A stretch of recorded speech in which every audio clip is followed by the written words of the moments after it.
gates of mighty kingdoms lies a vast, unexplored world.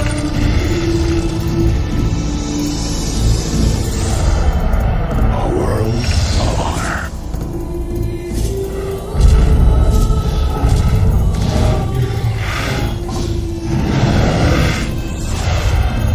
A world of mystery.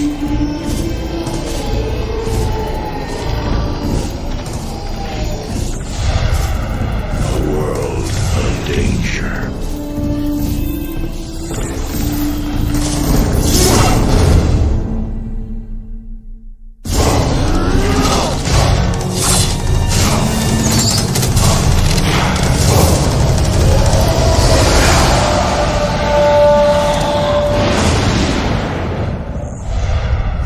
The world of Warcraft.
Four years have passed since the mortal races banded together and stood united against the might of the Burning Legion.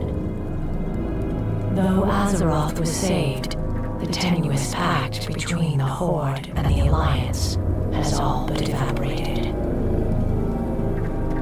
The drums of war thunder once again.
Alright. Welcome back, ladies and gentlemen, to today's broadcast. We are going to be leveling a fresh Horde Warlock for the Burning Crusade. I mean, if that music is at an okay volume. Here we are in the Barrens. I did all just like the first stuff yesterday on stream, and I played a little off stream as well. I'm feeling really good today. Just, yeah, I'll get into it as we go. That music alright? TBC hardcore? Well, I'm leveling this guy up to 60 in preparation for TBC. Yeah. It's a brand new character. Leveled him. He's 14 at the moment. The reason why I'm leveling a Warlock is I plan to main Undead Warlock, most likely in the Burning Crusade, and I don't have one at 60. So on the off chance that maybe there is no fresh, I'd like that one ready to go. And even if there is a fresh, I still plan on playing on the fresh, but this is going to be like a supplementary Warlock. Ideally, I'd like to have 3 Warlocks. Welcome back to the stream, everybody. I'm excited to be here with you guys, just talk about life, play the best game ever made. Yesterday, Winky did F's in the chat. Is anybody watching? It's a really good show, and it really like revitalized my interest in hardcore as well. Yeah, I'll get into it a lot. I'm sure people might be asking questions and stuff, but I've been doing a lot of TBC Arena. Like, I mean, a lot. Like, I don't know, 6-8 hours a day or something like that. It's always how it goes. Like, I get excited about something and I like super hard with it. I'm still very much interested in the arenas, but I'm a little bit burnt from it. Just been going too hard. So like, just the solo leveling has been seeming really nice. Getting back out in the open world and just chilling. Actually, turn this music off for a minute. I'll turn it on in a little bit, but I just want to hear this for a little bit. Alright, that's better. So I'm really excited to like take this run seriously, man, and just go on another hardcore adventure. Not die. Respect the challenge.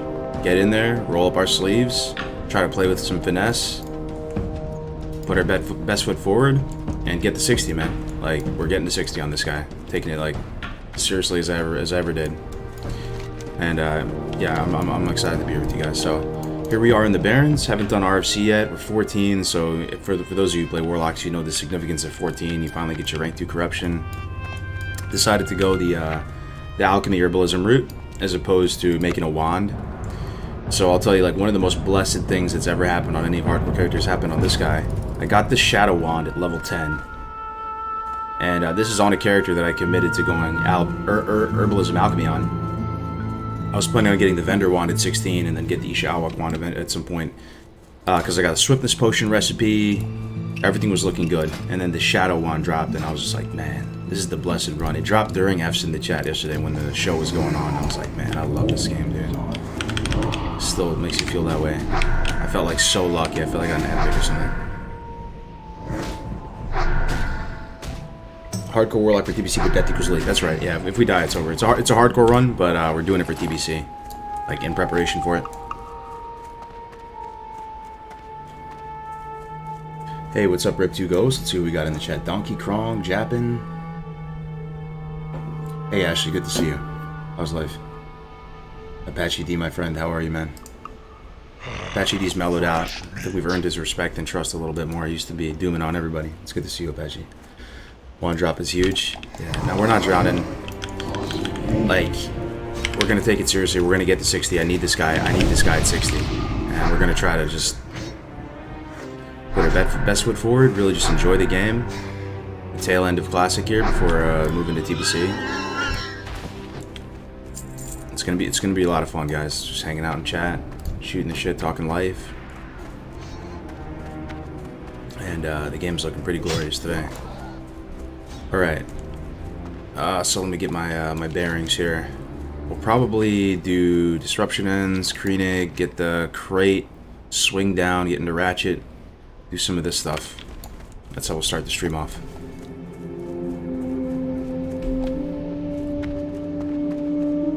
Yeah, we ended up dying in BFD. We tried to 3-man it. Didn't work out. Zoom out of this.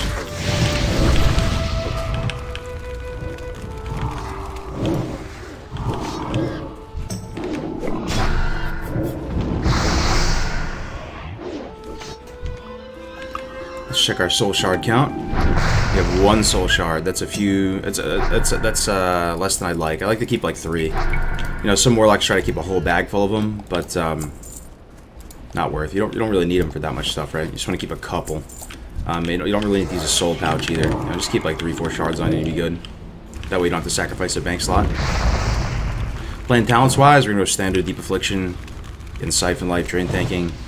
We'll start using the Succubus around 24 with the new rank of Drain Life and Fel Concentration. Might do some dungeons today. Kind of enjoying the solo route though. So maybe no dungeons, maybe just talking with you guys.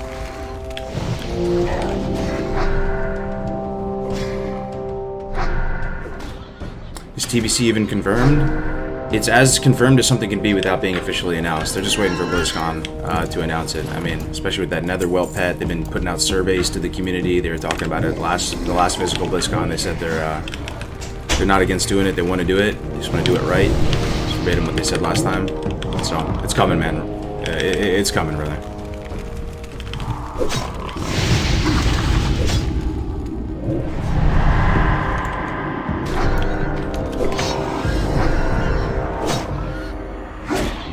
Yeah, the lock died. The 40 lock died. If we're not playing the character, you can assume they're dead, man. The duos died in BFD. My paladins drowned on me, man. I hate to see it. Yeah, the undead animations though are pretty nice, aren't they? The way they just hop, skip around compared to the human one I was playing, so nice, dude.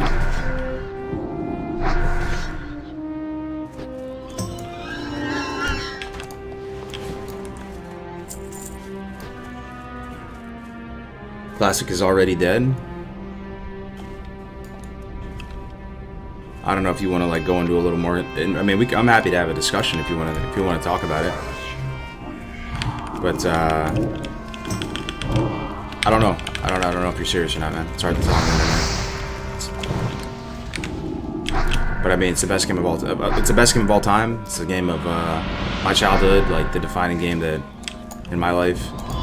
And I think as long as our generation is still kicking, you know, there will be some demand to play this game. Even if it's just for nostalgic purposes, whatever. It's an amazing game.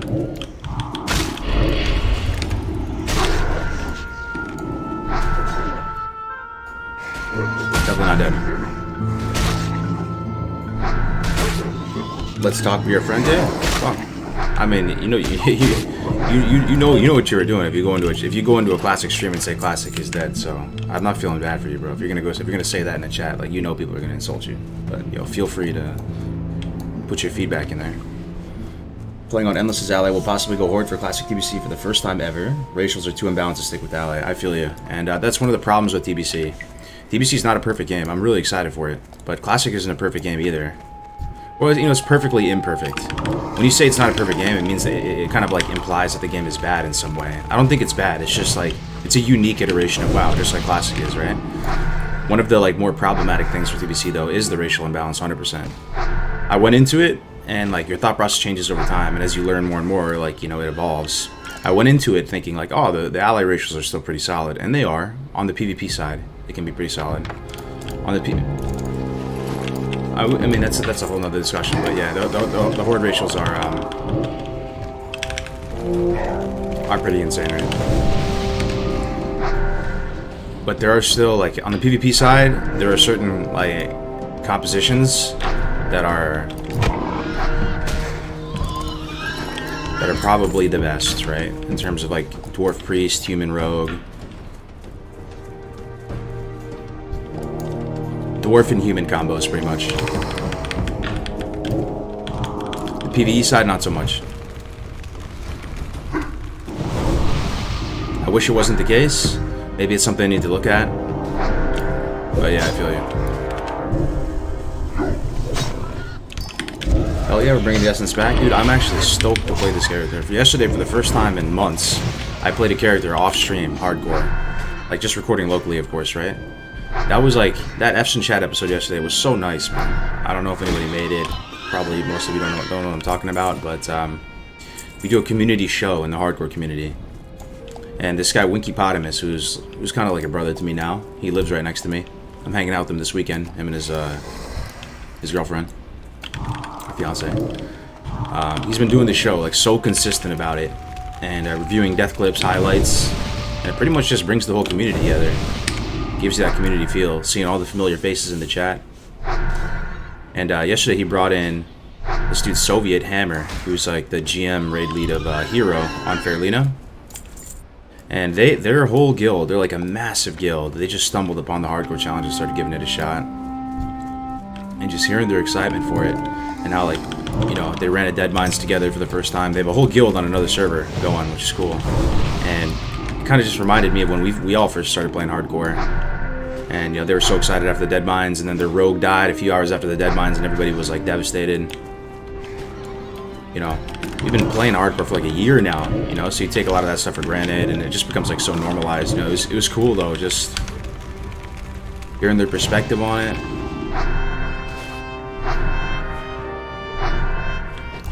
I'm stoked to get back in there with you guys. Just chill streams, leveling, enjoying the zones.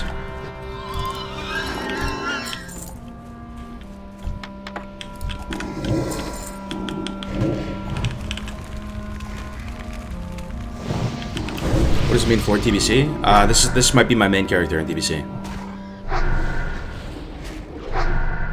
What add-on are you using to see the dot over health bars with mobs? It's called neat plates. You can customize it so that it shows all that stuff.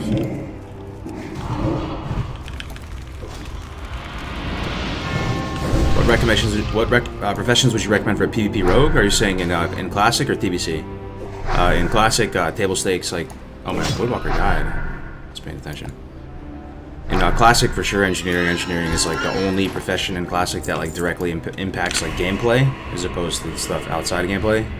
So for sure, engineering. The other one is whatever you want. And then in TBC, the best professions are enchanting and jewel crafting for the superior gems and the ring enchants.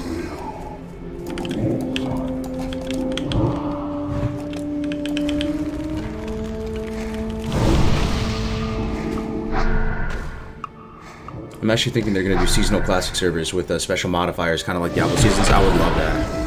I would love that, man. Where there's some kind of affix or something, how they do with mythics. Like, I mean, I'm saying we could do that too. Like, even if Blizzard doesn't, we could do seasonal hardcore with like some kind of flavor of the month that will always like rotate and vary and change and stuff like that. Like, we actually have the ability to do that as a community if we want, and that sounds like so much fun. You know, do seasons of hardcore. But yeah, officially supported seasonal classic servers, quarterly or something. It'd be a ton of fun. And okay, so I'm even still in 2021. I'm still more on the no changes side, right? Like, I prefer Blizzard to just not mess up this amazing game that already already is amazing, and like any problems with it we can fix as a community and like build a rule set or do whatever we want. But a part of me thinks it would be cool, like, if something is perceived as like static content and there will never be changes to it ever moving forward, that does something to you, right? Like, you interact with that content differently. I feel like a lot of people say classic is dead game. You know, imagine playing classic. They make fun of classic, whatever it is, because it's static, right? Even if the idea that Blizzard made slight changes, like fix the items or little tiny buffs and nerfs, kind of like what they do with Dota and stuff. You know, the meta always changes and evolves. In reality, they're not doing too much to the tuning. Like, they're going to make some guy do 10 more damage on one spell, reduce his base armor by this amount, you know.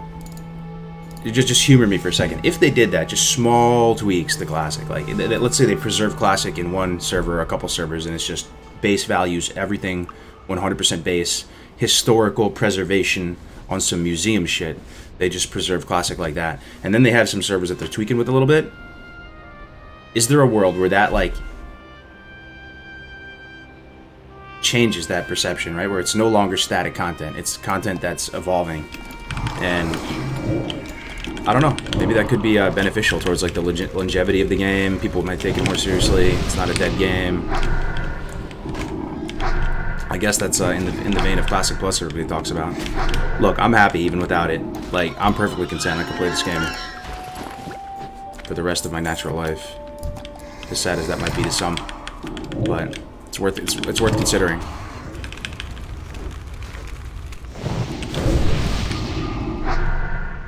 Thank you for being family friendly, Kargoz. It's much appreciated. I just had to shut off Gray's stream for his loud partner joking about racist abuse stuff. Yikes.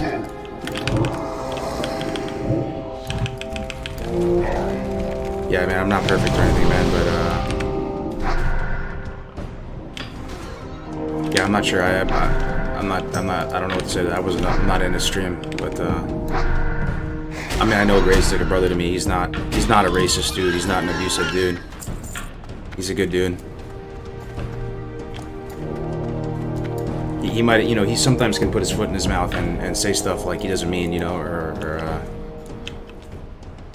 like literally like say something accidentally, you know. So all I would say is don't take it too seriously, probably.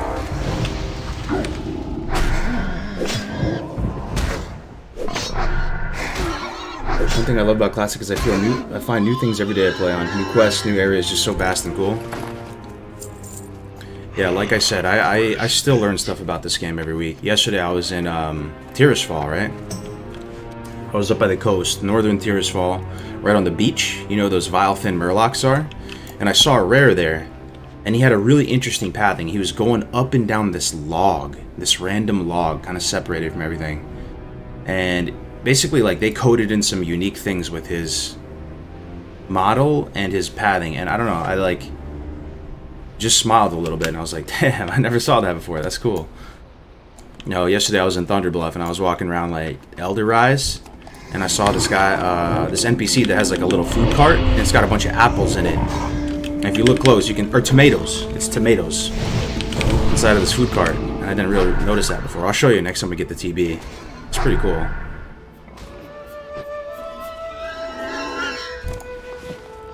Ooh, green. Tribal vest. Leather.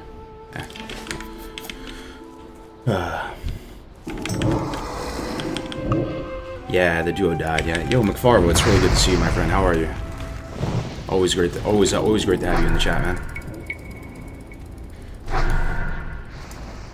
Let's take a look at the Twitch chat. I'm sorry, I'm a bit behind. Yo, Mr. Sweetshot, thank you so much for the Prime, man. I really do appreciate it, brother. Thank you very much for the support. How are you today, Mr. Sweetshot? Rolling PvE realm for TBC? Yeah, most likely. I mean, I plan on PvPing. It's no secret, right? I'm really excited for the arena, the seasons, the potential for any kind of like esports type thing. I know some people cringe at the thought. WoW esports, just humor me, man. We're gonna try to give it a shot. Like building a PvP community that's not toxic, that's like respected, and people are excited to watch and play and participate, and it's some kind of PvP thing on the legacy side of server. I can go on and on. But yeah, I do plan on playing PvE. Yep. So you think they will allow you to start leveling at 50 in TBC? I sure hope not, man. That's always something that bothered me profoundly. As somebody who like valued the rite of passage of leveling, and every character that you see, you know they went through that grind. To me, like it really impacted my love for the game when they like gave you free levels. I don't know why. I know it sounds insane, but even DK starting at 55 like bothered me like profoundly, like way more than it should, because I think always deep down, like I always respected the leveling grind and like wanted it to be a barrier to entry and wanted it to be a rite of passage, something that's not fun at times, it's grindy, but you have to get through if you want a max level character. So glad you're doing fresh solo HC again. Great content. Yo, thank you, Marley. It's good to see you, my friend. Thick meta is hella wild. It's a big change up from Kargoz. Oh, yeah. Yeah, Thick can get kind of monk at TOS sometimes, but he's a good dude, too. I played with him on Classic. Riz is probably laughing, but 100% Thick meta being wild. Are you aiming for a WC run today? Sorry, I'm so behind on the chat, guys. I'm really sorry. Are you going to multi-box for TBC? Apache D. No. I made that mistake one time.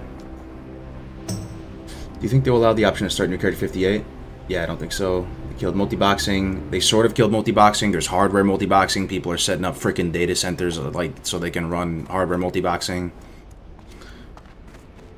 I don't know, man. There's a few streams out there. You go to them. They're like militantly defending multi-boxing. Like, and they're like so anti-Blizzard. They're like so fucking...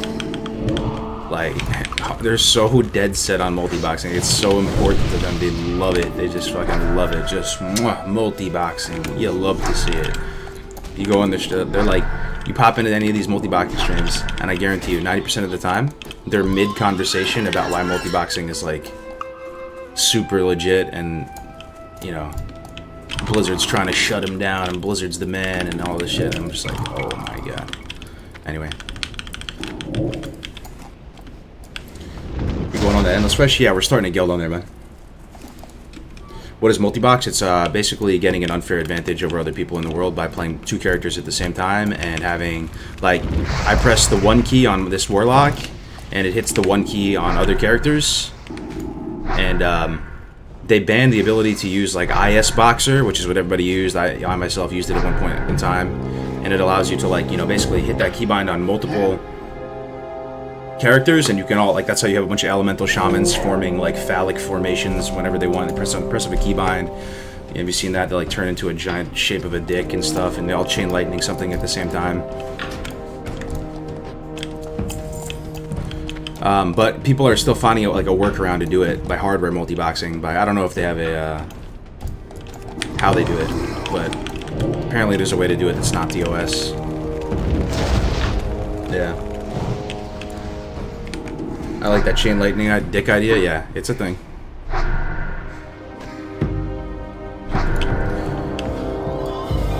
Multi-boxing is just cheating. Yeah, I mean, imagine this way. I've said it before. Then we'll never talk about multi-boxing for the rest of the stream because you guys have heard it a million times and beaten a dead horse. But if there was a multi-boxing server, would people play on it for multi-boxers? Not really. Maybe like a few people that are like multi-boxing for the right reasons, just because they like the challenge of it and all that, would play on it. But people multi-box so they can, like, troll people, meme people, get an advantage, get unfair amounts of gold. But don't hate the player to hate the game, right? Blizzard sets the meta, they set the rules. So it's just like entrepreneurship in real life, you know, like people can, you know, people will just find a way to make money, even if it's like a really, like, even if it's kind of like shady, you know, like they'll make money, and yeah, don't hate the player, hate the game. But Blizzard did something about multi-boxing. How insane is that? I was not expecting that, man. That came out of left field. That was so, like, un-Blizzard-like for them to just randomly do that. That was impressive. Alright, we're done here. Enough talk with the multi-boxing. Razor Geomancer. Oh no, we know we need Geomancers. Okay. Then Gray's multi-box? Yeah, I multi-box too, man. It's something that I was really excited about it at first. Like, I honestly didn't realize... I mean... I remember clear as day when I figured out about multi-boxing. I was talking to Navik in the Discord call. I was like, yo, I feel like I just got the keys to the Lambo right now. I feel like I got the keys to the castle. Multi-boxing is so sick. And I was really excited about it. But for anybody who's actually done it, after a while it does kind of feel scummy, right? Even like some part of you is like, damn. I was on Scarum week 2. I was one of the first people at 260s. Like week 2 or week 3, I had a 60 mage just following me around. Unlimited inventory space, portals anywhere I want, food and water. I would kill stuff, tap down to 1%, polymorph myself in a duel, tick back up in 5 ticks, regain 7k HP or whatever it was. It kind of like, it doesn't break the game because the game has withstood all this stuff, but it comes pretty damn close.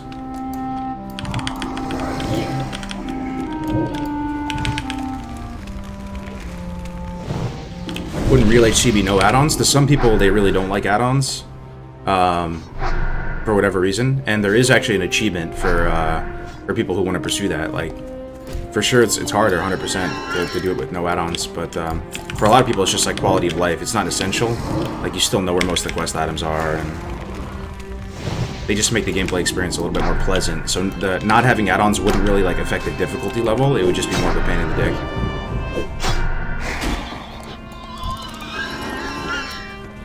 That's like the opposite goal of HC. Well, I'll tell you what, like, we've created something special here, guys, in the sense that no matter how popular or, like, unpopular hardcore is, hopefully it's, like, a thing now within the WoW ecosystem. And if you're ever dissatisfied with the meta, or even if you're not dissatisfied with the meta, or maybe this is the biggest use case, or you don't have the time to sweat it out with all the other, like, power gamers and turbo neats and stuff like that, and you can only play, like, casually on the weekends or whatever, you can always, always, always participate in something that is bigger than yourself, that is competitive, that is spicy, that is content with a capital K, that is a community.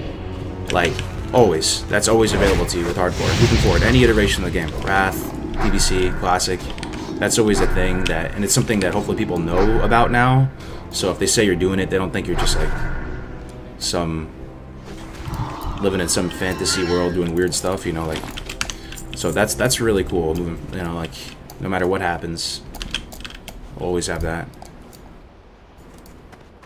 Future Glad Warlock killing Quillboars. I appreciate you. You're a bully. You believe in me, man. I'm gonna try.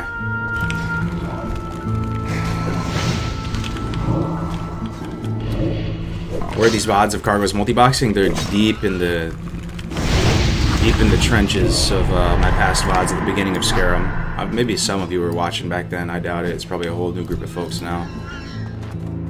But yeah, just playing on a PvP server, man, it doesn't bring out the best in you.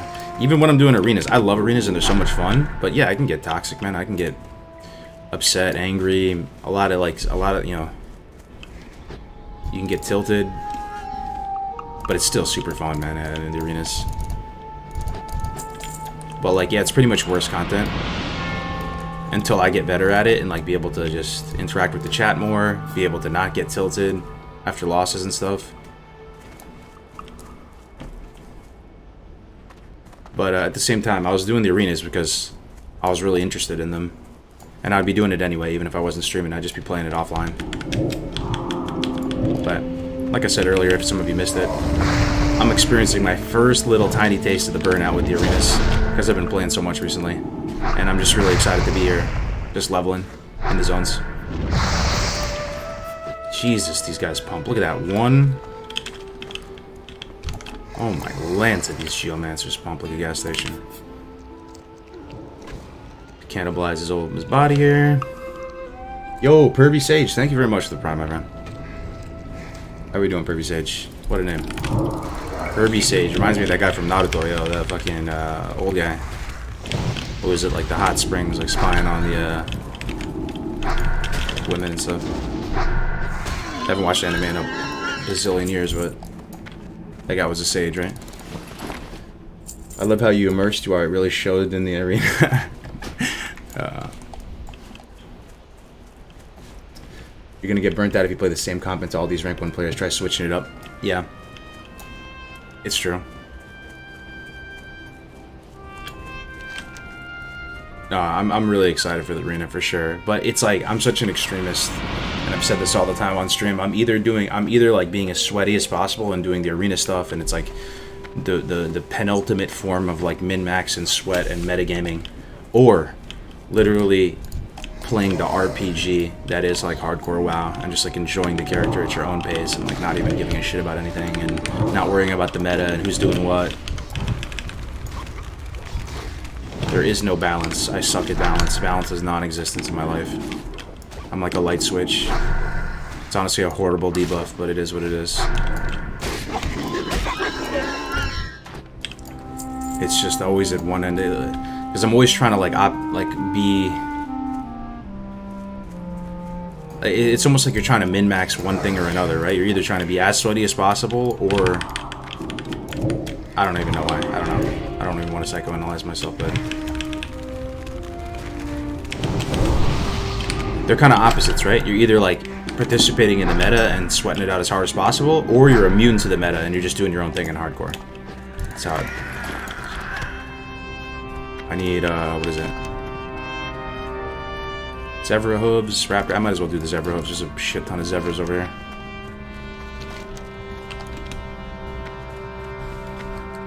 Yo, Epic Courteous with the prime. Epic, thank you very much. How are you today?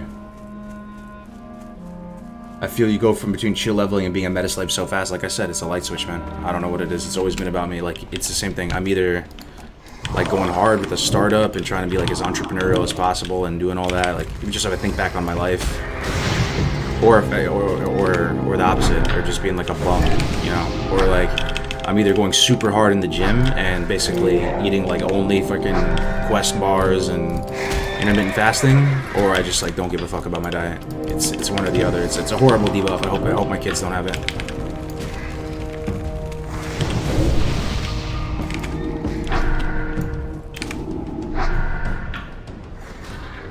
No dimmer on the light switch, yup. When is TBC releasing?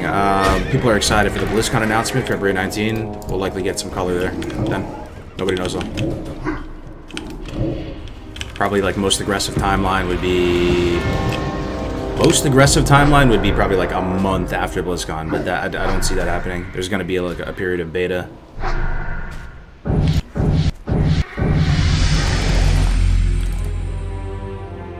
As a Nax raider, I'd be okay if they nerfed the hell out of herbalism. What I mean is up the spawn rates for all herbs in the wild, greatly increase the number of active herb spawns in a zone, running through an entire zone, seeing 2-3 nodes. Yo, Metastrash, thank you for the prime. Is that what's your thought process on that though? Are you saying it's because there's so many bots and stuff that herbalism? That's what I hear through the grapevine, that the economy is scuffed and there's bots everywhere and mana pots are super cheap now. I thought that'd be a good thing that mana pots are cheap. People are saying they're like a gold and 2 gold now. Basically, the bots have put a significant, had a really significant impact on the economy. I think they just need some fresh classic servers, man. That don't have to inherit all the baggage from some of the fuck ups we had this time around. You know, we learned a lot from the first round, season 1 of classic. If they did a classic fresh, it might be better. Maybe a lot of people see bots out in the world and they just don't give a shit because they don't feel that attached to their server, because they're just like, fuck it, this server's kind of scuffed anyway, TBC soon.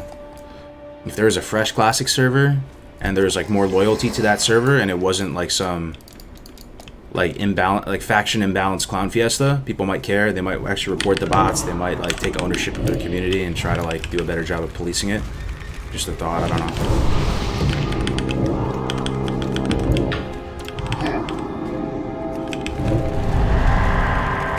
Alright, fear breaking instantly. Let's see.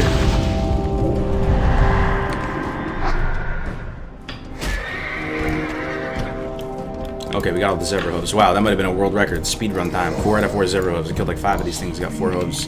That's insane.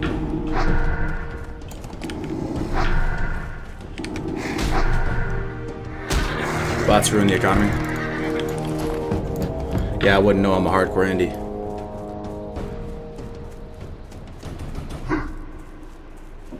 You feel a classic fresh too? I'm just glad multi-boxing got addressed, say, man. And I never thought in a million years they would touch it, right? Multi-boxing has always been in WoW. It's always been a thing.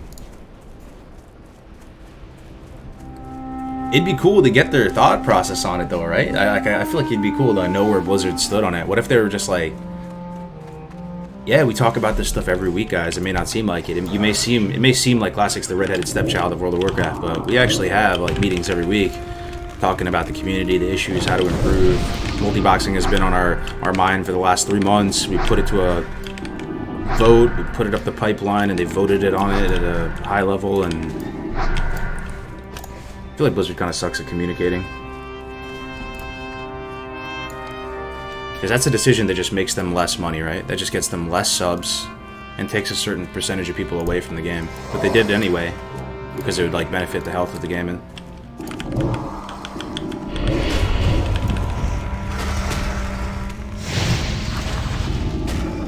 on Scarum Alliance side, we only have 1 guild there, so we need to farm our stuff. That's not botched economy. There is none, but it's fun. That does sound kind of fun in a way.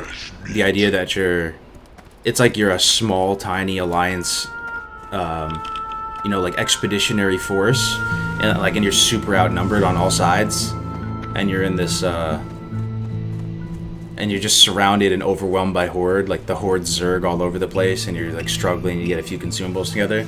It sounds good on paper, until people start DMing you to KYS in the Discord.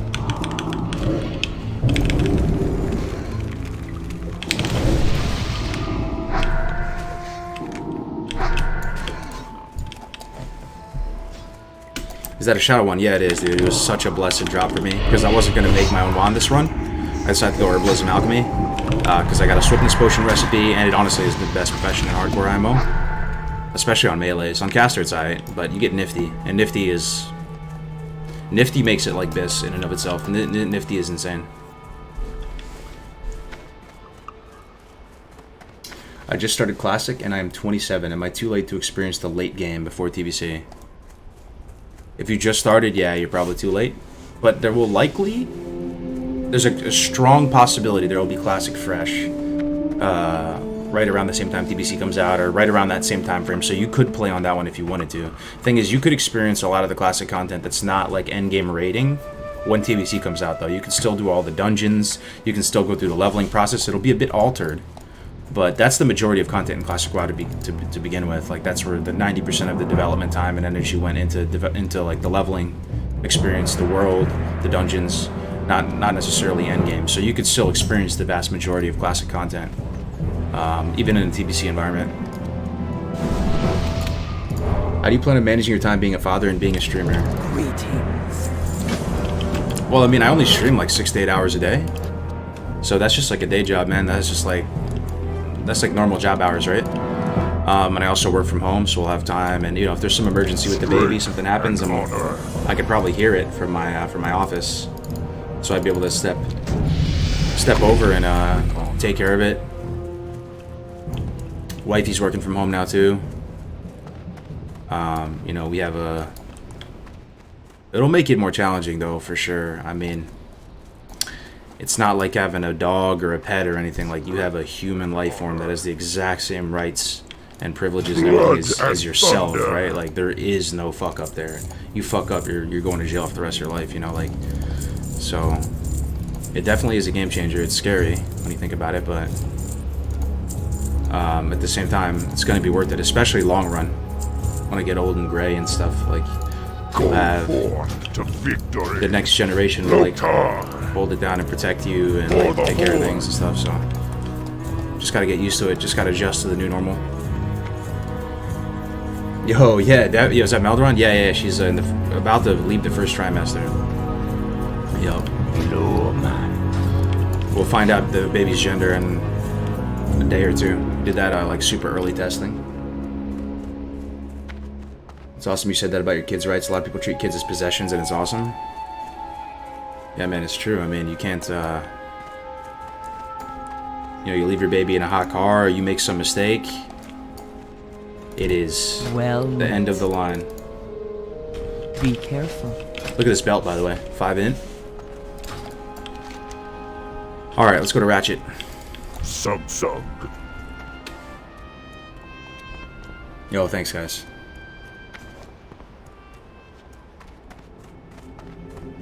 Once you're old and gray, you'll have your own tiny Warlock. True. I'm the same way. Once I get my mind on something, I go hard, but if I lose focus, it's gone. ADHD? Is that what ADHD is? Because I almost certainly have ADHD. I'm not trying to, like, diagnose myself with stuff. I've never been to, like, a doctor for that type of stuff. I never had Ritalin or whatever they're giving people. But yeah, like, I probably have that. I find it, like, really hard to, like, stay, like, just collected. If I'm in, like, a classroom environment, I'm always distracted. My mind's always wandering.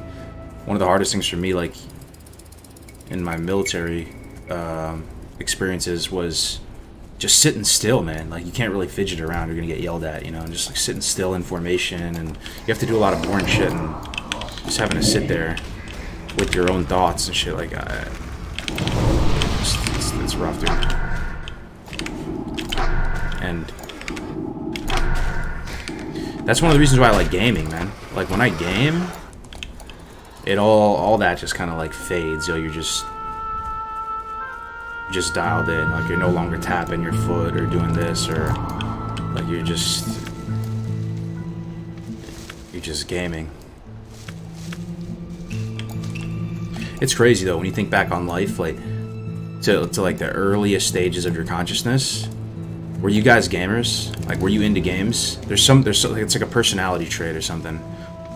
At my earliest stages of cognition, I was already, like, into chess, and, like, more so than usual, like, more so than I should, like, already more into games than I should be, even at the earliest stages of my existence.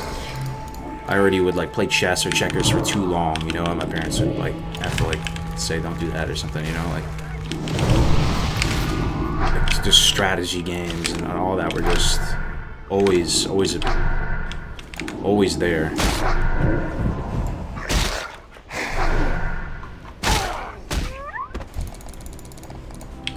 Yeah, always. I remember being like 4 years old playing this construction computer game. Yeah, I mean, it's one thing to say you always love video games, but like you almost liked it too much, even from the early stage. It was already, you were already like binging gaming at like 4 or whatever, whenever it was when you started playing games. You know, my first computer game was Age of Empires 2, right?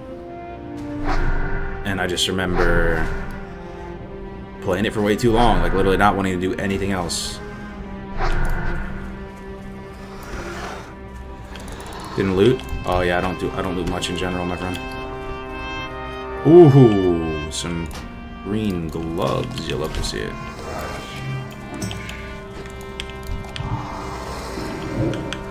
Can get lost in AoE 2 for sure. Yeah, but the game was incredible, right? Talked about it before on stream, but the campaign was at least a decade ahead of its time. Like, they took such, like, limited graphics. Like, they had limited, you know... They just had limited tools back then making games in the 90s. And they still were able to, like, really, like, tell an amazing story. And they did it through, like, drawings, pretty much, right? If you remember the AoE 2 campaign, they had these, like, drawings on parchment, which probably didn't, you know, require making their own assets and stuff like that, and, like, rendering models and stuff. They're just drawings. And it was almost like a storyboard to tell all the stories of, like, Joan of Arc or Genghis Khan or whatever. It was big brain. That's one of the best games of all time, for sure. And they're still making remakes of it to this day, like remasters and stuff.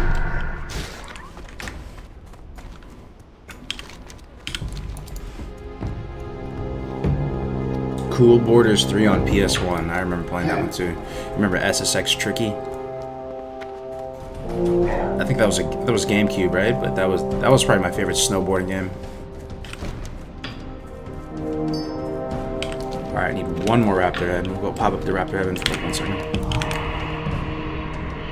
Attila the Hun. That's another like dimension to me. I haven't really shared it all on stream or anything, but I love history. Like military history, all this stuff would be so fascinating to me. Like I would just draw like little stick figures, Civil War battles and stuff when I was a little kid. And if you, in my elementary school, there was like this elementary school video, like they're asking all these kids, what do you want to be? And I was like, I remember just being like a little idiot saying I wanted to be a historian. I was always, so I mean, one day I think, I mean, I'll probably be a gamer forever. I don't know if it's even possible to like excise that part of me or for that part of me to like go away. But at one point, you know, might make content about that stuff, like history and stuff. You know, I think it'd be cool to make just little bite-sized videos. You know, what did soldiers eat back in the 18th century? You know, what kind of weapons did they use? What were the battles like? Who were the generals? You know, what was the life like for just like a regular infantryman back in the Revolutionary War or Civil War? Civil War was like my jam, dude. Or World War II too, man, of course, right? It's so fun learning about that stuff. I love watching a good colorized military history documentary. Biz content, man. Just like sitting down with like a Chipotle burrito bowl or something and watching some colorized documentary is amazing. Oh, do I have a deal for you? Glad I could help. A potential customer. Hurry back. SSX Tricky was my favorite. Oh, it was on PS2? I thought it was on GameCube. Maybe they had it for that too. I got what you need. Okay. Keep it real. Time is money, friend. Keep it Leather. real. Got my Chen's cake to turn in here. Oh, we're 15 too. Yeah, we'll get suppression. Mukra. Farewell. Strength and honor. Alright. Back in the Barrens, my friends, but it's feeling really good. We spent enough time away from the Barrens that, Talk to me. Yo, time is money, friend. just loving this right now. I'm feeling dialed in, focused. Could stream all day here with you guys. I'll try to go like 8 hours today. Hey, how you doing? Time is money, friend. Have a good one.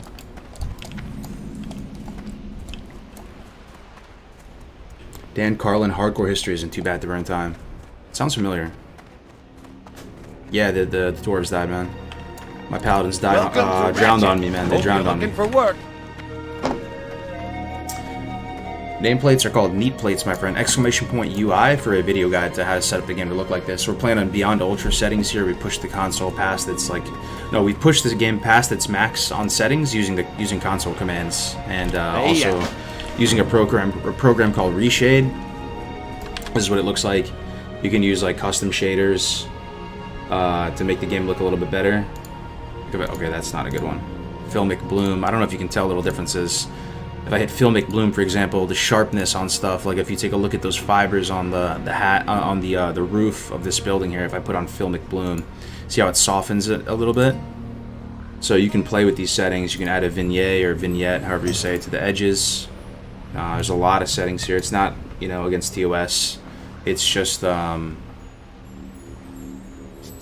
doesn't change the game files, you know. It's just like client side on your side, so don't worry about that.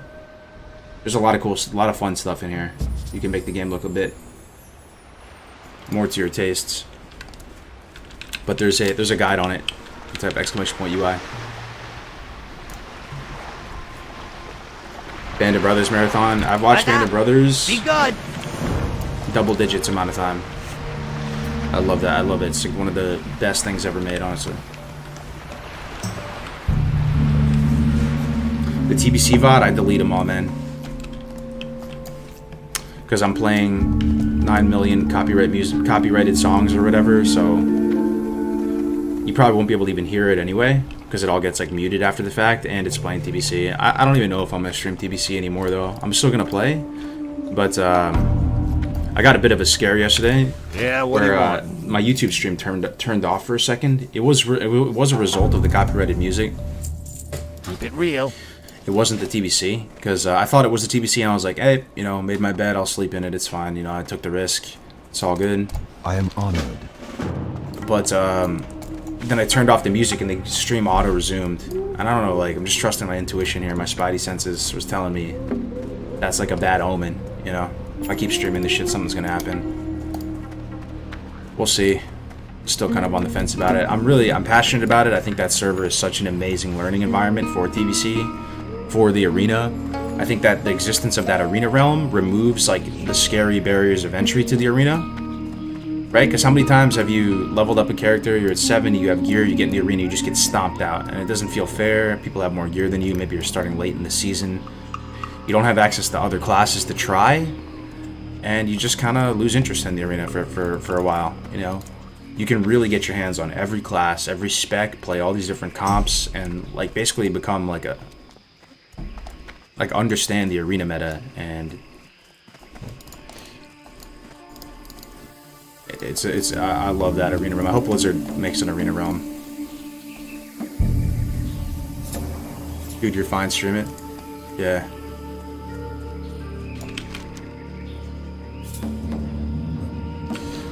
All right, what are we doing? Killing South Sea? Okay, South Sea pirates. Let's go.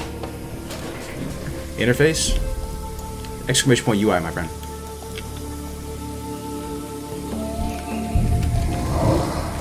Three miles up, 3 miles down, Kurihi. Oh yeah.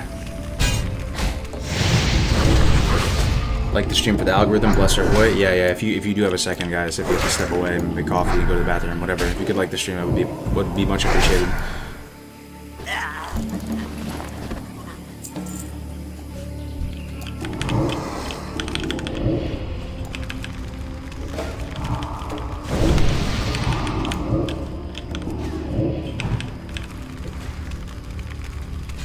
Why don't you stream on Twitch? I do. I restream on both.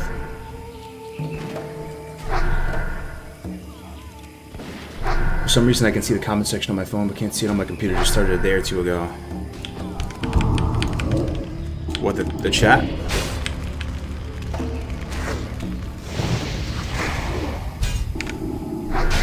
Oh, is the UI command not working? Give it a second. It might be delayed.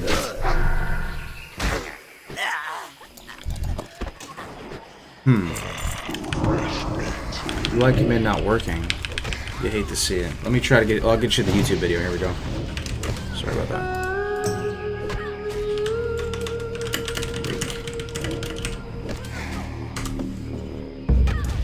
Alright, here it is. For those of you asking about the UI and stuff, it's working on the Twitch side of things. YouTube. Not working. That should do it. Hey, no problem.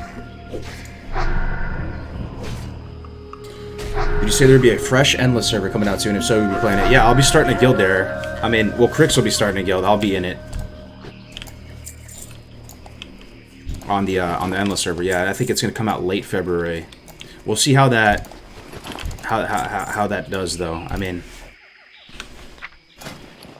BlizzCon is gonna be illuminating. You know, there may be a chance that right after BlizzCon there's a beta, a playable beta right then and there. If so, probably won't play on the Endless server.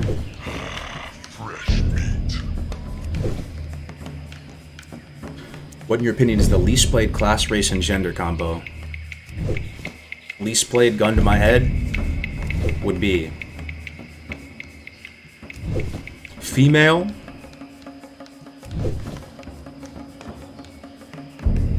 Tauren,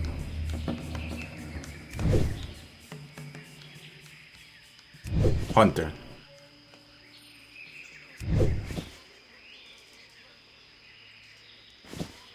I think it's Hunter.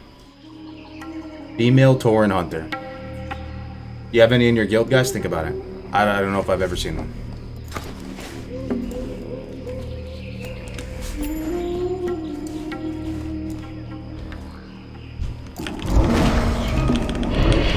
Just think about your own guild if you think I'm crazy. Do you have a female Tauren Hunter in your guild? I don't think I have ever seen one. We had a female Tauren Warrior, it was Sarmi, I remember that.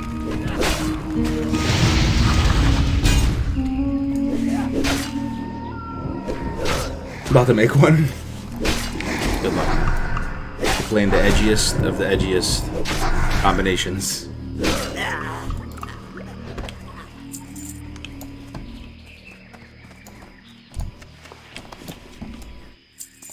Gonna main lock for TBC, yeah. Most likely. You never know. I feel like I'm flip-flopping a lot recently. I bet the thing is the struggle is real, right? The struggle is real. It's not an easy choice. There's honestly so much that goes into it. But at the moment, I'm thinking lock. And if I could, if I had the ability to and the expertise, I'd probably play rogue. But it's too late for me, man. I already learned lock a good amount for me to start the process with rogue. Rogue is so powerful though, man. It's fun to watch, it's fun to play. You use sick weapons, you're a class and a half, you win the 1v1s, you get into these clutch or kick situations, and 90% of the time you actually clutch it for the squad. Rogue looks the most fun class to play.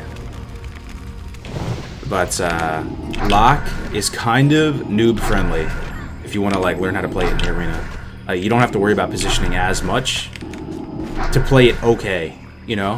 Like your pet, like once you start playing a little bit more intense, like your pet, it's mainly your pet positioning, not even your positioning. But you have this massive range. Oftentimes you don't have to, you know, like you just target some guy in the arena, hit your skill, and most likely it's gonna connect, right? Because you have this 36-yard range, and a lot of your impact comes from just tongues, triple dotting, spamming fear. There's a lot of little things you can do to be more powerful, but I think lock is one of the easier classes to play like decently. You have a lot of keybinds though as lock. That's one thing, but I was S Priest in Arena.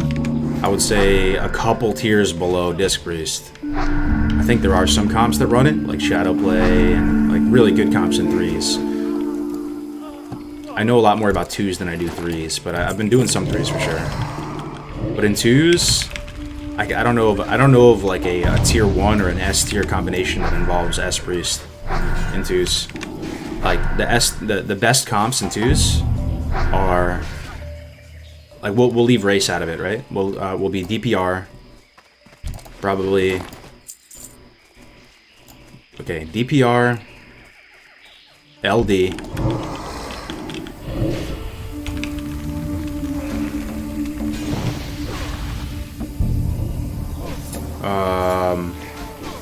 I don't know. Ozzy was saying that he doesn't think WD is really that great. Like it's really good, right? But he doesn't. I don't know if he would say they're S tier.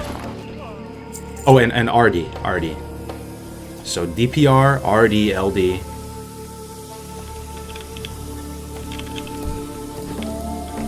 Those are probably like the best, man. I don't know.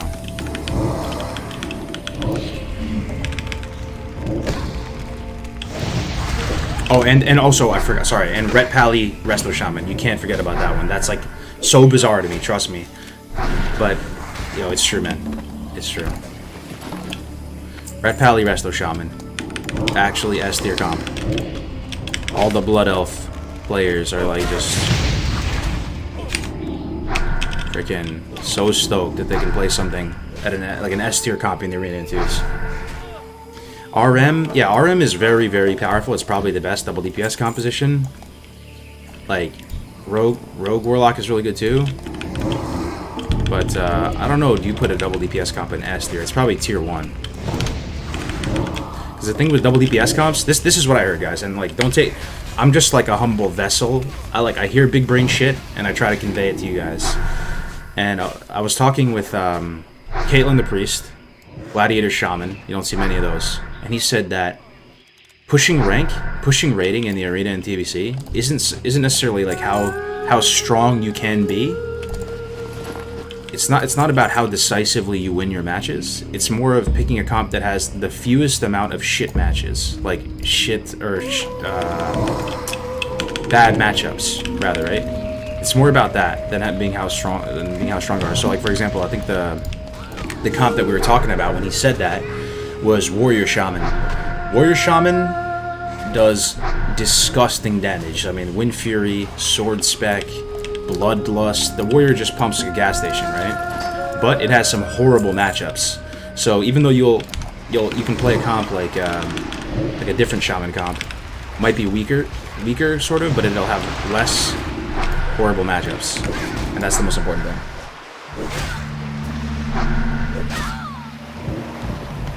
You ain't got a clue what you're talking about? Hey, man. Link your fucking experiences and credentials, right? This is not necessarily my opinion. I'm just conveying the opinion of very, like, experienced on paper with credentials to back up what they're saying, right? And we can, you know, so... What is your take on it? Do you think that's insane? Max out on Whitebane. Nice. You playing on Whitebane, Soman? Season 1 is very different from Season 2. And another thing that I've been hearing is that a lot of people don't take Season 1 seriously. So you can choose to, like, agree with that and or take it seriously, right? But a lot of people don't feel like the Season 1 meta is a very, like, balanced and enjoyable meta. So they kind of just, like, hang in there until the later seasons. I'm excited for Season 1, man. I think that's my best shot at getting some kind of title. First of all, no Warrior plays Sword Spec? Yes they do. Yes they do. Go. Are you playing on the Endless Arena Realm right now? Go check, dude.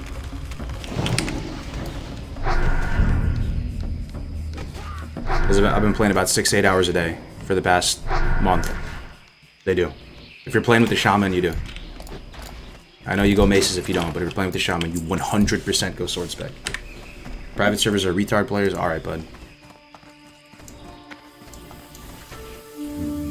What's the action cam? It's a / console space action cam, one word, space full. Season 1, I'm just going ham with my Hunter BM pet. That's the best season to do it, man.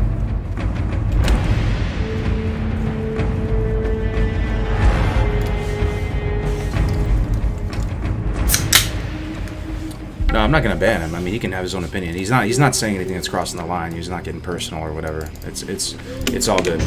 I mean, I hope you're successful, man. With like, these are people that have been playing the game for like the last 8 years.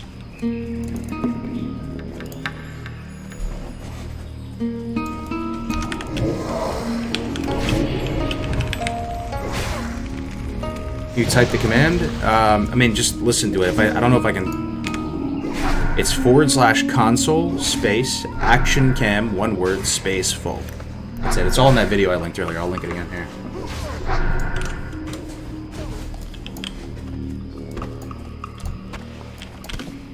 Alright. Let's go back. What are your thoughts on Shadow Priest and Arena? A lot of what I say is going to be really biased because I play Warlock. Never afraid of a Shadow Priest. Always shit on Shadow Priest. So, but like if you're a warrior or something, maybe you get absolutely dumpstered by Shadow Priest. So I don't know. Like I'm a bit biased there. For me, when I see a Shadow Priest, I think, oh, what a relief. What a relief it's a Shadow Priest and not a Disc Priest. The blessed run. But that's my perspective as a Warlock, right? When we see Shadow, and a lot of times I play WPS or whatever, you go, alright, tunnel the Shadow into Oblivion and kill him. But that's 2s, that's from a Warlock perspective. In 3s, apparently they can be really good. In Shadow play is the main comp that stands out. And another thing that's really good is if you're Troll, you have that additional curse, right? That gives you like a Mortal Strike effect, so the damage will be stickier. Troll Priest is like really good in the arena, man. Playing DPL as a Troll Priest, or Shadow play as a Troll Priest, or even DPM as a Troll Priest. Apparently that's the best. I was talking to Jigsaw on our Mage Deep Dive. He's like rank 1 Mage. And he was saying that he plays a lot of DPM in 2s, which is Disc Priest Mage. And the best priest for that is a Troll Priest.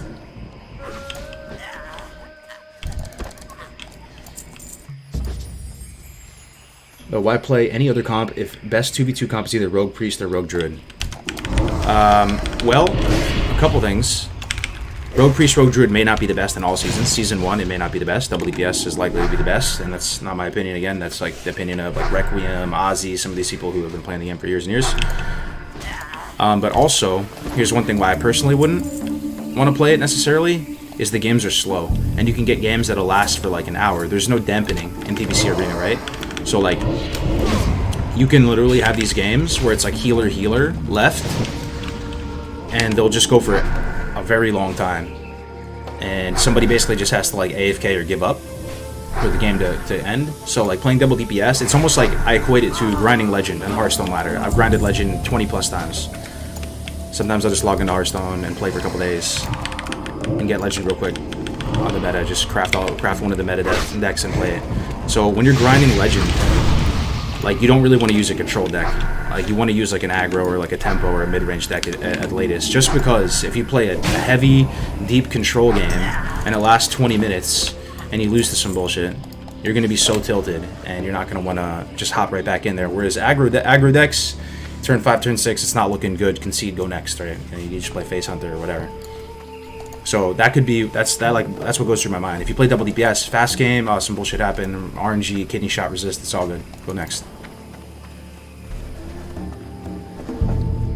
How do you not die as a Warlock? They have no healing? They have a ton of healing. They have Drained Life, they have Hellstone. I have Cannibalize, Band-Aid. But it's mainly Drained Life and Hellstone, but that's a decent amount of healing right there. Drained Life, Hellstone, Potion, Tuber.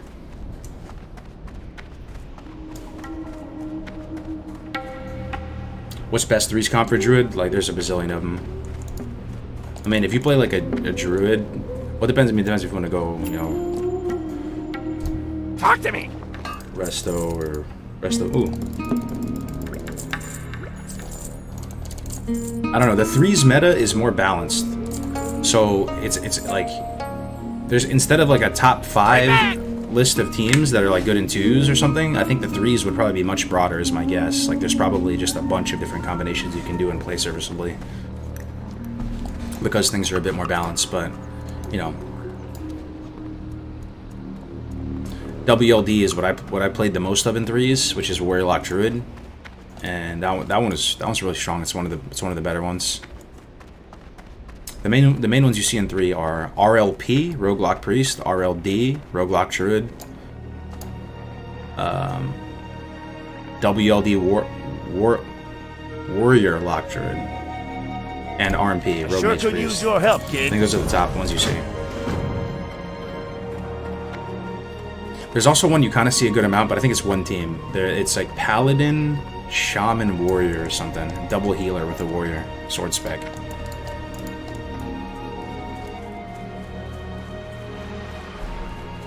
Is UD Rogue to play for Arena PvP? It's either undead or human. Yeah, those are, but again, feel free to think I'm a complete noob and completely ignore this information, but as somebody who's like recently sunk my teeth into the TBC Arena over the past month, Perception, I went into it thinking Perception was an S tier racial. It's now like kind of like a tier 1 racial in my mind. S tier, like Wodif is actually S tier. Perception, again, Warlock POV. I see a human and I think to myself, okay, I can actually use my abilities here and stick fears and stuff, and like this is looking good. Keep it quick, kid. It's actually I ain't got all day. the scarier race is actually dwarf than human for me as a warlock too, just because I know my partner. If you see a dwarf priest, you're actually so frustrated, is how I can say it, because a dwarf priest has the what's called divine prayer, right? You have that plus stone form to take off all your wound poisons and make them immune from poisons. Taking off the poisons is such a big deal in the arena. They're so hard to kill, just them being dwarf, that it's actually like scarier than perception. What's up? Call me crazy. Keep it real.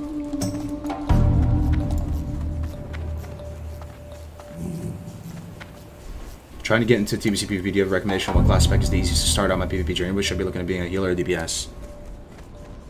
Honestly, Warlock is a pretty good one. And I think Warrior as well. Warrior doesn't have many buttons. But to play Warrior at a really high level apparently is very difficult, of course, just like any other class, but they don't have too many buttons as a Warrior. Charge in there, keep hamstring up on stuff, mortal strike stuff. You know, you have intercepts, pretty short cooldown. Intervene to your friend if you're in trouble. I don't know. They have the least amount of buttons compared to all the other classes as Warrior by like a pretty substantial margin. It looks like you fill up your full action bar with macros and everything, and like it's only half full when you're a Warrior.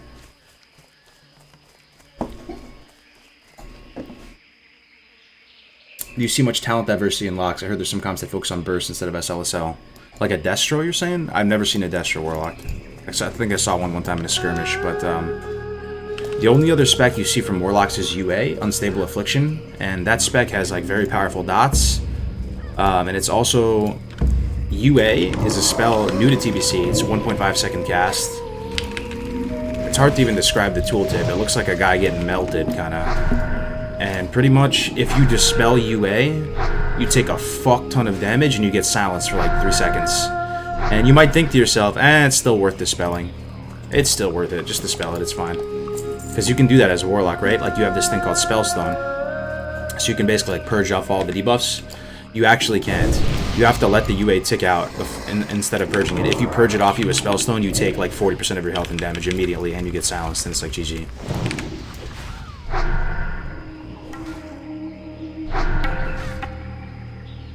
Saw you last night in Tears Fall Gates, died 5 minutes after. Damn, you hate to see it. What was your name? I maxed on Drain Life on Affliction build around 36. Is that bad? No, it's not bad. It doesn't give you a ton of value, Drain Life, but if you're Drain tanking, you might as well like fully min-max that like that line of play. If you're gonna Drain Life, just you're using Drain Life every mob, right? Multiple times. So even if it just gives you a little bit of extra damage over time, that's a huge amount of damage. You think playing PvP to do PvE will be a thing in TBC? Playing PvP to do PvE? Sort of. Yeah, there's weapons. There are some... Yeah, the people who are like really sweaty on the PvE side. Sorry, 1 second. If you're really sweaty on the PvE side, and you're going super hard, there are some best in slot items in PvP that you need to get. The cool thing though is that there's no rating requirement for season 1. This is the rumblings amongst the community, and I've heard it a dozen or 2 times. I haven't like researched it myself to, you know, confirm myself, but dozens of people in the chat have said no rating requirement season 1, so it seems likely to be true. So you just have to play some arena, get points, and then you can eventually get your weapon or whatever those pieces are. Are we going to see any Hunter action in TBC from you? Kargoz or unsure, are you rolling lock for TBC? You're going to give Hunter a shot.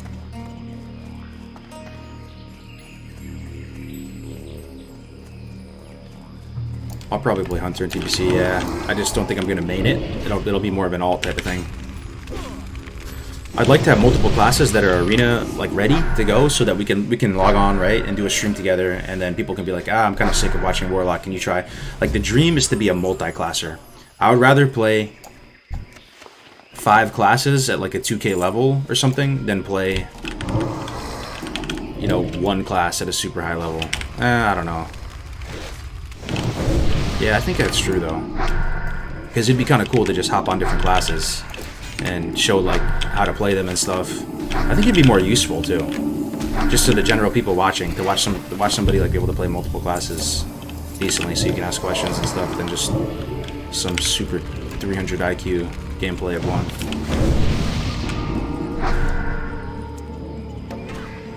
This joint, you must say your UI looks amazing. I was wondering which add-ons you're using. Here you go, man. Here's the video.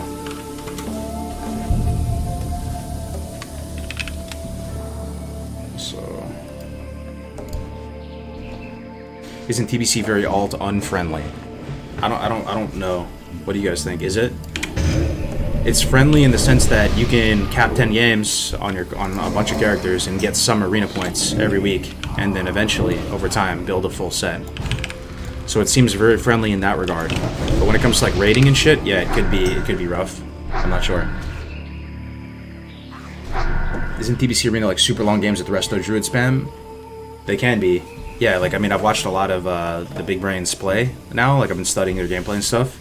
And very occasionally, like maybe once a day, sometimes not even once a day, you'll have a match that basically stalemates out for like an hour or an hour and a half.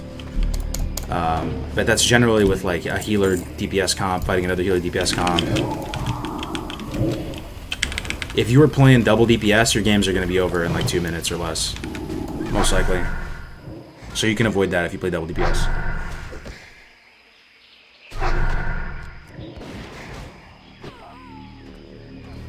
It's very alt unfriendly in later seasons for PvP. Why though? I don't really understand that. Why is it very alt unfriendly?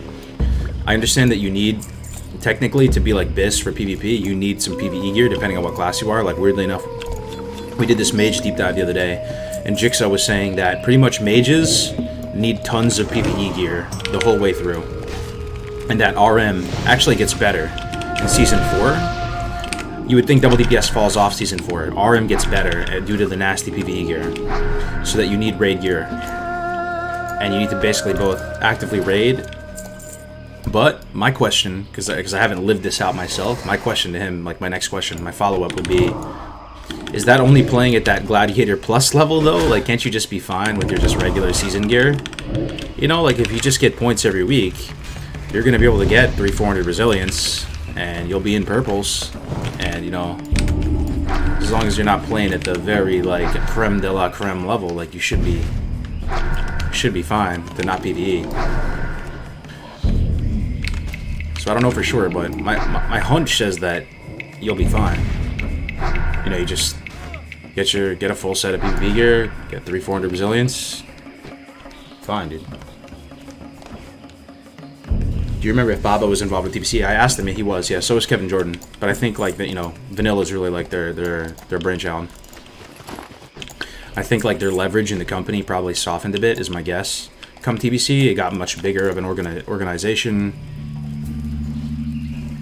They probably got more quest designers, you know. Hey, what's up, Juka? How we doing? Kargoz just wanted to drop in and say you're the man. Love the streams during WFH. What's WFH? Oh, thank you very much, Stanzo, man. Nice of you to say. Awesome to see you fired up for a new Warlock. Hell yeah, brother. Yo, it's good to be here with you guys. The solo streams are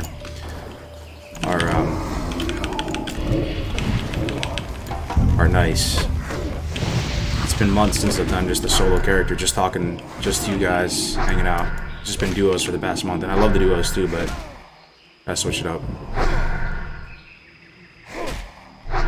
Mondivia Delight server right now, 1,300 population. I'm guessing how much the population will increase when TBC starts.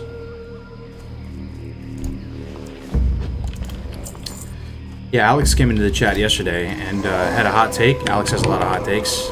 I respect him for speaking his mind. He always says what's on his mind. He's not, you know, afraid of what people might think or anything. And he was saying that he thinks TBC Classic is going to be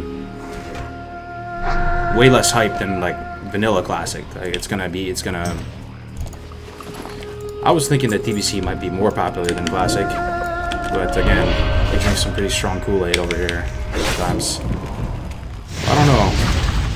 We'll see how it plays out.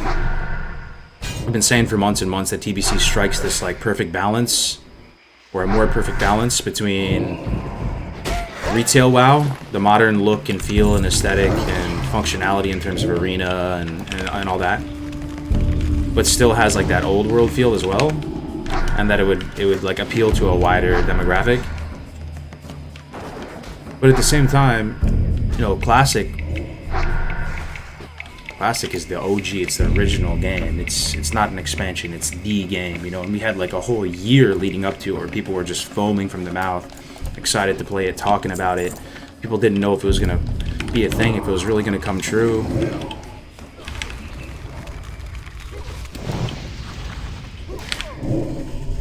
I think TBC is going to be more fun than people think it's going to be, because I'm putting myself in that boat. TBC was coming and I was excited for it. But if I look at myself and how I was feeling in the months past, I was thinking to myself, damn,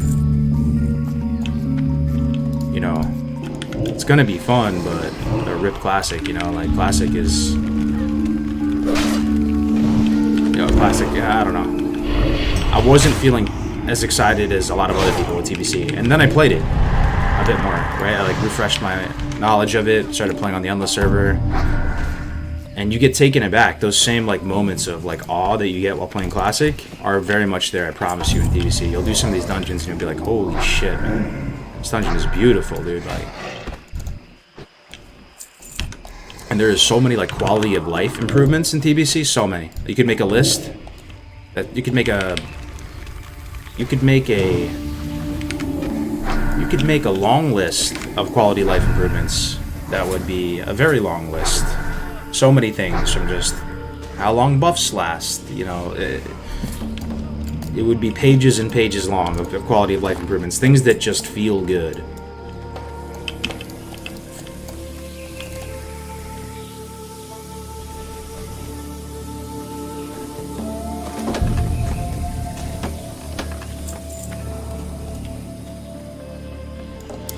Alex violently talks crap, sorts things, then ends up doing them. I get changing your mind, but why so vehemently insult something and then everyone involved only to do it himself? I love him, but he is frustrating.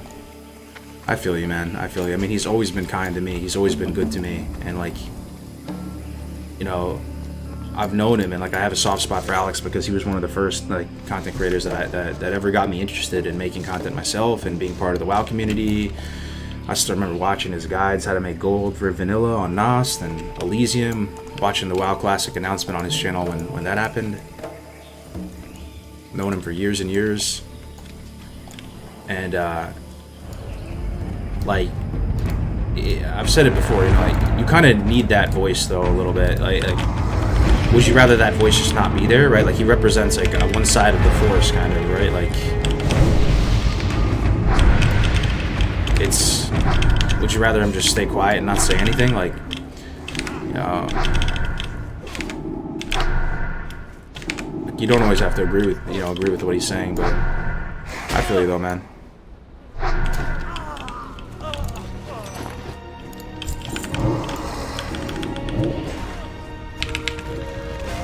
I just remember, it didn't used to always feel like this playing WoW. Like, it used to feel like most people that were playing WoW Classic and Vanilla WoW were like from Europe and stuff. Nothing against Europeans at all, but I just thought it was so cool when I first started watching Alex's content. I'm like, yo, this guy's like an East Coast boy like me. Like, you know, I'm from the Northeast. I'm from Westchester, New York, tri-state area. I was detecting that like tri-state in him, you know, and it was so refreshing at the time because that wasn't really a thing you would ever hear playing on the private servers and stuff.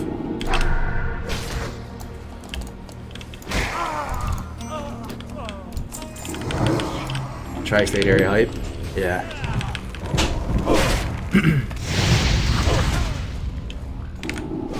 Okay, my Woodwalker is about to die. I should probably fear. Okay, I got the rat. Nice. Great job, Kargoz. I like your videos. Yo, thanks, man.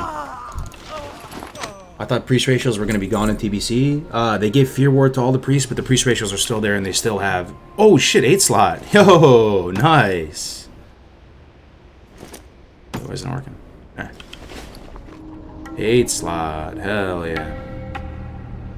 Yo, we love to see it. Yeah, no, the priest ratios are more important than they ever were. In vanilla, everything is a giant blur. Balance, I honestly think vanilla WoW is like the more balanced of a game than TBC. Is that a hot take? Let me explain. It's just because you have all these consumables and gadgets and gizmos, and they all just, when you factor them all in, it makes it a gigantic gray area of balance. Arena, there's none of that, you know? And almost in PvE, there's none of that as well, too, in the sense that one big cooldown slot is occupied by drums. So a lot of other like weird wonky consumables and stuff like kind of go out the window, the play of those stuff.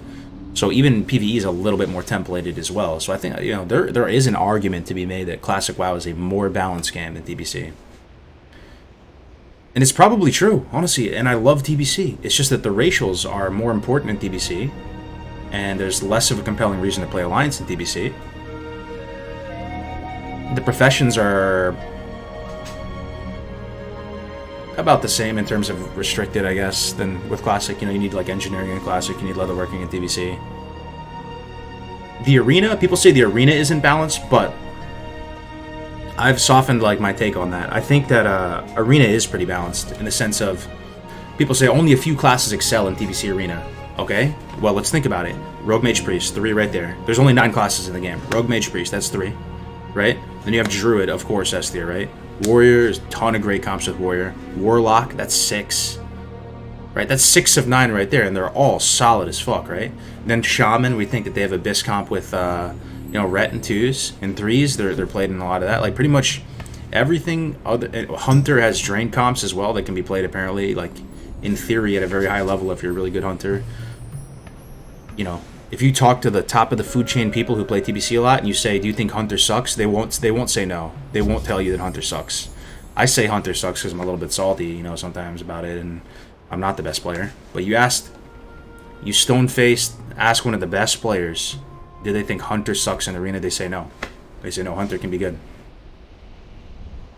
So honestly, I mean, in Arena, I mean, it's more of the racials that are imbalanced as opposed to the classes. All the classes are kind of good. Paladin is probably the weakest.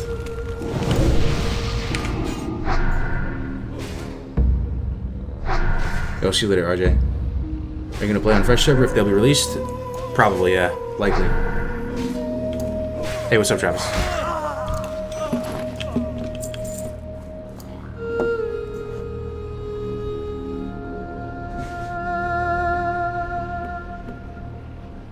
Is it mirrored? Your graphics look better than normal. I'm glad you think so, man. We have type !UI. There's a whole guide on it, but yeah, we pushed the game past the maximum settings of like the default sliders and all that using console commands and using reshade. Every class can get Glad. Yeah, it depends who you ask, though, right? Like, if you ask some of the best players in the world, like I've had these conversations now with like Uzbeki. You know, with fucking Jigsaw, fucking Gucci, Ozzy, you name it. Like Spank did 4 hours with Spank the other day. Spank is multi-class rank 1. He was the dude who invented the whole cactus pally. And to them, Gladiator is not the highest level. Gladiator is like, there's still another level of play above Gladiator. How insane is that? If I got Glad, I would feel like the biggest Chad ever. Like it would be, I'd be so happy, man. But apparently, like, you ask them, yeah, any class can get Glad. But to the average, like, not even average, just to like the vast majority of people, probably not. Those people get Glads on alts, exactly. Well, they can like boost Glads, you know, like they literally, somebody orders like a Glad package or something, they'd probably be able to get it, no problem. Rank 1 contenders, yeah.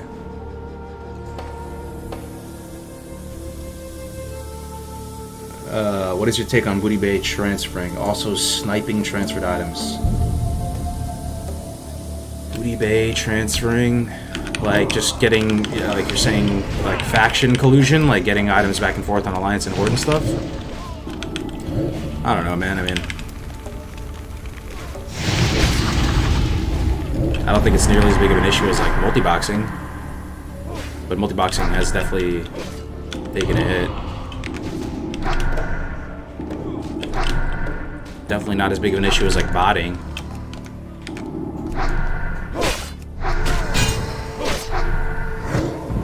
TBC Arena only exists to give druids a shot at Glad? What do you mean? There's some good druid comps in 3s. Like, amazing druid comps in 3s. You and Grayson have a fallout? No, not at all. I talk with him every day, man. Grace, no fallout, man. We keep a strong team. Like, we are like, there's a bunch of us now that it feels like a family in the hardcore community and stuff. You know, definitely no fallout whatsoever. It's just that, you know, we've done 4 duos now, so sometimes you want to switch it up, right? I wish that dude nothing but the best, man. So much love for Gray. Not at all, man. Not at all.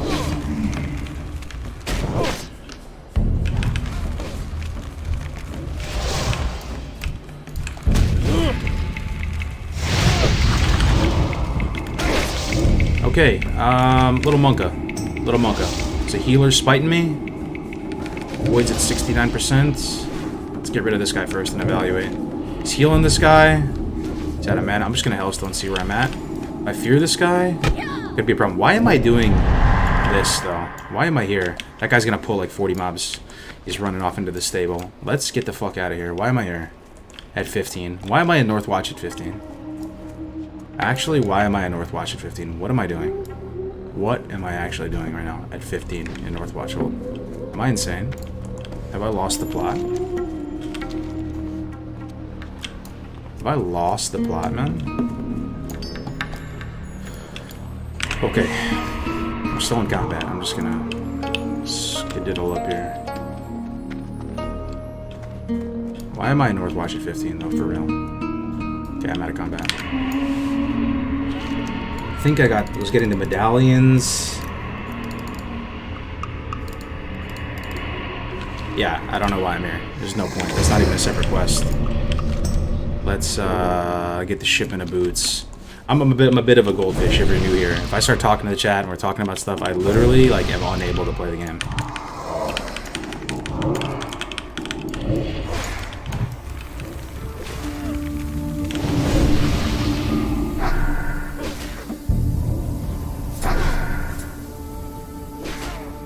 Imagine all the new druids excited for Arena, not realizing they will get trained every game in one shot in Season 1. Oh, yeah. Like, so, you know, Gucci TBC is a druid main. One of the best druids in the world. Top 3 in the world. And he is one of those people that said, I'm not really too excited for Season 1. Season 1 is kind of like a meme in his mind, and yeah, it's pretty much like what you said. The healers don't have enough resilience to survive. PvE gear is too strong. Rogues get, like, nasty Kara weapons, and the healers just... have a bad time for Season 1. Why don't you start with Corruption? You could. I mean, it doesn't matter that much, right? But Agony is like a better pulling tool, so it deals basically no damage on pull. This Agony hits for nothing, so your pet can always, like, snap thread it off, pretty much. It's almost like they designed the skill Agony as a pulling tool, right? Even your Void, just with this little tiny blueberry slap, can get the threat no matter what. And Agony is like a mortgage, right? You get more on the back end of it, as opposed to the front end. There's 12 ticks with Agony. The first 4 tick for 1 damage. The next 4 ticks tick for 2 damage. The last 4 ticks tick for 3 damage. Not literally, but like that's how you can look at it. The last 4 ticks are triple the damage of the first 4 ticks. So Agony is a really good pulling tool. You could justify pulling with Corruption just to proc Nightfall later, and also like right now, Corruption is higher DPS by like a big margin because I just got a new rank of it, but it doesn't matter that much.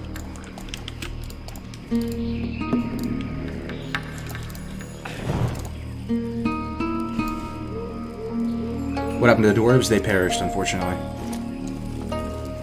Inventory is full.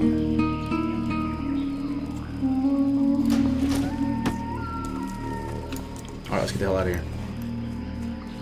We want 1 ret per raid and they good in PvP. That was like one of the most insane realizations to me recently, that rets are good in PvP. Like really good. Like the people aren't just saying that. The fact that they can play an S tier comp in 2s? Who knows that? Who knows this information? Did you guys all know that and you just weren't saying anything? I thought ret were like serviceable, but like to push glad or something, you know, as a ret, like, you know, it'd be kind of a meme. The fact that they can go resto shaman ret and be one of the most fearsome 2s teams is a light in the darkness for the people that want to play Blood Elf Valley. I swear to God, that should be like your main talking point when people start shitting on your class. Actually, S tier comp, by the way.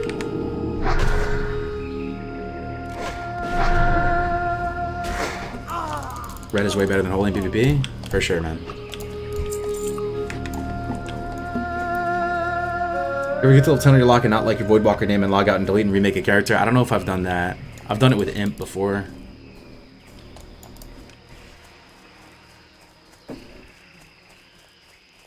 Rate your Void's name. Let's see. Hathmon? Yo, it's kind of cool. That sounds like a legit demon name. Sounds like a horror movie, right? And something is getting, you know, like possessed or haunted. And then somebody finds, like, you know, an internet search of like demonic rituals, and they're putting in all their experiences, and it matches up with this demon, Hathmon.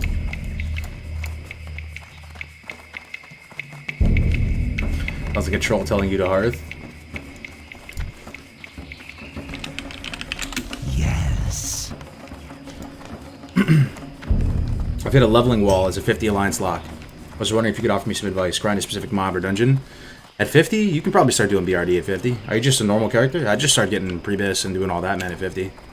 Or you can just pay for boost the rest of the way up if you have some gold on a main or something. Just do some Maradon, chill, watch some Netflix. Don't hate the player, hate the game. That's the meta, man. So I would do it too. Even though I talk all this shit on boosting and stuff, I would still do it myself. Because I'm incapable of resisting. Blizzard has to set the laws of the land in a way where people can't do that. But yeah, you can probably start doing the previous grind already, which is fun, right? You're doing dungeons, you're getting gear. That's what you're going to do at 60 anyway, right? So the 50s fly by. Also, make sure you keep, like, you could just chill in Fellwood, get Songflower, like, just always keep it up so you're just stronger. I don't know, you could start farming stuff that you need at 60 already, whether it's recipes or rep, or just start playing like you're level 60. Because you can start doing this stuff for 60 already.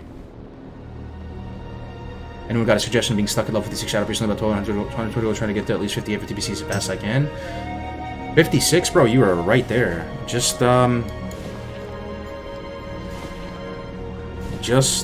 start playing the game like you're 60. You're basically 60 at 56. Like, you can do the stuff that you would normally do at 60 at 56. You can start running Elbers, Ubers, you can start doing all the pre-bis grind, you can start farming gold for TBC. Like, you're basically 60, man. Did you change the stream settings? Seems way more grainy than usual. People are saying it looks pretty good today. You might have the resolution set at a lower amount. Possibly. Maybe check the cogwheel, bottom right. I'll turn off the UI. Does it look grainy? Let me stand still for a second. It's a bit early for Ubers. Maybe, but I mean, people are so geared, right? That, like, maybe you could just get, like, some really geared out Nax people to help you through or something.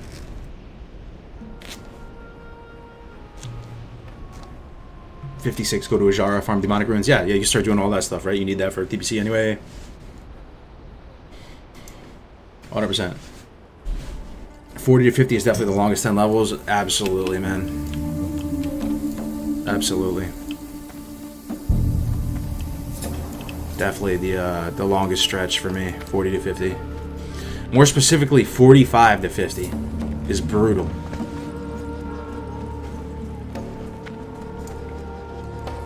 Absolutely crisp. Yo, C-Nose is the resident bloomer in everybody's chat, I swear. I see you in Gray's chat, my chat, like, literally only positive feedback, like, amazing hype beast person in the chat. C-Nose, appreciate you, man. Hey there, just passing through? Alright, What will we do now? 15. We could try to do a dungeon or something. I don't know. Kind of chill. I just don't feel like getting into Discord. I don't like just being solo dolo. What are we gonna do now? We should do like Samaflange, all this stuff, right? So maybe go to Crossroads. Yo! Hurry back! When is the next Dark Portal? We were supposed to do the Warrior episode. We had like the most monstrous brain warriors lined up for it, and then like they had one of them had a something come up, so we had to push it. But it's probably going to be the Warrior episode next, and we have Abide, who is like pretty legendary on the private servers. Some people love him, some people hate him, but nobody really questions his understanding of the game. Like he's a very, very like seasoned TBCer and plays warrior, tank, all that. And then we might get maybe warrior TSW, Ozzy, Taiba's the other PvE warrior that we were thinking of having. Yo, CDK gifting a tier 1 sub to Seed Hose. That's a high impact sub right there. Thank you very much, CDK. Hooking him up. That 9K bit rate, exactly. 9,500, baby. I think it was YouTube compression, switch to Twitch and it looks way better. Gotcha.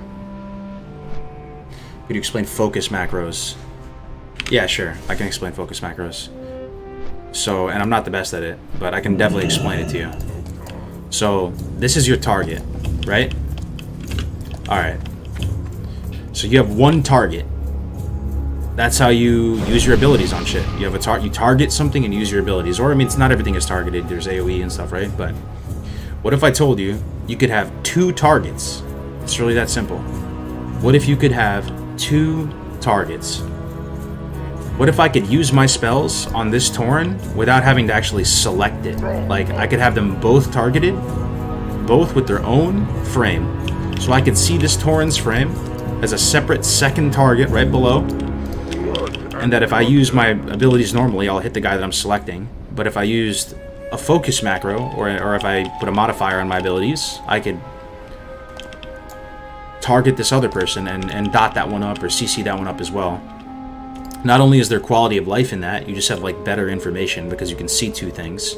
But also, if you're using it on enemies, they can't tell you're targeting them, right? So it looks like I'm casting a fear on Gazrog, but I'm actually casting a fear on my enemy over to the right. Because if I target my enemy to the right and I look at him, like, what if I want to fear this Horde Guard here, right? And I twist over here and I target him, they're going to be like, oh shit, this guy's about to target, this guy's about to cast a fear on me. But if I'm facing Gazrog and I'm actually fearing the guy behind me and I'm not even targeting him, that guy's chilling out in the open. He's like, oh, he's not even looking at me, I'm fine. And then he gets feared. Strength and honor. That's pretty much it. Alright, let's go head northbound. Do Samaflange. Can use focus macros for melee weaving. Probably, yeah. Yeah, you probably could. But I mean, you could just use target last target, right? So it'd be useful in the sense you could monitor the health buffs, debuffs of the thing you're melee weaving, but you could still do that with classic, just with target last target. Works pretty much as good.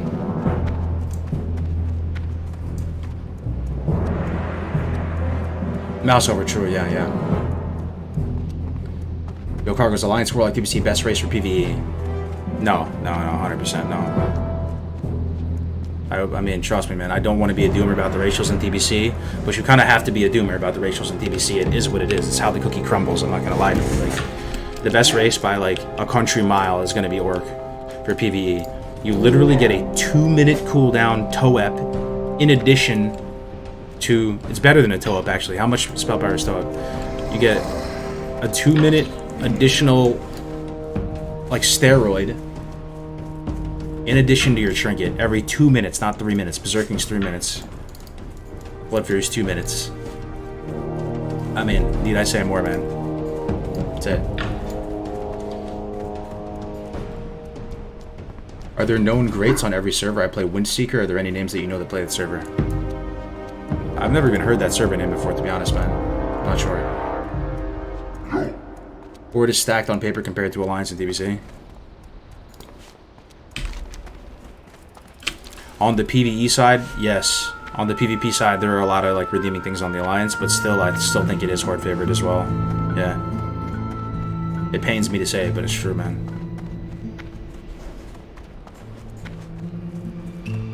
You think they'll give Ally Paladin Seal of Blood? Do I think they will? No. Should they?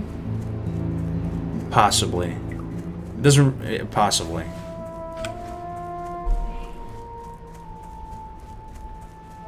But maybe they should just call it something different or something. Because Seal of Blood is very Blood Elf RP, right? It's very, like...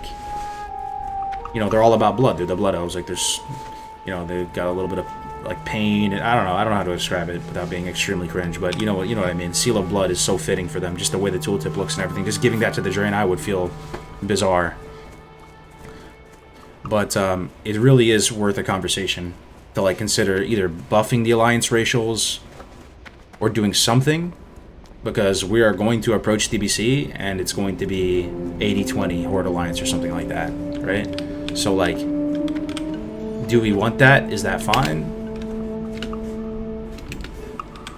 You could faction queue everything, which is probably the best solution, but a lot of people are just going to be pissed because they're waiting in queues for hours.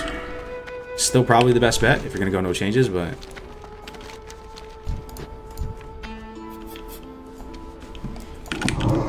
I'm not fond of making the ideas of both factions perfectly balanced. I feel you. But are you fond of... Oh, you're saying balance in terms of population? Or in terms of, like, literally just balance? But I'm just saying, like, if you are a Horde or an Alliance player, like, would it be fine? Would it affect you playing on 80-20? Because I'm no longer really into World PvP, it doesn't really bother me that much. I'm fine. I'll just stay in my own lane, hardcore Andy, do my that. They'll do my arenas. You can queue up against Horde in the arenas. If you're Horde. So... it really wouldn't affect me too much, the faction imbalance. Like, I'm not really fighting for amazing world PvP anymore.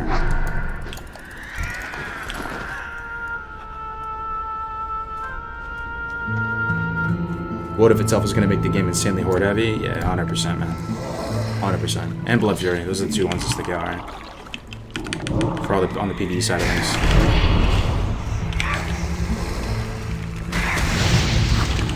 Isn't what if the whole reason you are leveling this Warlock right now? Yeah, pretty much. There's also some... Yo, Undead is just so nasty, though. Look at this. Also this. This makes it so people get 70 spell pen instead of, like, 60.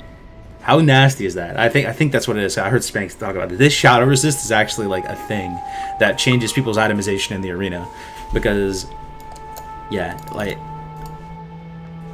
yeah, apparently you get 60... You get spell pen for... priests, apparently, like for their shadow protection or whatever. This is what I hear. But you get a little bit more because of this. But there's also Cannibalize is quite good. There's like, especially, no, honestly, Cannibalize is amazing.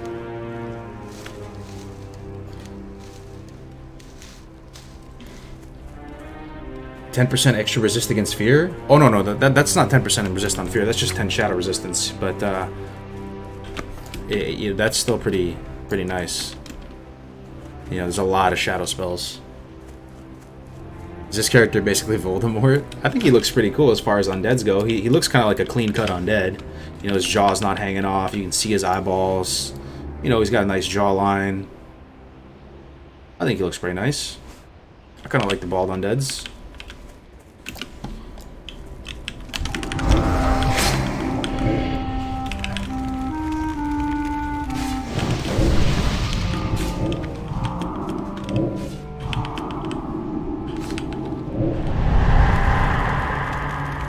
For TBC Warrior, should I roll Undead or Orc?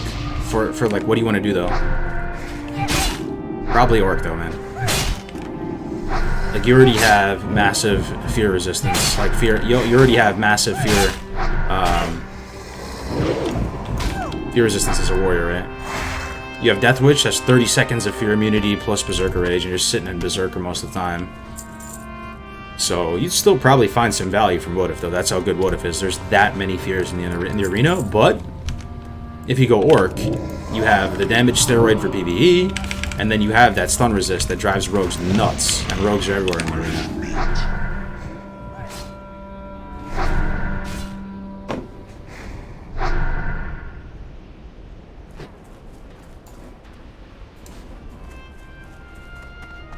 Cannibalize does work in the arena? Oh, yeah, it does. I mean, it's not the best on Warlock, but on Rogue, Cannibalize shines the most. I swear to God, Warlock, it's so good on Rogue.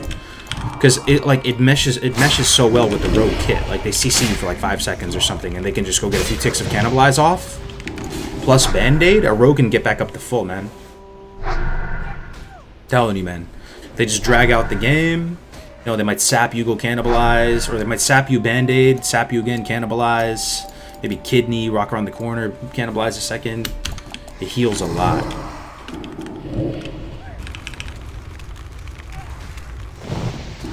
Do you think your opinion has changed on TBC since you started playing Endless? Definitely, man. It's one thing to, like, hear about the game, and it's another thing to play it. When you play it, you really... Like, I was thinking Wodif was overhyped. I was thinking Perception was S tier. I was thinking a lot of things. I was thinking I was going to play Hunter.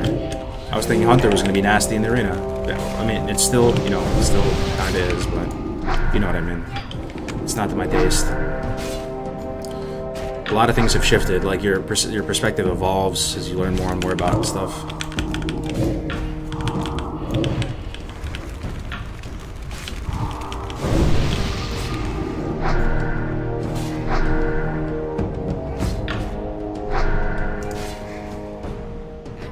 So when Classic ends, you got 2 Warlocks and 0 Hunters. Yeah, you're not wrong. You are not wrong.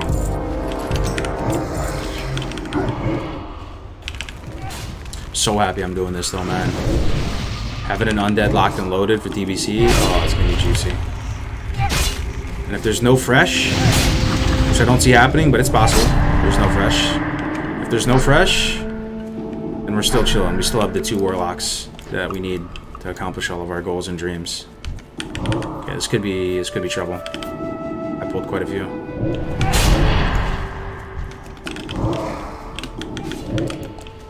Stay at max range on this. Hathmon's doing okay. Gotta pump this dude. Come on, hang in there, Hathmon. Hang in there, buddy. Okay, 1 dead. Oh, that's a lot of mobs. Hathmon's about to die. I'm just gonna run. Voidwalker taking the L for us. Got 1 shard, 1 trusty dusty. Okay. Gonna make a Hunter alt when TBC hits? I don't know, man. I think I'm just gonna go hard with Warlock. There's a lot to do. We're already going to be playing fresh, right? Most likely, so we're going to be having to catch up with all the people with 9 million zillion gold and a couple weeks of additional resets on raids and stuff, so... The thing is, if I do want to go main DPL, which I don't think I will though, because it's Season 1, right? If it was like Season 3 already, the meta in TBC, then I would consider going DPL. This Priest lock, and then I might go Orc and then find a troll partner and just be like a spank copycat. But since it's Season 1, I'm going Rogue Warlock. Yeah, you gotta go Undead, man. You gotta go Undead. You gotta go Undead. Gotta go Undead, man.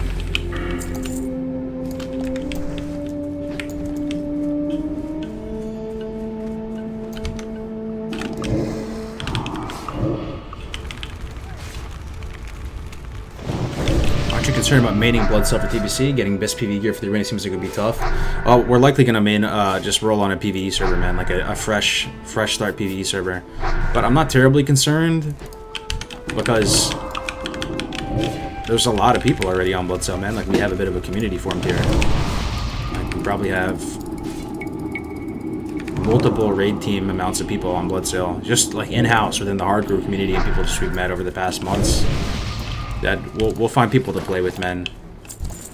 And you know, when you are streaming, it is easier to find people to play with because people just like know that you're looking for stuff, so they'll hit you up and be like, "Yo, I'm down to run this" or whatever. So,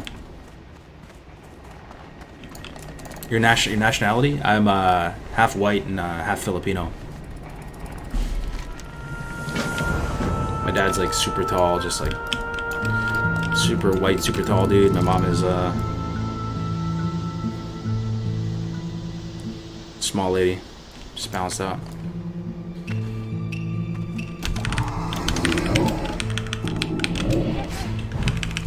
Leveling hardcore Fire Mage right now, best comp for Mage TBC. With Fire Mage, you sure you want to go Fire? If you want to go Fire, you probably go RM Fire. Season 1 probably be really good. Just like, you know, Palm Pyre with a Rogue, it's probably pretty solid, honestly. You could probably, sky's the limit with that comp. In 2s and 3s, I don't know enough about 3s to make a recommendation for Fire. It may not be possible. You'd probably just get fucking clapped because you have one block, right? So they just like zerg you down, pop your block, and then you're just gonna die, man. You don't have ice barrier. I don't know if Fire is very good in 3s. I don't know though. I could be wrong.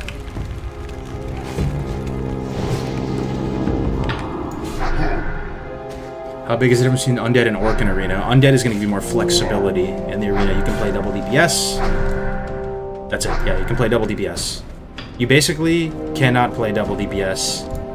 IMO. Again, if you ask rank 1 player, they'd probably tell you otherwise. They'd probably say, yes, you can. You can actually play any race and any spec and any class up to a gladiator level. But I'm just trying to give you some actual hard-hitting, realistic advice right now. If you're not like that person who's like really good at the game, like you're gonna have a bad time playing Orc double DPS, man.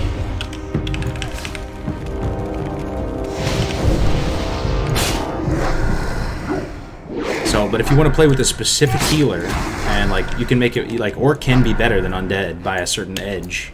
You know, like for example, like Disc Priest, Lock. If you go with the Disc Priest, they can dispel fear off you. Your Fell Hunter can dispel fear off you. You have a bit of fear protection from that. You have the bonus Shadow Resist. There's a lot of things there that can like still get that fear off of you. Also, because you're playing with the Disc Priest, like you can get more value out of Blood Fury potentially. Blood Fury will actually drop the wound poison stack on you, and like because you're with the healer, you can probably like survive long enough to get value from that. In addition to just having like really like high pressure dots, right? Because you're gonna have really strong dots. You're gonna have your trinket plus Blood Fury. That's maybe 400 or 500 spell power right there on top of everything else. You're just snapshotting all those dots on everybody, plus Hex of Weakness, 20% Mortal Strike effect, giving you curse protection too on an Amplified Agony or something. Dude, your dots are gonna be melting. So apparently like Orc, Lock, Troll, Priest is best for DPL. But it's the flexibility, right? If you want to play double DPS, you want to play different comps. Undead all the way.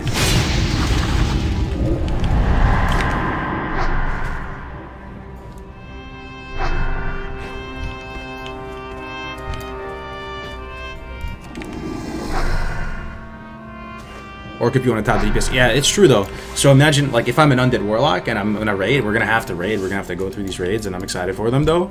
You probably do feel outclassed compared to the Orcs, man. Like, you probably feel as an Undead in the raid, like, oh, I should never be doing more damage than these Orcs. Every 2 minutes they get this extra free trinket. And you probably don't. You probably get beat on every fight where there's an Orc Warlock, unless you severely outgear them. This is my guess. But then you pump like a gas station in PvP. But those Orcs could still find a comp and go DPL or something. So, like, honestly, Orc isn't bad. It really is not. It's just that I like double DPS 2s a little too much. Yeah. Is Blood Fury good in Arena when you're bursting as a non-healer 2v2 comp? It could be until you get feared, and then they fear you again. You know, you fear, you try to dispel with the Fell Hunter, it doesn't work, and then you have to like trinket it, and then you get like blinded or something happens, and then all your pressure is completely stopped. Fresh meat. Can you expect a UI add-ons guide for TBC Arena? For sure, man, absolutely. Is this going to be your main in TBC? It's possible. Like, let's say if there's no, like, if there is no fresh option or something, and then yeah. I think I'll stay on classic servers where I have an additional 25% chance to resist stuns. You don't though. You can get up to 40. It's either 40 or 45% stun resist in TBC. On Warrior, sorry, you're saying Warlock then? Warlock, you can still get 20%. 15. You can still get 25% in TBC, whereas opposed to classic, you can. No, wait, you can get the same. No, with classic you get 30. Yeah, as an Orc Warlock. 5 base plus the 25 from hardiness. But you can still get 25% in TBC. It's not that big of a difference if you meta gem for it, which you do in PvP.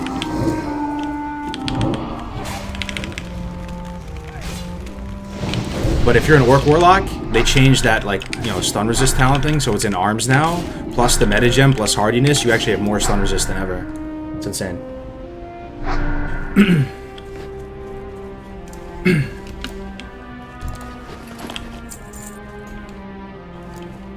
Yeah, with the meta gem, it's 5% resist if you get that meta gem. There's actually a lot of fun meta gems, though. I'm curious to see if there's a meta around it, if the meta develops around it.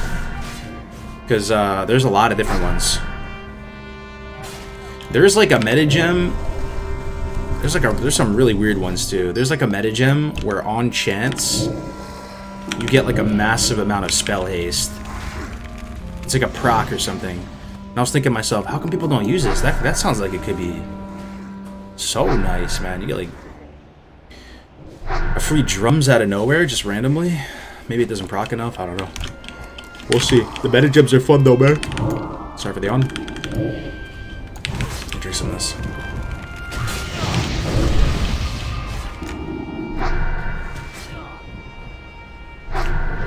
Orc Warlock is not as good as Undead with the Resto Druid and 2v2, yeah. Not as good. You have no Dispel if you get feared from the Druid. I would say Undead is, it would be better. But if you're playing, like, you know, with the Disc Priest, or even with the Pally, Omega Lol, you really wouldn't want to play with the Pally as a Warlock, though.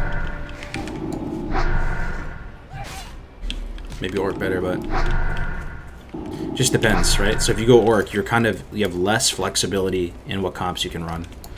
That's probably the #1 thing I would say between Orc and Undead. You limit the amount of comps that you can run. Are you gonna have an Orc for PvE and Undead for PvP? It is, yeah. I'm probably just gonna have an Undead and be better in PvP, but weaker on PvE.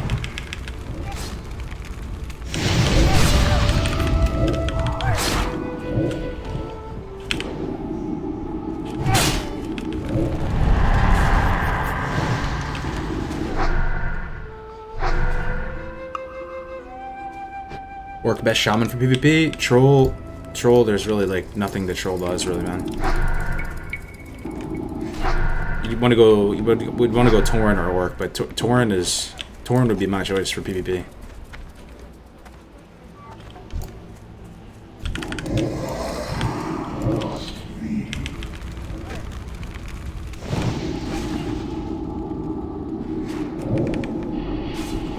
Do you raid? No, I don't. Not currently. It's not even that, like, I don't want to raid. Sometimes I have the itch to raid a little bit, because Nax does look pretty fun, you know, but I'm just not a good raider, man. I'm not really a good asset to the team. I'm not really a team player. It feels like work shortly after. Like, it's fun for a little bit, and then it kind of gets stale pretty quick when it feels like a job and it feels like a regimen, so I'm not even bothering with it, man. I don't have a raid. I don't want to apply to a raid and just be a shitter. TBC, I'll go hard again. I'll saddle up again. And we'll give it another go.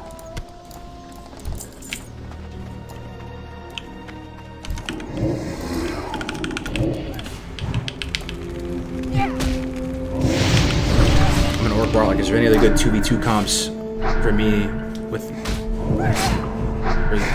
the Priest? 2v2? I mean, it's gonna have to be a healer comp, right? So you probably could do LD, because LD is very strong, so maybe I back it up a bit. LD is a very strong comp. It's apparently like a top 3 comp, potentially. I know Gucci said in his mind it's one of the very top ones, and he mains LD, I'm pretty sure. He plays the Druid in the relationship, though. He plays with Tazar. If anybody knows who Tazar is, he's a big brain PvP Warlock. And LD's very strong, so if you're Orc or you're Undead, it's going to be strong regardless. You can play it. I would just say the only thing that you're limited to is the double DPS with Orc.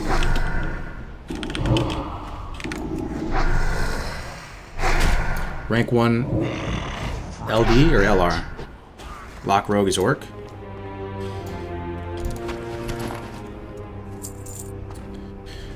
There you go.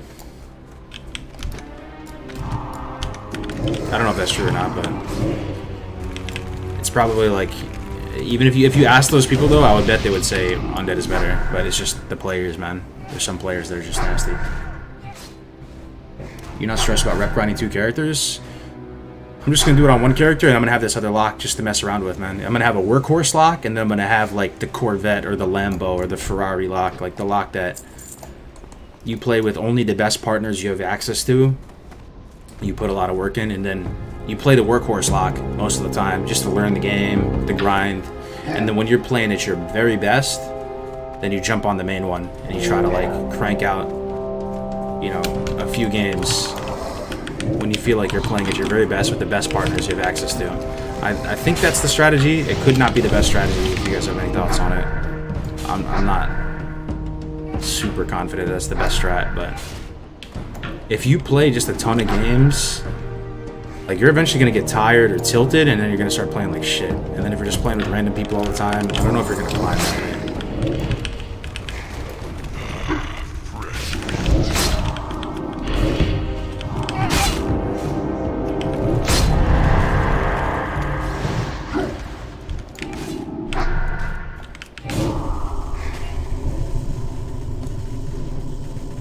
TBC rep isn't that bad. Well, apparently, you know, you can just buy rep. I don't know if it's going to be in the game, though.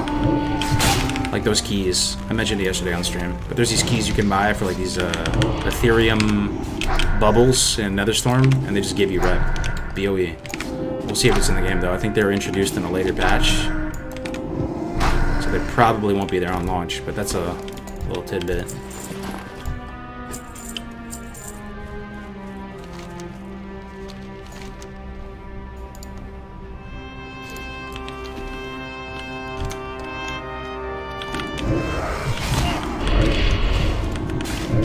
Void is low. Drag this dude out here. Fear him. Pump this guy. Oh, he's getting feared in the worst way ever. Oh, buddy. We're in for a gunfight. Is it 1? Ah, we just have to run. Oh my god, there's hyenas everywhere too. I just need to go to the control panel too. Yikes, 15%. Okay, we're good. Come on, Hathmon, hang in there, bud.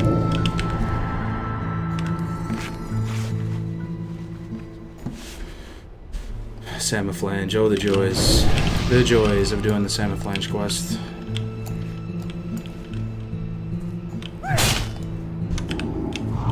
What?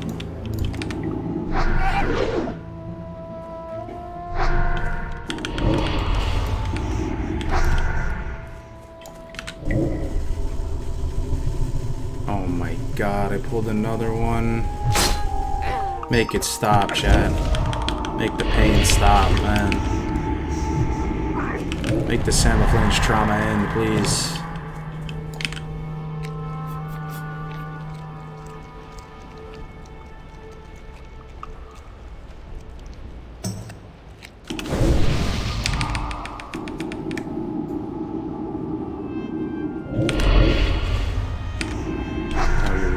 Oh my god, what a nightmare.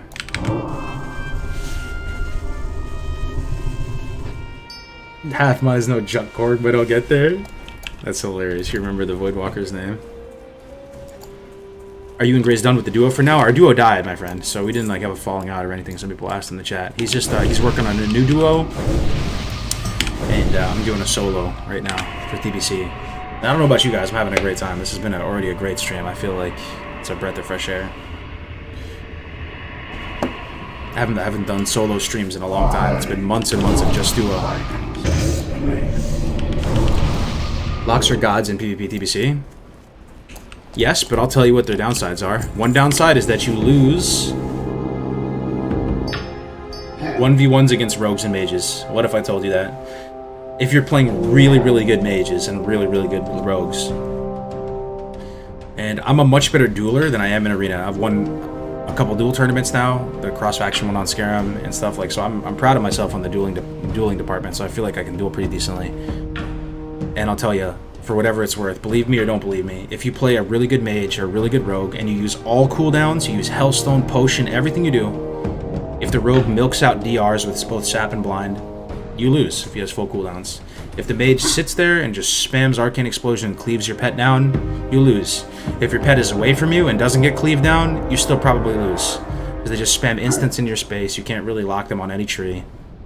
They have like double block. They pre-wotif so you can't fear them. When like I have a normal opener where like I blanket them into a fear, they pre-wotif it. It's so much aggression. It's so much tempo. Like you lose.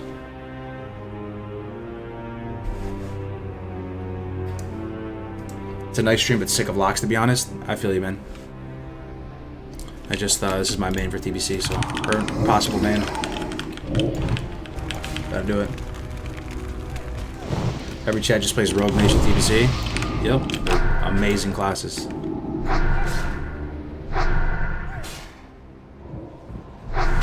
Which class is best healer for PvP, TvP? Well, I just, Druid and they're on, I mean, there's not really one bis one. Druid and Priest, people say, are up on their own tier, though. Me personally, I hate fighting Disc Priests more than I hate fighting Druids, because Druids I feel like, oh, I can fear. Oh, hell yeah, I can fear. There's no Dispel. As a lock. But, yeah, Disc Priests are the nastiest. In my mind. Shaman said you had TBC stuff and couldn't do the tournament. Yeah, man, I felt some serious FOMO that day. I really wanted to be there. It looked like so much fun. I was doing this deep dive for TBC, and we had already canceled once with the guests. Like, we'd pushed it for some reason, so, like, it was too much, right? Like, you can't just push it twice. Those people will never talk to you again. So I had to do it.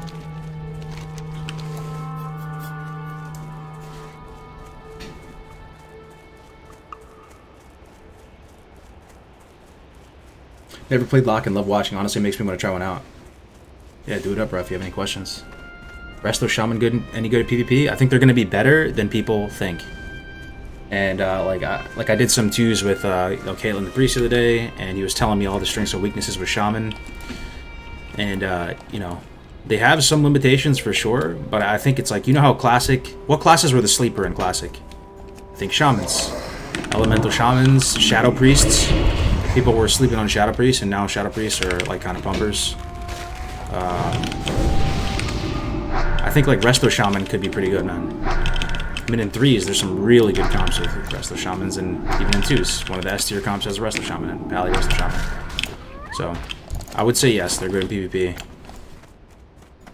They're probably a tier below Druid Priest, but that doesn't mean that they can't play comps that are on the same level as, like, Priest and Druid comps, if that makes sense. What class were you going to play in the Shaman tournament? I was just going to be a Warlock.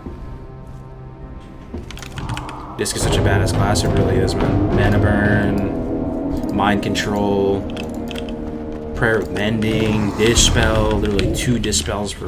And Dispel is cheap, man. I was comparing the cost of my dots versus the cost of Dispel. Dispel is cheaper. How does that even make sense, man? And they take 2 things off, not 1 thing.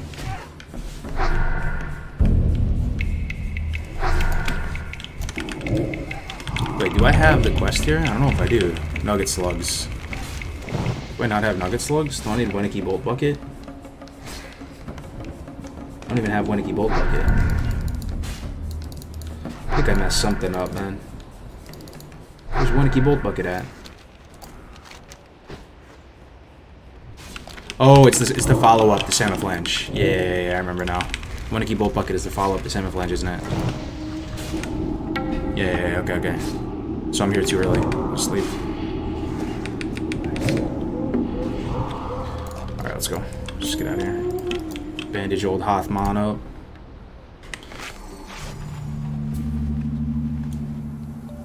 This spell might be cheaper, but you have Mana Drain. It's true.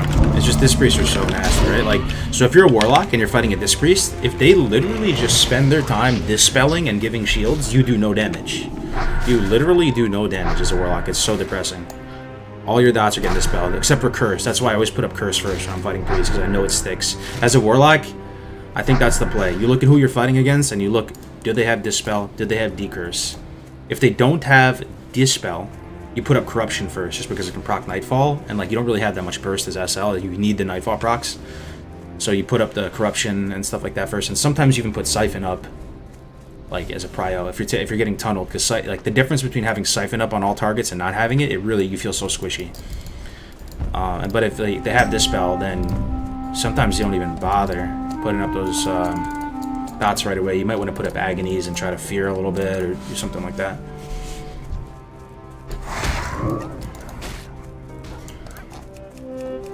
I'll tell you what though, as a Warlock in TBC, your old trusty dusty is mana drain. You love your mana drain. It's like your best friend. You know, it wins you so many things that you would not normally not win. Love that you have the music so high, it's so nice. Hell yeah, man. The Barons, bask in its glory. I evaded. Alright, we're gonna go do the first part of Harpies real quick.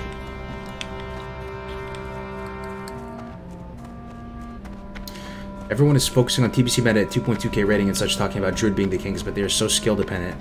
What will be meta for more casual, not so skilled players? It'll still be the same, man. Druid, honestly, Druid, this is another thing that maybe it's just me. Again, I feel free to ignore all this advice, but I went into TBC thinking Druid was the highest skill cap class in the history of the game, because trusted sources of mine who played the game, multiple Gladiator, like Navik, for example, played Gladiator every season on Rogue back in TBC. They told me, like, Restokin in particular. And Restokin is definitely harder than just Ardruid. But I played an Ardruid, and I probably put a couple hundred games into Ardruid. It's not that bad, man. It's not that bad. Like, you stay max range and life bloom shit. Swiftmen, when you need it, instant heal. Like, you heal like a beast. You know, if you need to get your CC chain off, you just pop in a Bear Firm, Feral Charge, literally unmissable CC, 15-second cooldown. Like, you literally just Feral Charge them, then just bash them into clones. Is really not that bad.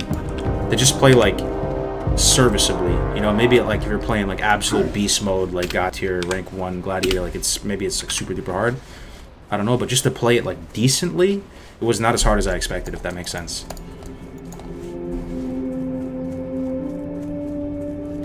So I think Druid and I don't think the meta is going to shift even at the lower level. It's just going to be people playing it kind of like with less finesse, but the same comps. I think that was my guess.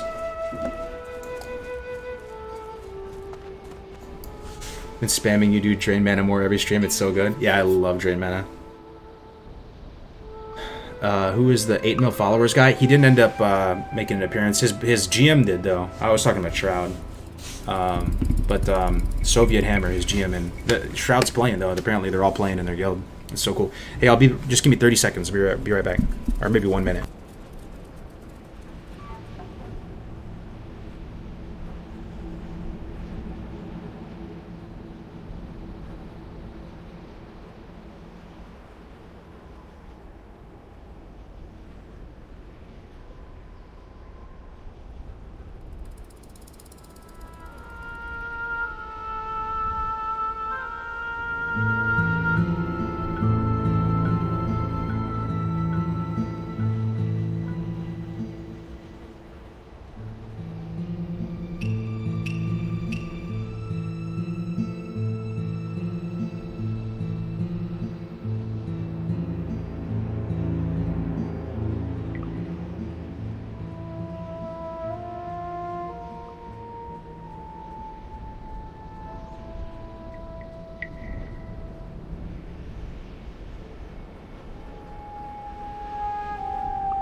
Alright, we are back. Thank you for your patience.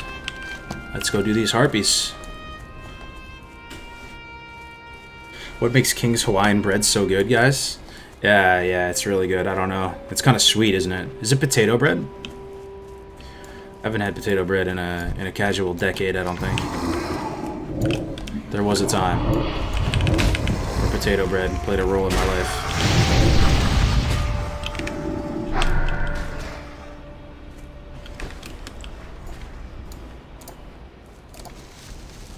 Those Hawaiian bread sliders from Arby's. Yo, Arby's is kind of I slept on one, yeah. There's only one Arby's within like a 50-mile radius of my house, but I pass right by it as I'm on my way up to like my farm, and I stop there, and it's the only place I can get a gyro out here in California. I used to get them all the time, you know, in New York. But they're actually surprisingly good. All the food snobs are rolling their eyes, but they're surprisingly decent, man. And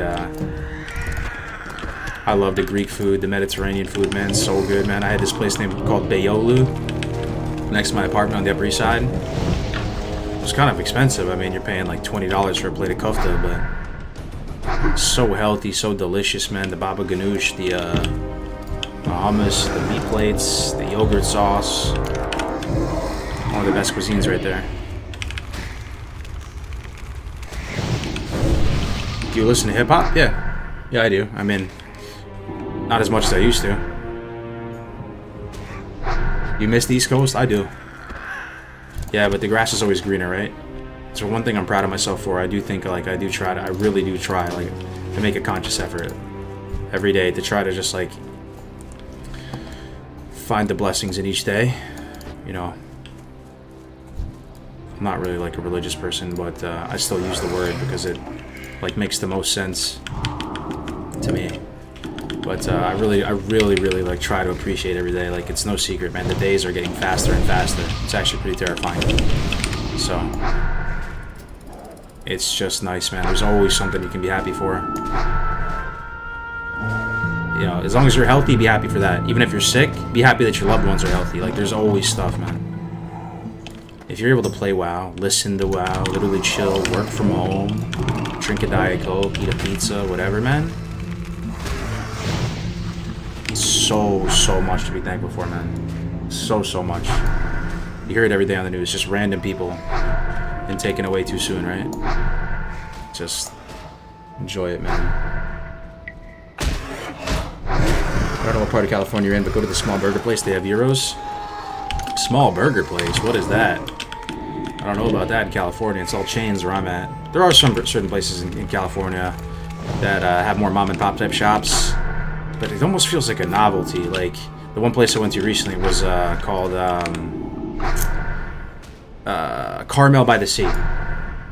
That town, yeah, it has mom and pop shops, but you go into the mom and pop shops, and I remember I literally just went to a restaurant with the wife. You got takeaway, got like some fish and chips, you got like a pasta dish, and it was like $100 or something, you know, like so ridiculously expensive, man. It was like shocking, you know. So like, it's like a super manicured, like, fairy tale whimsical type town, but it's almost, I'm not even sure if it's real or not, because the people there are like super bougie, ultra wealthy, like tech million and zillionaires. Every third car is a Tesla. So I don't know. I don't even know if that makes sense. But like, you know, I'm from Westchester, New York. It's a wealthy, you know, county outside of New York City, for sure. But one of the towns I grew up next to was Mamaroneck. Mamaroneck's just like a working class, blue collar town. And like, it had like really true like mom and pop stores. Like, it had like an Italian deli called, oh my God, Cosmos Italian Deli. Walk in there, imported sausages hanging from the ceiling, panettone bread there. You go get your imported, you know, prosciutto, you know, fresh mozzarella. You know, get a sandwich there. Like, that's a mom and pop shop. Like, and then you leave and it's like $10. So I miss that. Not even a Ferrari. Oh, I mean, there's Ferraris there too.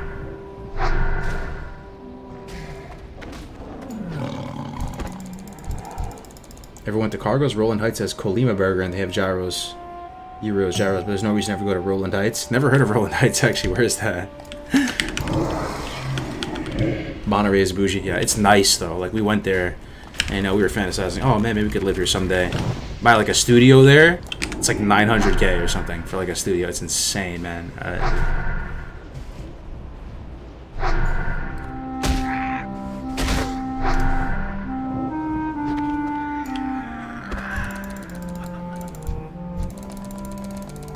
If you live in the Bay Area, there's halal guys. Is there, though? Like, I'm not like in SF though. Like, you're saying there's food carts, like halal guys and stuff? Yeah, Shroud's playing hardcore. Games Corporate. Their whole guild is playing hardcore. They have like another guild. I don't know if it's on Fairlina or Old Blanchy. I heard multiple reports, but like they have maybe like 30 people in their guild actively playing hardcore. Winky had their GM on F's in the chat last night. It was so sick, man. It like totally revitalized my interest of just like solo playing hardcore. It was... This community is amazing, man. I'm so sorry if that's like cheesy to say, but it's true. It's true. It's been the best WoW community I've ever been a part of, this hardcore community. You know? It all happens so naturally, too, and stuff, and, like, Winky does such a good job with that show. You know, I almost felt, like, a bit disconnected from the community in the past weeks, because I've been, like, mainly doing TBC and doing all these guides and, like, networking with the TBC people. Just tune into that show. Seeing all the familiar faces in the chat. It was just so nice.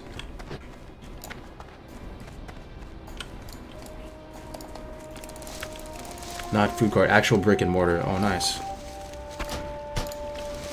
I thought Halal Guys was a food cart.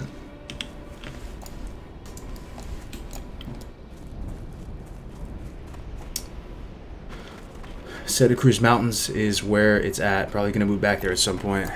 Santa Cruz Mountains. Santa Cruz, forgive me, man. Like, where's Santa Cruz? Is it north, south, central California?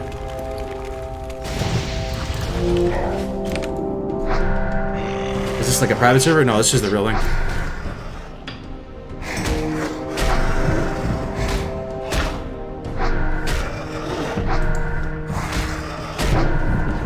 South, north of Monterey. Okay, gotcha.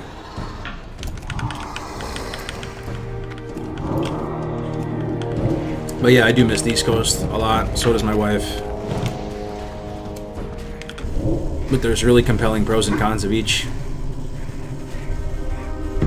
You know,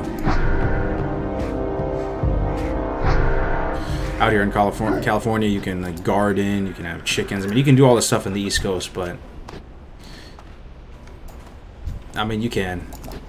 But there's certain like differences too. Like just cars last a lot longer out here. You have to do a lot less maintenance in your car. Your lifespan of your car is a lot longer because it's not getting like ruined by salt. You know, things are just much more spread out here in California. The East Coast, we kind of missed the snow, man. There's like a big blizzard going on in the East Coast now. We've been getting pictures and hearing about it from friends.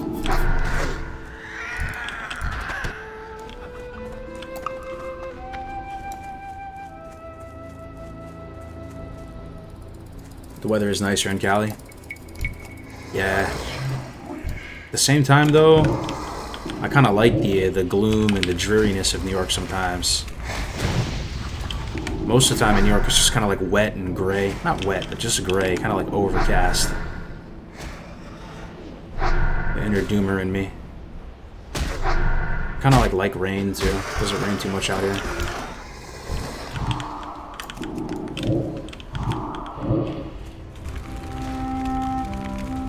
I love the snow, yeah. We go to Lake Tahoe to get our snow fix in every year. Didn't go this year, though, because of all the pandemic and stuff.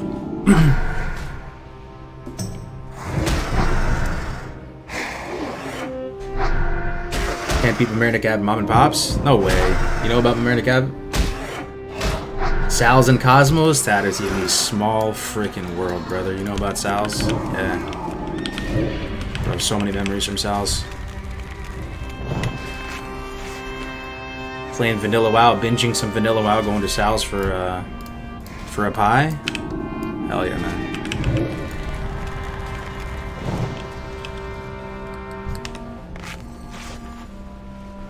What's that in the background? I'm playing just some Witcher 3 in the background. Damn, son, you rich as fuck. Lake Tahoe? Lake Tahoe is not expensive.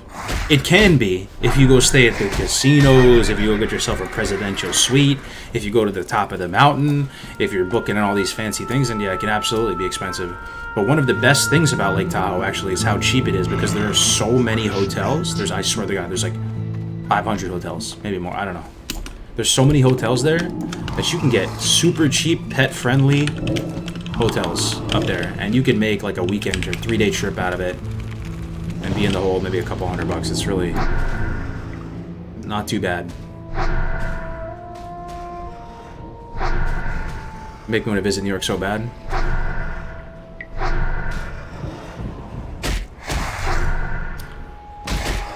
Can I ask you where you play? We are on Bloodsail Buccaneers, my friend. Went to Tahoe, didn't spend too much, lots of hotels for sure. Yeah. We just had a major snowstorm. I honestly don't care if I don't see snow again.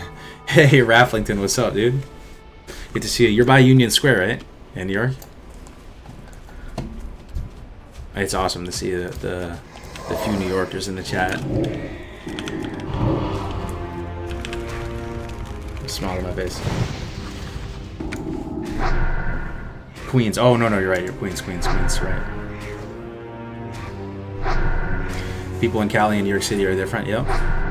3,000 miles separating them, so they're going to build up some cultural differences for sure. You think Bloodsail for TBC? Unlikely, but it's possible, right? Like if they don't have fresh, then probably, yeah. But I just think that it's likely that there's going to be fresh TBC.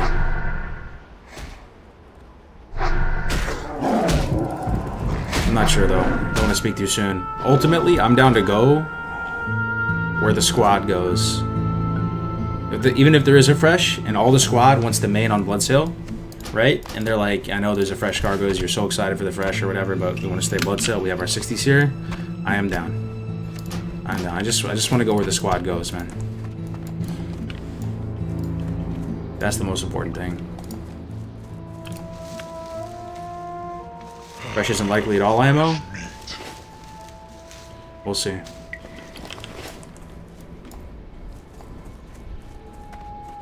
Hoping for a fresh classic.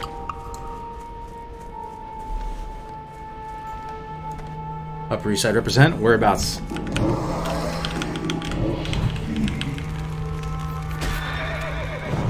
Yeah, you died with your dwarf. LMAO, start over again and again and again and again. That's the nature of the beast, though, man. You're either into it or you're not. This is hardcore for you. We go again. It's like the catchphrase of hardcore.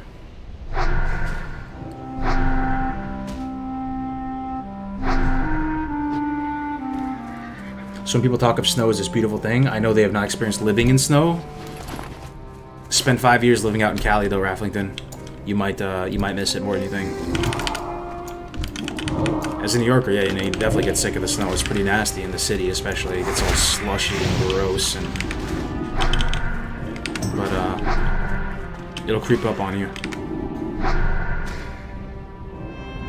How many hours have you played total in WoW? Guesstimate? I have no idea. Definitely over a year of my life, probably Slashblade. I would guess, which is maybe sad for some people, but hey man, no regrets. This game is help keep a roof over my head. It's like responsible for my social circle. It's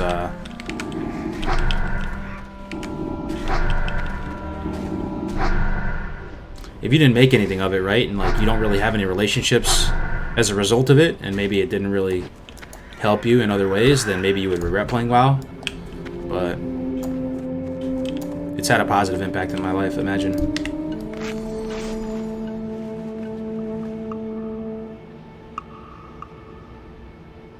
You guys think Blizzard isn't going to charge us for TBC? Like a, what do you mean, like buy the game again? I don't think they're gonna do that, no. Just it's the same subscription fee.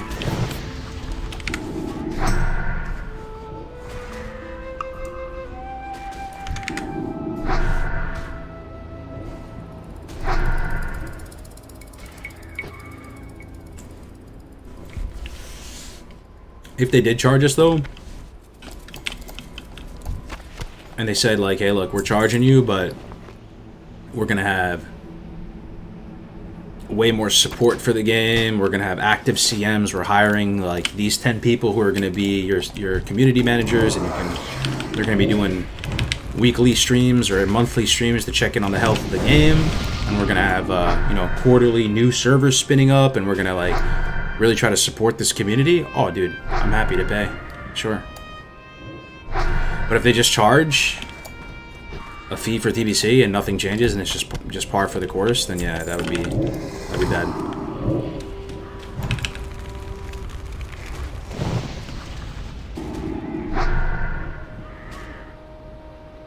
A couple of 100 driveway clearings of snow makes you lose your wonderment over the white stuff. Yeah.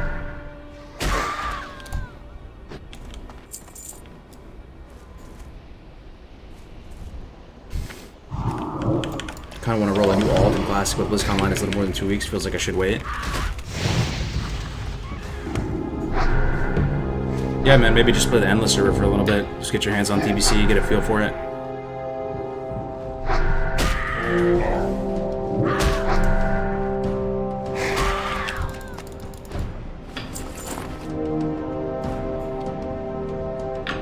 I have around 600 days total, which is about 14,400 hours level Mayo. I could have studied that time to become a doctor or a lawyer.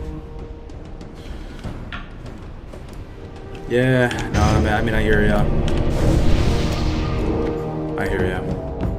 Hopefully you got some friendships out of it, though, and some good memories and stuff, you know, like...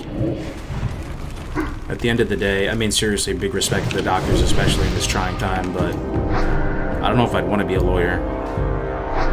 Personally. Make a lot of money, but...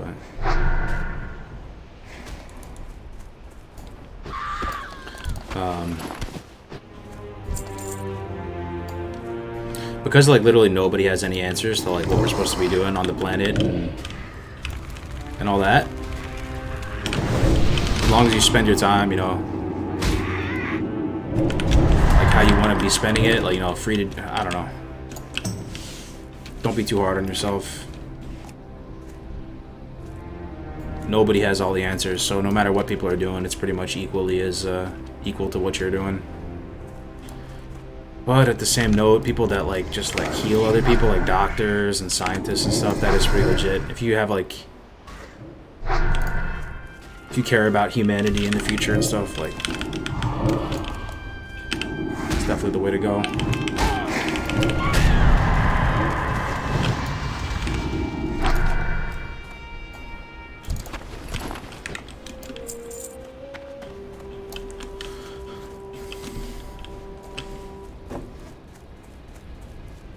Harpies, easily the worst classic mob.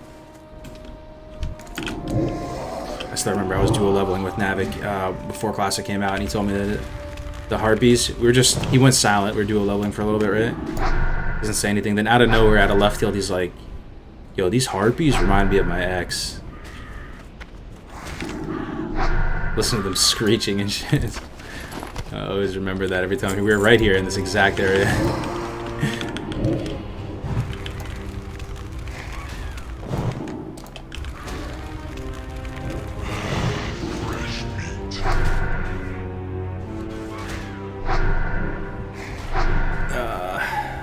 You know we will hit that fresh hard. Oh yeah, you playing on the new Endless, Rafflington? I'm down, bro. Most doctors do it for the money.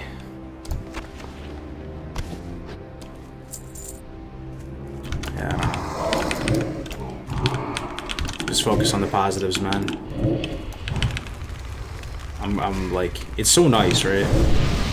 Maybe it's not though. Some people, this like for some people, maybe this is like a fate worse than death, to be like sitting at your computer all day and stuff. They just want to be outdoors, taking breaths of fresh air and stuff.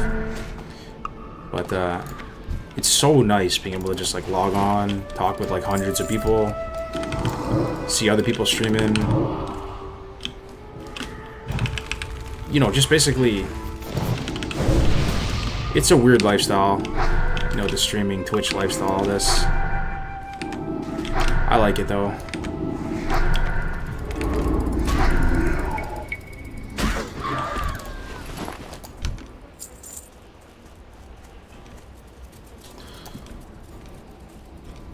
Definitely grateful for it. Raw breathing and living life, that's the best thing. Not wrong, brother.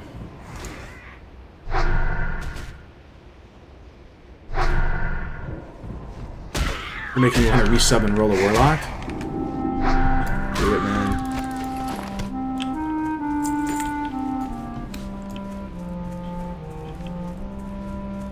How many level 60s do you have? I think I have 5. Soon to be 6 with this guy, though, right?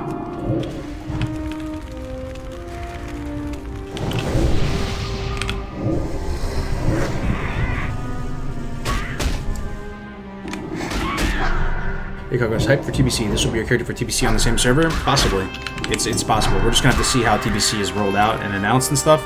Like, if there is no fresh, like, worst case scenario, no fresh whatsoever, we're carrying our characters into TBC.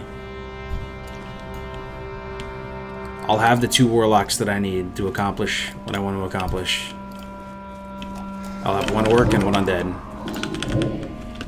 And a part of me still wants to play my orc, because maybe the PvE will be fun, and if the PvE is fun and I'm enjoying the raids, then it would be sick to be orc, right? Also, I do have Black Book on my orc warlock, which is a sick item for warlocks in TBC, and I could go the Felguard raiding spec. I don't know why that sounds so fun with Black Book, and just pump with the Felguard. Raid is Soul Link. It just sounds like a great time. So a part of me still wants to play my orc warlock, and my orc warlock has decent gear.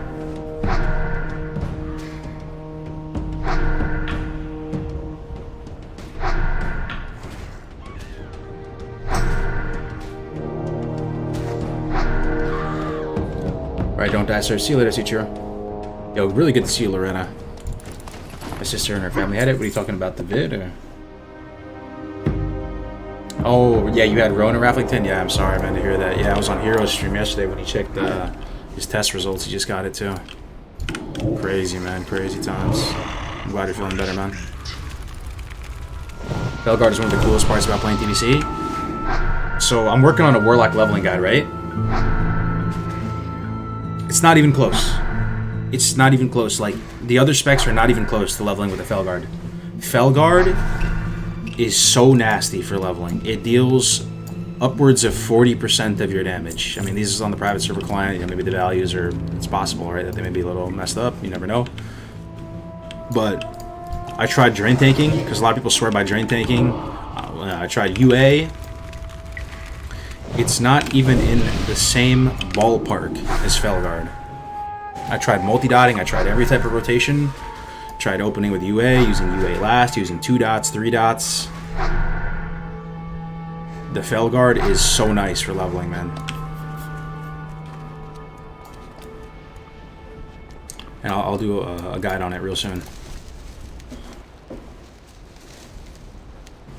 Are you grinding or quests as well? Oh yeah, we're doing quests. We're doing this Harpy quest. We just finished though. So we're about to leave.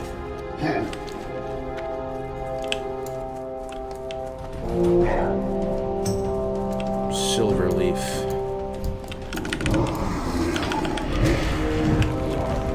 The Zug is strong with you. Yo, Jerome, my friend. Very good to see you, Jerome. I heard a rumor that you're doing hardcore maybe like this week. If you run a roll horde, I'm down. Or if you're gonna go alliance, I can make another tune. It'd be sick to run a dungeon though, right? Like the Sable and Bray's made a new rogue yesterday as well.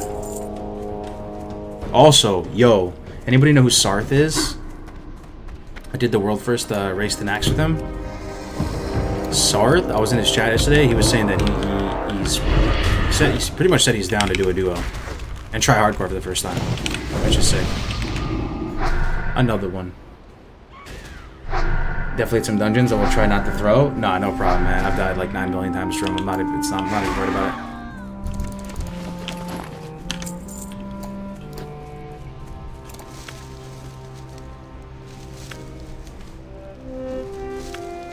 Hey, Kargoz, can't wait for the Warrior TBC deep dive. Hell yeah, brother, it's coming. I only have like 3 classes left. Almost done with all of them. Also, a Resto Shaman PvP deep dive as well. I know it's niche, but there are like I'm not gonna say no, but there are very few gladiator level Resto Shamans, and some people might want to play that. So we're gonna have like a pretty awesome like interview with one. That's gonna be coming soon. Just try to look for Resto Shaman PvP resources. You're gonna be depressed by how little there is out there, except for this one guy. He makes content too, he has a YouTube and stuff.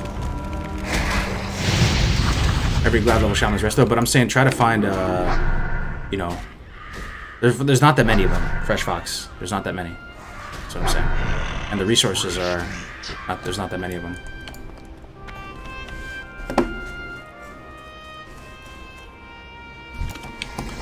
Hey, Kargoz chat. What's a good place to level a 34 pally? Not hardcore, not good with ally zones. If I was a pally and I'm just grinding and I just want to chill and have the path of least resistance up to 60, I'm killing undeads the whole way up, just using exorcism for the bonus damage and just drinking max rank water. You don't have to spend money on a mount, right? What else are you gonna do with your money? And I'd probably, at 34, I'd find undeads. Look in the DB for undeads at 34 if you guys have any ideas. Ravenhill might be getting a little green. There's undeads at every level range though, if you look for them. Some people might have some ideas in the chat. Think 30s undeads. The Desolus? What about those Ravagers in Desolus? What level are those? Bottom, South Desolus. Menethil Ghost, those pirate ships, those are long gone, right? 30s undeads. Somebody's gonna get something. Ravagers are like 37, 38. Okay, so you're almost at the Ravager tier. Maybe you could run like a dungeon or two, get your SM done at your level, and then maybe grind the Ravagers. You just started Warlock. What's your best tips for leveling this class? Keep a sick wand. Go Affliction. Use your Voidwalker until about 24. Swap over to Drain Tanking with the Succubus. Pretty much it, man. Just try to kill 2 mobs at all times. That's like the sweet spot. You can do 3, but you start to mess with like your mana. It's pretty mana sensitive, so you can do 3, but gotta have some water.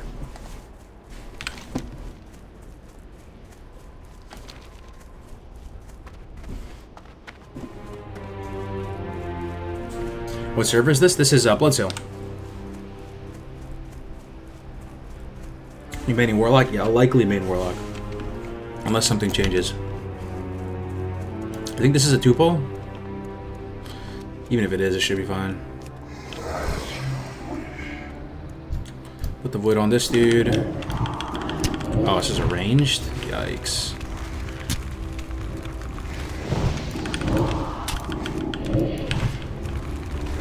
Hathmon is getting dumpstered though. And they net. I need to fear this guy maybe? Yo. Monka S. Alright, maybe it's fine. Sorry, I'm not trying to be a drama queen, but I'm netted.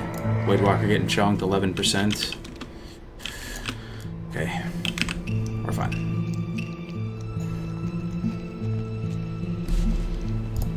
I'm gonna heal him now.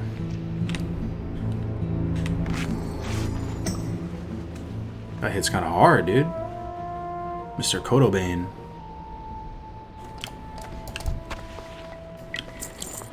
Alright, Centaur Bracers, we need that.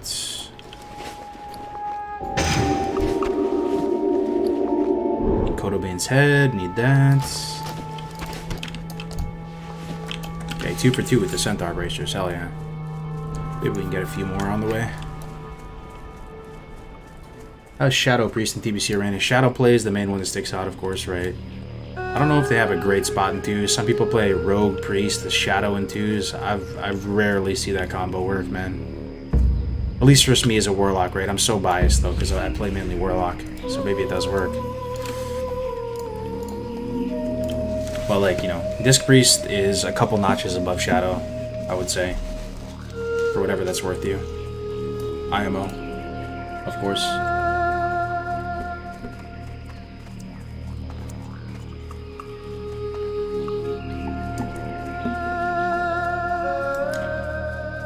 What made you decide on Lock over Hunter? Ooh, man, I don't want to open that can of worms because I feel like you guys interested in hearing that? I don't know, I've been talking about that a lot. I feel like I've been beating a dead horse. Let me try to TLDR it.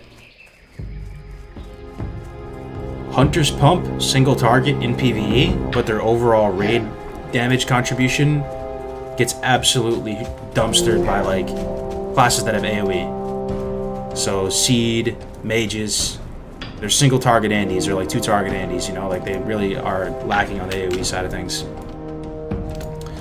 So that's just on the PvE front. Yeah, they pump in dungeons and stuff, sure, but if you're trying to run some kind of cleave or you're trying to like optimize a dungeon setup, they don't have a place. If you're, I mean, you can play the game however you want to play though, right? This is, I'm just being honest with you, right? Like, so, like for me, you'd want to run like 2 Warlocks, a Mage, Paladin, Prot Pally, and probably like a Resto Shaman healing. in like a dungeon, so there's like that too. Where like if I want to run some like Omega Cleave with my buddies and do some dungeon spam and stuff, like I would feel like an awkward turtle. And then also, mainly, the main reason why is like their play style in PvP is not my favorite. I'm not saying they're like super weak. For most players, they're gonna feel super weak. And for them to feel strong, they absolutely 100 unequivocally need healer support to feel strong in PvP. It's the same thing with the warrior though. You fight them 1v1, they get absolutely dunked on. But with the healer, they can put up a good fight, they can win 100%. But if I like fight a hunter 1v1, I throw 3 dots and I just literally drain life in his face, and there's no way he can win unless he severely outgears me or something like. And being on the receiving end of that, it just feels bad.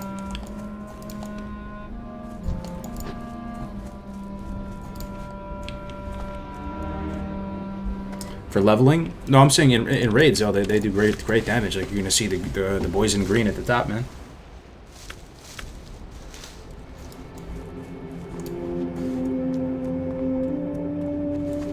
That's it, though. That's the TLDR on it.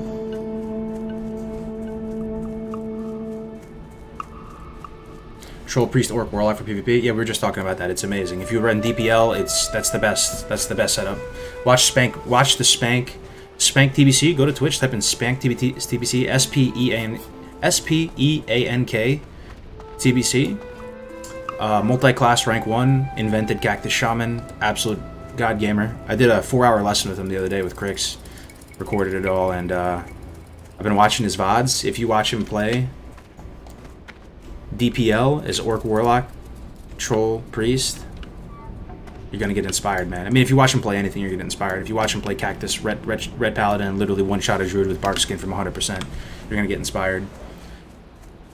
But he makes it look so strong. And if you talk to Ozzy about it, I literally was in Ozzy's stream yesterday, like Amazing Warrior, right? Multiple, Gladiator War on all the private servers.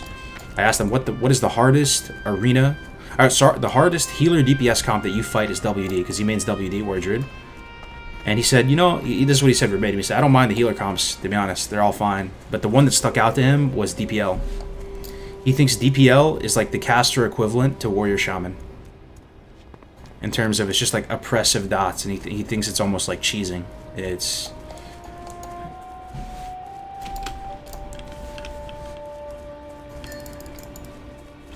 Is Duo Dream just dead now? For a little bit, yeah. How many 60s have you got on hardcore so far? 2. Orc Warlock is better for PvE and Undead for PvP. Nah, man. I would personally think Undead's better. I mean, I'm leveling this guy. I already have an Orc Warlock. But for specific comps, Orc can be better. Specific comps. Keyword.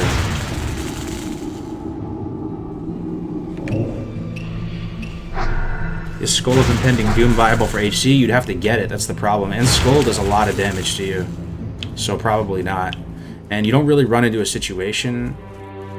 Like, you would just get nifty or something, right? Like, what would be the benefit of Skull of Impending Doom in hardcore? Just for the speed bonus? But then you're using, like, kind of a dog shit offhand. Well, I guess you could just swap it on, but... You can get that speed bonus through Swiftness Potion. And if you're Horde, you only need, like, 1 or 2 or a few to save your life, right? Or you can get nifty. The main use of Skull of Impending Doom, though, like on the PvP front, is to prevent stuff like Blind, Sap, to prevent those things that, like, incapacitate you or CC you.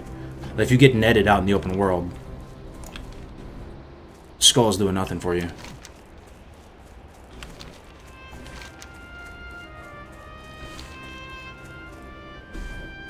And the quest is very difficult to do, Skull of Impending Doom. Like, in a duo, you could get it done, but solo, not really. Google is not turning anything back for Cactus Shaman. That's because it's a very, like, almost as top secret as it gets as far as builds. It's like a private server revelation. I don't think people played Cactus Shaman back in the day. But it's like a Reckoning spec Ret Paladin where they use Seal Twisting and stop casting or stop attack canceling to, like, accumulate Reckoning stacks. Anything, whether it's CC, any interaction with the Ret Paladin will stack up this Reckoning charges. And then if you're fighting any lock team like LD or something like that, you just one-shot the pet real quick. Do that twice, game over. No pet. and you're not getting a hard casted Fell Hunter off unless you get super lucky with the Shaman Purge and everything. Also, you know, Seal of Command with, you know, with Wind Fury, like just like big damage. Like basically, there's no good target. The tankiest healer for some classes, I don't know if it's all around, but this was an interesting like revelation I learned about recently with PvP. Like for a rogue, ask them which healer they think is the tankiest. Ask them which class they have the hardest 1v1 time against. Weirdly enough, they're gonna say Resto Shaman.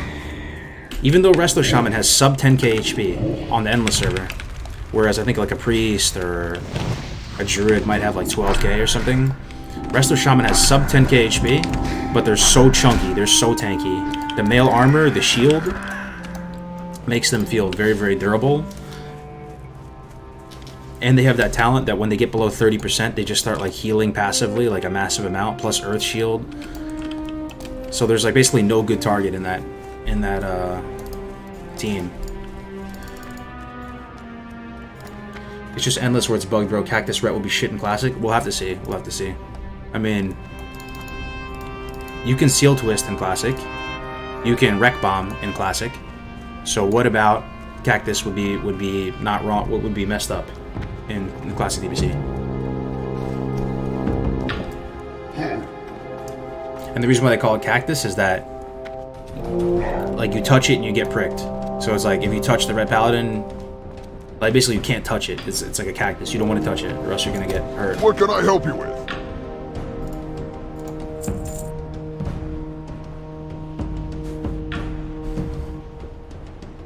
How many characters have you leveled to max so far? 5.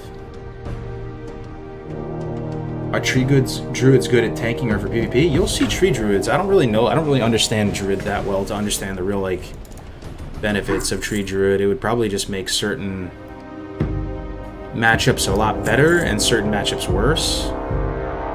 Weirdly enough, I think that a tree druid gets outlasted by a Restokin druid, which is so weird because the most offensive druid build lasts the longest. It's like a head scratcher. But I think it's the Dream State talent just really gives him so much sustain. You heal like a beast with your hots in tree form, and I think it's better against like double DPS possibly. I don't know. You'll see the occasional tree druid. There's 3 builds you can go for druid in TBC. You go classic Ardudu, where you just get Feral Charge, you get Swift Mend, you're chilling, right? That's the main one. Restokin is the one where you get Moonkin form. That's apparently the highest skill cap one. You're very offensive. You're sitting in Moonkin form, pumping rats, keeping double dots on everything. For some comps, that'll be better. Like for Rogue Druid, Restokin is likely better than classic Ardudu. And then you also have tree form. We have a Cherokee. Stolen Silver, Prowlers, Chens, Semiflange, Ratchet, Stagnant Oasis. Okay, I guess we'll do that. Let's go Stagnant Oasis, then Ratchet. I kill a few of these though. Some big brain said Torn might be Biss with leeway. Yeah, that was Ozzy's suspicion. He thinks on the Horde side, Torn will likely be Biss through leeway. He said he was watching old TBC VODs like circa 2007 and Torn warriors were hitting people through pillars and shit. With that said, I think like most warriors think Gnome is Biss overall. In the context of like the comps they actually play, right? Like they don't really play with priests as much as they do with druids, and you have no dispel with druids, so you just like sit in roots all day. RFC today? I don't know, man. I'd like to do RFC and WC, man, but I don't really feel like getting in the Discord. I feel like kind of a loner today. I just want to chill with you guys. Not feeling very social in that respect. Just glooming out.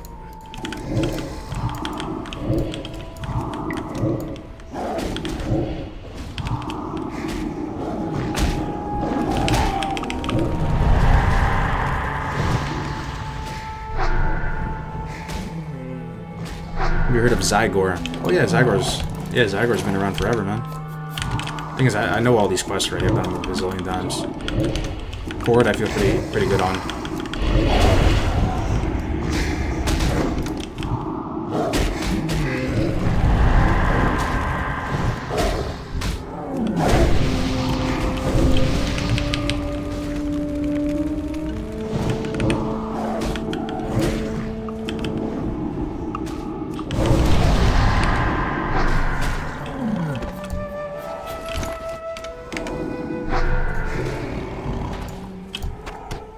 say 2 out of 5. Glad we made a dent in this. 2 out of 5. That'll do. There's some more lines over by Ratchet. Why would someone do this to themselves? Yo, try it out, man. Just try it out. It's basically, why would they do it to themselves? Because it artificially creates like a fresh type environment, which is always fun. It makes you feel like there's a compelling like reason to level, like there's a clear goal and objective. It makes good content. People get attached to characters. It like basically gives you a reason to play kind of like how the game was intended to be played. I don't say that from some position of like trying to be like elitist or anything like that at all. Not at all. If anything, I'm just saying, in reality, if you're leveling an alt, in reality, you're just gonna buy him sick gear. You're gonna get him boosted up. So this creates a reason for you to not do that.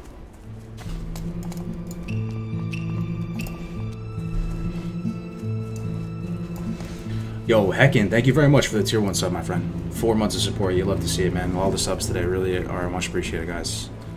Keeping the dream alive for a little bit longer. Fresh meat. It's the best content right now, that's for sure. Appreciate that, Jerome. I think there's so many people that would be stoked if you went on a hardcore adventure, man. I mean, before hardcore, to be honest, I never really cared about the streamer's like character, right? Like, you're there if you watch a stream for the streamer, like you want to chill, the banter, it's fun.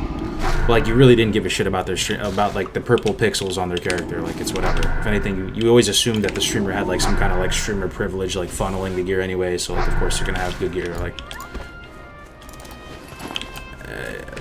with hardcore, it's like the first time you actually care about the character.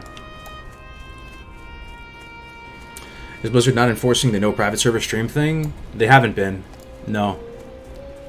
They haven't been. It's well within their right to, though. You know, there's a lot of people streaming private servers right now. That's how it's been in the past. It's been cool, calm, nothing, and then all of a sudden, big-ass ban wave. So it could happen at any point. But they've been chill for like the last year or so, same with Twitch.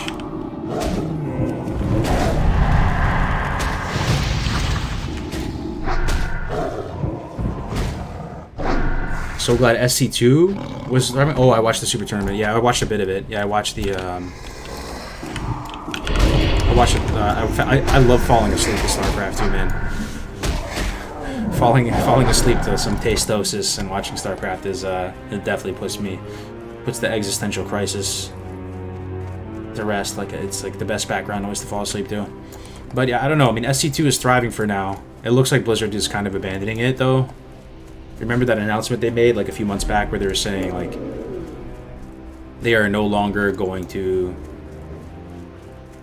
sell anything or do anything StarCraft related. They made some kind of like announcement that demoralized the whole community and people started making new RTS like Frost Giant. I think we're looking at probably 2 more years of StarCraft 2 esports before it's Nicky Night Night, at least in NA. Maybe in Korea they'll keep it going with GSL and stuff, but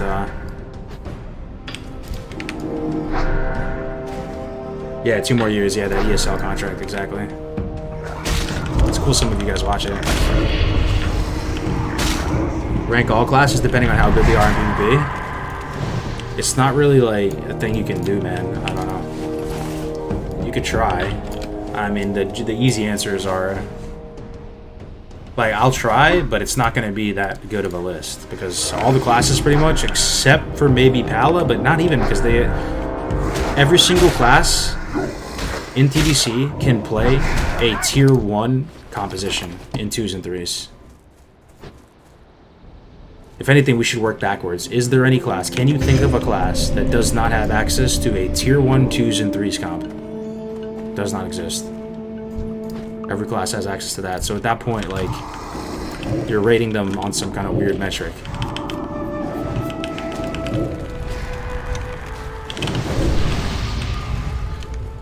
There are specs that are like non-starters in Arena. That might be a more interesting conversation. But classes, they all have access to tier 1 and up. Paladin, Priest, Hunter, 3's comp, is it as good as some people think? I think Druid... Restokin, Druid, Disc Priest, Hunter is the best drain comp in 3s, I think. That's the one you see the most. Not Shaman, not Hunter, the Paladin. They do have them though, man. We were just been talking about it. They, you know, yeah, there's an S tier comp in 2s for Paladin with Resto Shaman, Red Pally. In 3s, I don't know about Paladin in 3s. Maybe if you guys can come up with some. I think Turbo runs Paladin, right? Hunter, yeah, there's Drain comps. There's RH, or I guess it's HD they call it. They don't call it DH, which is just Hunter Druid in 2s. Then in 3s, like that healer comp that we just mentioned a second ago with Druid, Priest, Hunter, Drain comp. RLP is disgusting, dude. Oh, it's Showbeck, dude. What the hell? Yo, Showbeck in the house? Dude, you don't see Showbeck too often. What's up, man? Direct, please. Well, I'm not gonna put you on the spot here, but Showbeck, one of the hottest stocks in the TBC game, some might say. A rogue very well positioned for TBC Classic, a monstrous TBC brand in the house. I am but a vessel towards what a lot of these people say. I've been hearing a lot of, you know, talking with a lot of these big brands and trying to convey what I hear. So feel free if I say anything stupid, Showback, step in, man. But it's good to see you, my man. Good to see you. Enjoying the stream, dude. Fresh meat.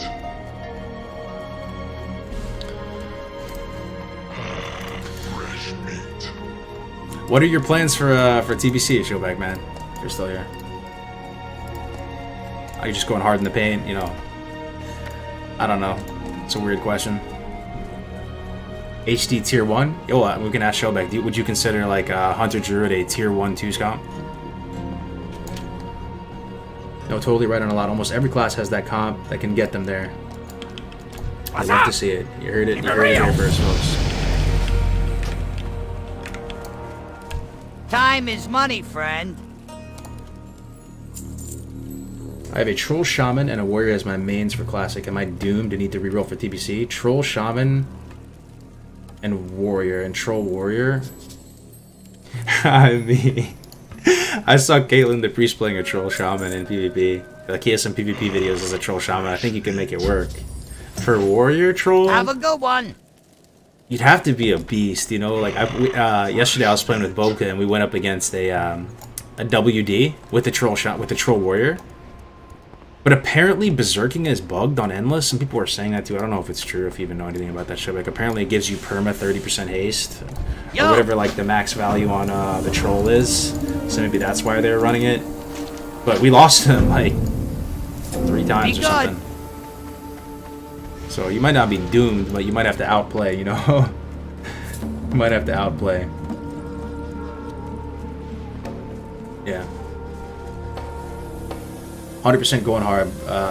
It can, but it has a lot of counters like double DPS. Gotcha. I feel there will be so many people queuing, I think every comp will be able to compete. And I am considering leveling new Shaman just because I want Torn instead of Work. I mean, here's the thing. I do think whatever you're going to main, if you're interested in PvP. If you're not interested in PvP, then just it can go in one ear and out the other. But if you're interested in PvP and you're trying to like push, I think it's extremely useful to have 2 of the main class. Just because on one you're gonna really want to try hard, and I don't know, Showback, maybe you have an opinion on this. Like, what is your strategy for really trying to push rank if you're not just like a natural born god gamer? Like, my whole plan was to have like one workhorse lock where like I'm playing actively day to day, trying different comps, learning the game, but still queuing ranked and like getting in there, you know, rolling up the sleeves, getting your hands dirty, and then you have one main that like you almost you only play it when you're playing with people better than you, right? Like, and you really feel that, like, that you're the one being carried up a bit, and like you're only playing that when you can put your absolute best foot forward, and you play like 10 games or something per week of your best possible self. 3 is king? Yeah, that's what I'm gonna try to have 3 as well, yeah. Be 2 and a 3. Be doing 2 or 3, yeah. Does that make sense though, guys? Like, is that the? I mean, some of you guys have ranked on retail and stuff and been playing arena retail. I mean, in theory, you just play one character and you just get better and better and eventually get there, but Time is money, friend. I just feel like you're eventually going to get either tired, tilted, or both, and then play like shit and just like throw away all the rank that you worked hard to get. And that's going to be counterproductive if you just have one guy.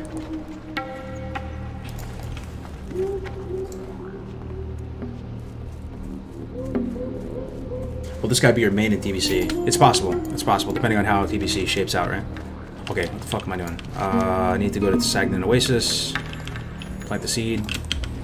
Forgot what I was doing. Let's go there. Can you talk a little bit about Turbo and Threes? Is it pretty good? Strengths and weaknesses? I have no clue, brother. I've never played it. I've played against it. Seems pretty strong.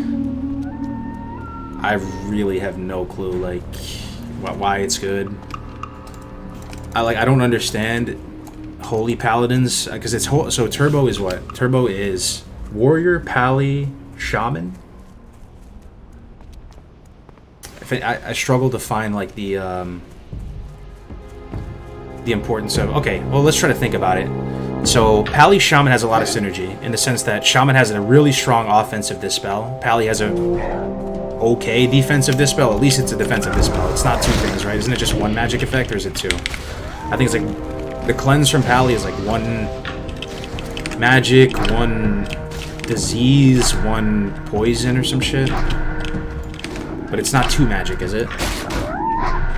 So it's, you know, you have your bases covered with offensive and defensive dispel. And that's important because you're trying to keep uptime with a warrior. Like a warrior, you want to maximize that warrior uptime on target. One magic, one poison, one disease. Yeah, exactly. So there's a lot of synergy between Paladin and Shaman. You also have Wind Fury and Bloodlust to benefit that warrior's damage. But in Turbo, it is a Holy Paladin, not a Red Pally, right? Correct?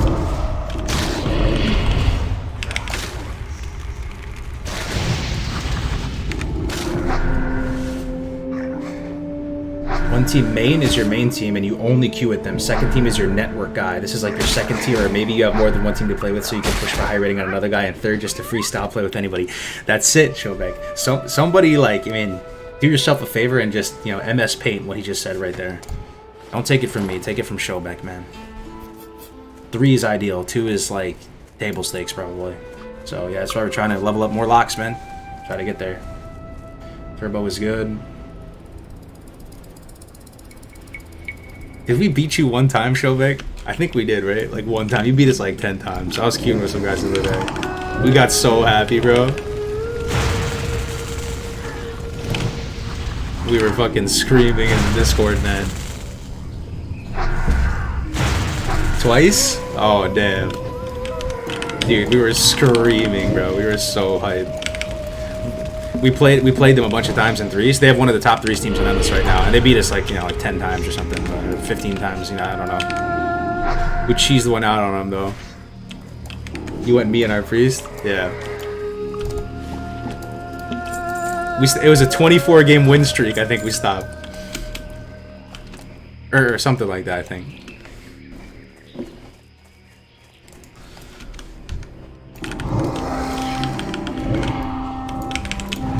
Yeah, I think they're like the number 3 team or something in threes on Endless right now. Showbeck and my man Shades, and I think it's Gucci is the third one. You fucked our win streak up. Hell yeah.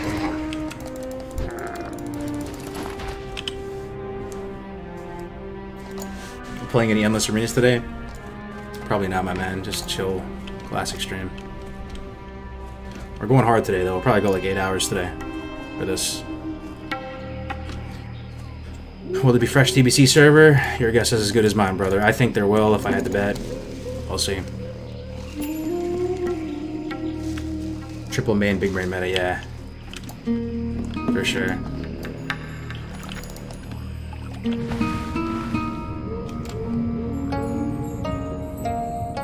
Is there a site with some of the good comps? We're working on it right now. ClassicWoW.live, I'm a partner in that site. We're working on arena guides right now. So, have you guys noticed that a lot of the arena advice out there, including some of my own content when we do like our deep dives and stuff, it's still very general, right? It's very like broad strokes, and it's tough to really get to like the meat and the potatoes of like value add when it comes to arena. So the new plan, instead of going broad strokes with it, is to find people who are clearly really good at the game, find their main comp that they play, right? So like, let's say it's Ozzy's WD. I talked with Rec about it. He's going to be our pilot episode. He plays RM main. I think he plays with Jigsaw or something. Rogue Mage. And we get them to specifically talk about their main comp, Rogue Mage. Their strategies, their counters, things like that. Where it's so niche to the point that maybe there's not even going to be a lot of viewership on it. But it's at least going to be super hard-hitting and useful for the people that are going to main that. That's, we're basically already going to do that with Rogue Mage, at least, and try it out.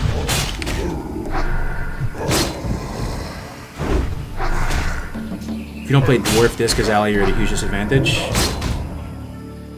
Maybe don't look at it like that, though. Maybe just look at it that you're at a huge advantage if you're playing a Dwarf Disc Priest. Maybe that's the cup half full versus cup half empty. But yeah, if you're playing a Dwarf Priest, you are a thickie with 4 Cs.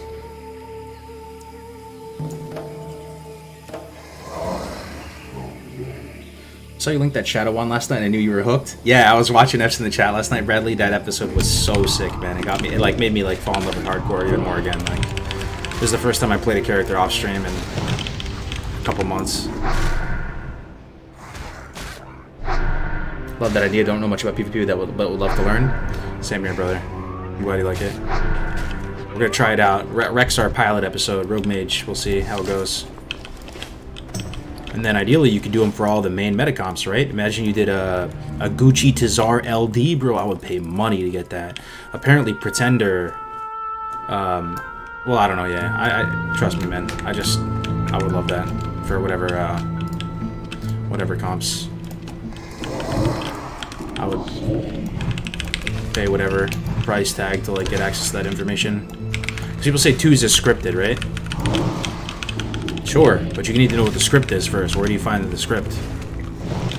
Where do you find the script, man? Can I get the script, please?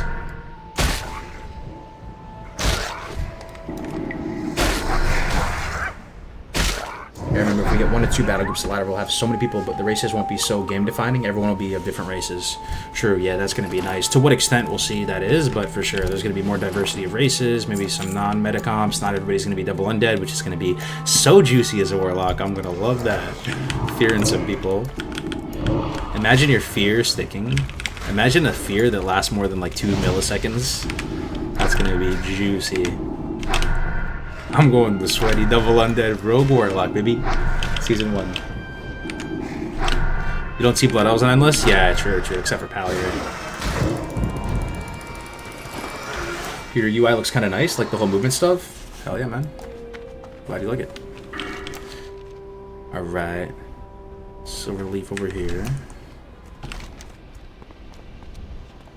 What are we getting? Stolen Silver? Are we too young to do Stolen Silver? Raptor Horns? We can do it. We're a Warlock. Let's go do it. Thing is, I usually do Northwatch Hold with Stolen Silver. You think we can do Northwatch Hold at 17? Let me see. Guns of Northwatch. Yikes, dude. At 17? Don't people usually wait till like 20 to do it? Hey, let's do it, man. Let's do it. It'll be fun. We've been taking it easy. Let's go do it. Let's go do it. I'm gonna do Stolen Silver and all that. Guns of Northwatch. So we're gonna swing. How do we get there from here? Maybe this way is faster.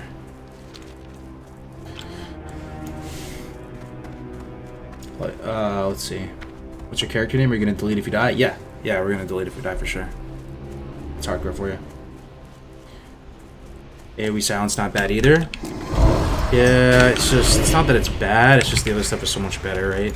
The one cool thing about AoE silence on Rogue, because a lot of people want to play Blood Elf Rogue, is that there's no DR on silence in TBC, so you can technically silence stuffing into oblivion. So you could garrote Blood Elf silence, and how long is that?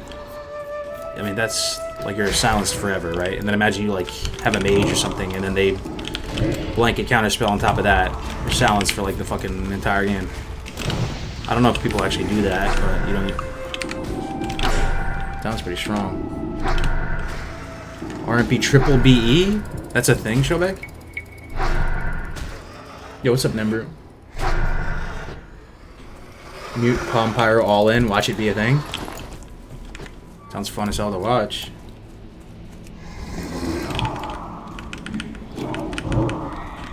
Does DR mean diminishing return? Yeah, it does, yep. But yeah. Wait, so how much is what if you had to combo that, could you go Garrote, Blood Up Sounds? Like in practice, how much would that sound them for?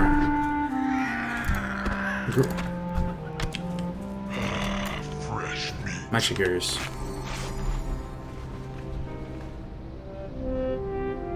Be careful, I do not want you to have to delete your character. Nah, we'll be okay. It's all, I'm about to do the Captain Fairmont first, because I either like win there or we die there. So let's just try that one first.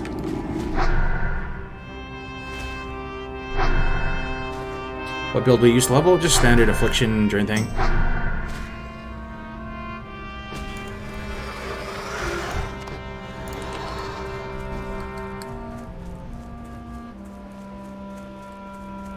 If you're looking for a good shaman to talk arena with, the guy Caitlyn is pretty nasty. That's exactly what I've been talking about, Derek. I did 2s with them the other day. I did our shaman Warlock.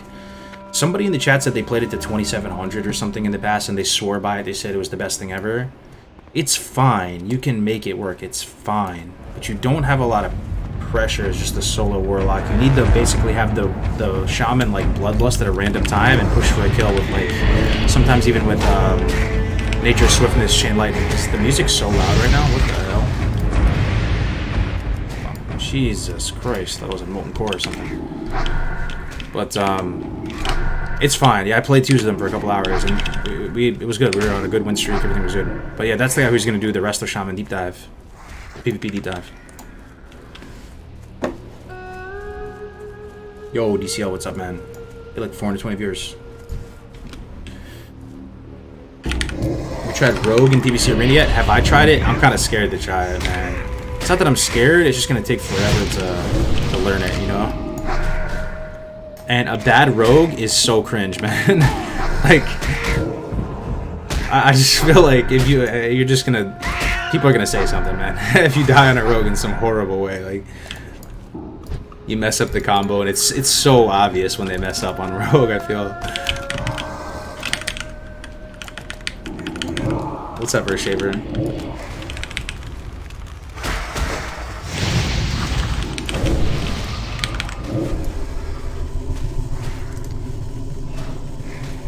17 already, you're pumping, man. When do you think TBC launches?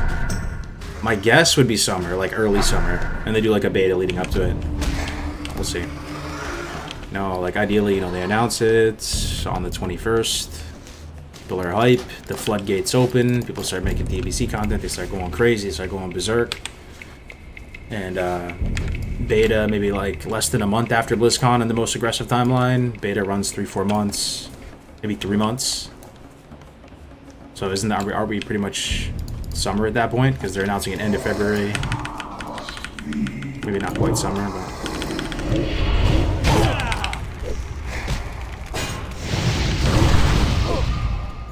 If Priest said Chastise? They do, well, I mean, Dwarf Priest says Chastise, right?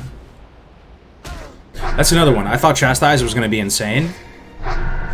Barely even notice its existence. Yeah, sure, it's a thing. Like, that's why, like, experience really, like, trumps everything, right? Because I had all these thoughts going into the TBC arena, thinking, like, yo, Chastise looks insane. Hey, look, I got a dress. Maybe I just need to pay more attention to it, but I don't know. Like, I hardly ever notice it. I'm like, oh wow, he chastised me. Nice.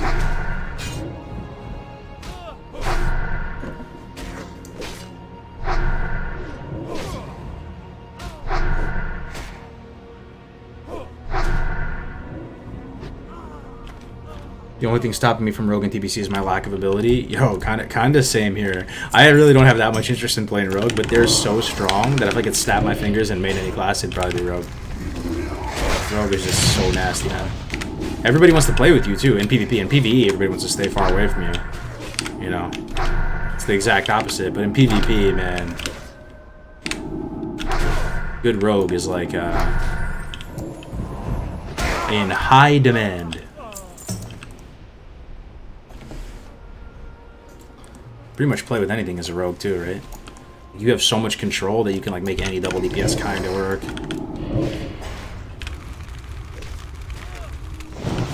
Rogue just tilting of everything, yeah. High and by. What's up, Dennis? See you later. I would say May. Yeah, decent guess.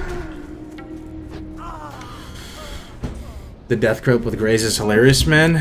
Is it bad to say I don't even know which one you're talking about? Which one, bro? The drowning one or the one of, we have quite a archive of death clips of Grey now. Will you play PvE and TBC or just PvP? I'm gonna play on a PvE server, but I'm gonna try to sweat it out in the arena, for sure. But I'd like to play on a PvE server.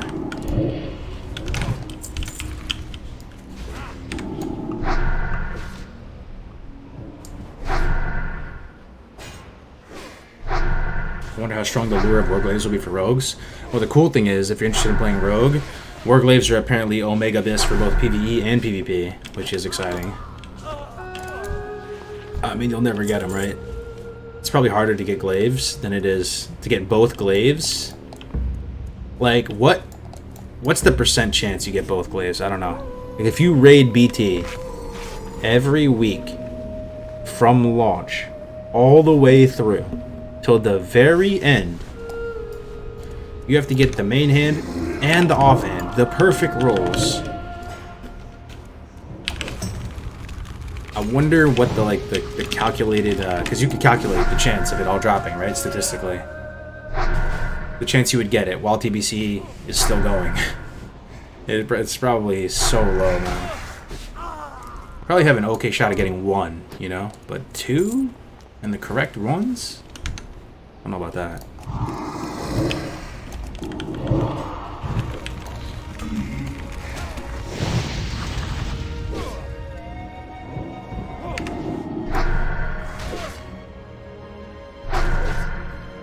4% each? That sounds high. Is it really? 4% each? I thought it was like 2% or something. 4% each, but still, that's still pretty low. And then you have to get main hand and offhand, right? So...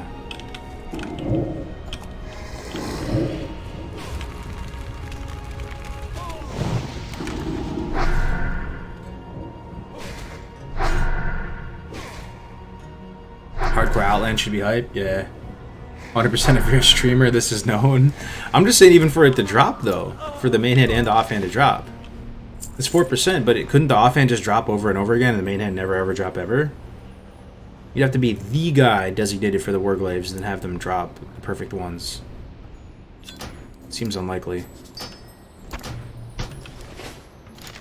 Oh, shoulder pads! Yes, we got shoulder pads just in time for Northwatch, dude. You'll love to see it.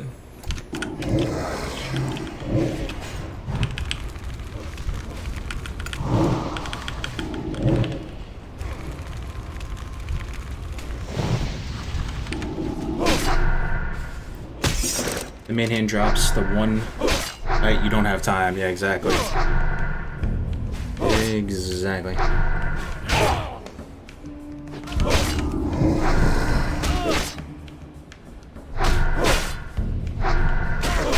Have you seen the moronic minds about getting shoulder pads the first time in Classic? I haven't. Jesus, man. Even just killing 2 Marines, I'm getting pretty low here. Okay. Northwatch hold at 17, guys. Is this dumb? Like, seriously, though. I feel like I can just fear the main guy. Kill the healer. Maybe I can Slumber Sand. I think I can do it, but I'm going to have to use, like, a big consume. Which may not be worth, but fuck it. Content.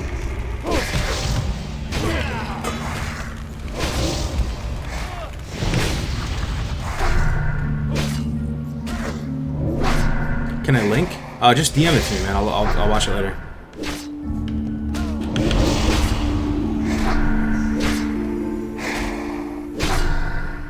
Okay, we have a preserver. Alright, I need to probably put wreck on stuff in here, huh? Probably. And my wand is pretty dog shit, so I need to drain life. I think drain life is not as mana efficient, but the play. About to pull another one. Oh my god, my Void's not gonna survive this. I gotta pump Shadow Bolts to save him. Let's try to get the threat. 8%, 5%. Come to me! 1%! He's dead.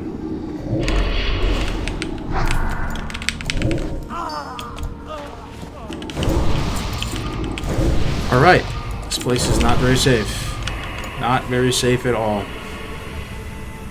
Let's see if we have any goodies. Anything to save us. Not really. In terms of potions, not really. Let's see how this goes.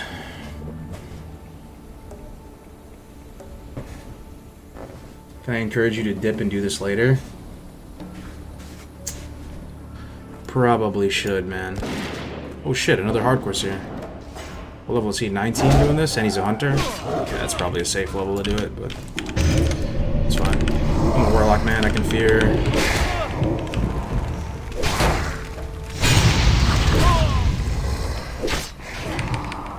Yo, hit this guy, Woodwalker. Come on, now.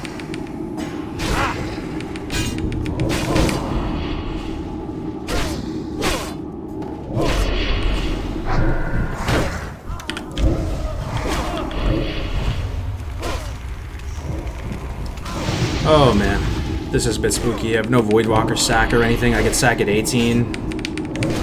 No sack, man. No sack. No torment. I mean, no suffering. I mean, it's only this one boss, right? Everything else is is fine. It's no problem. It's just the boss in this middle tower. Let's just get it over with. If we die, it'll happen here. Just rip the band-aid off. Let's see if we can do this as a one pull.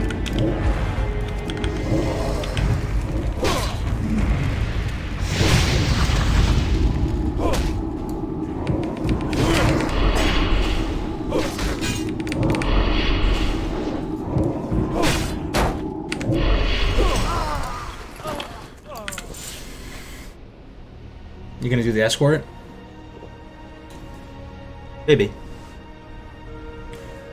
Probably not though, because I want to do Stolen Silver. Well, I'll probably skip it. Let's see how this goes, bud. Shoulders already. Yo, the most blessed thing is this wand drop, man. This wand dropped at 10, boys. The old Shadow wand. I actually have really horrible gear though. I don't have many greens. I don't even have my Greater Magic 57 Magnum.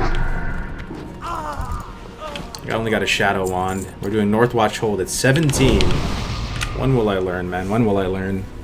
I've been playing hardcore for a year. This place still scares me, man, especially at 17. Oh, jeez. Even this room. Look at this room, man. Is this a 3-pull? Can I even do a 3-pull? Maybe barely. Let's see. We're at least going to try. So we probably, if we're trying to pink parse this mob, we probably go max range, Shadow Bolt into Immo, projectile into instant, into triple dot. Is that a triple pull? It's a 2-pull. That's fine. I'm gonna pump this. Voidwalker's on the melee. There's the heal. Yikes, dude. Look at this, man. Like, this is full DPS rotation already. Die. That's 2. Barely 2, man.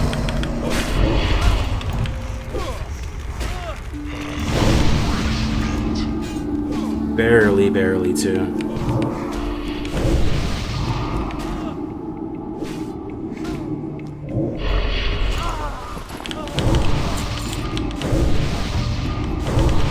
My tap is pretty horrible, too.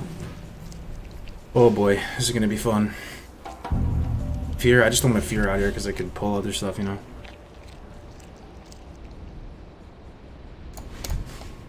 If I can help it, I'd like to not fear. I'd rather take a little more damage. We're gonna fear the main guy though. We have to fear the main guy. Fear the main guy because the main guy fears. And then we kill the healer first. Let me see, is this 2? Hold on. We have to do the same thing. So max range. Bolt into ammo. Send the void at this one. This one. Dot. Dot the other one just with 2. Pump this guy.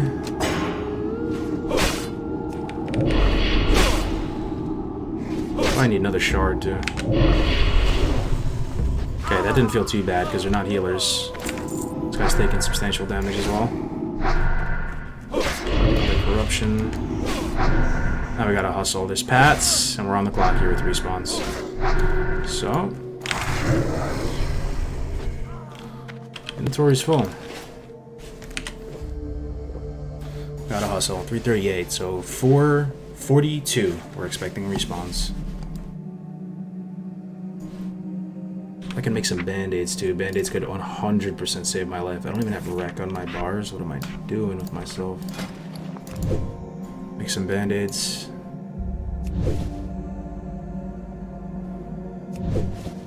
What happened to the mighty dwarven warrior? My paladins died. That's the only way I can put it. Or they drowned.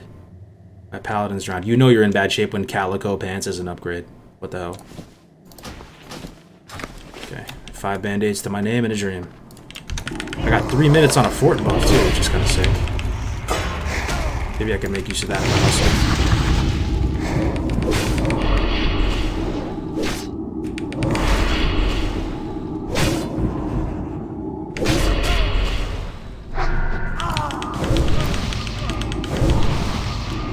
My tap does nothing, man. My tap is so bad right now.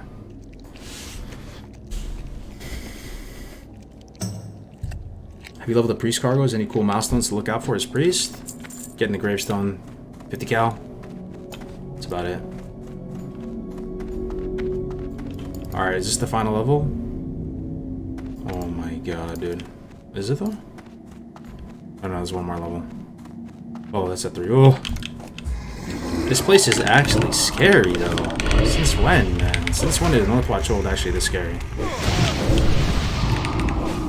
Since when, man? Has it always been this scary?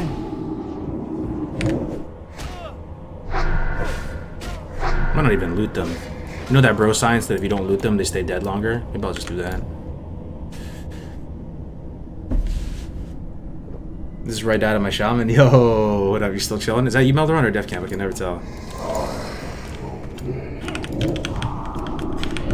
Okay. Let's go max range. Bolt into...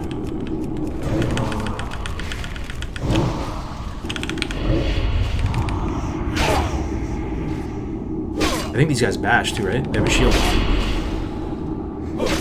We're good.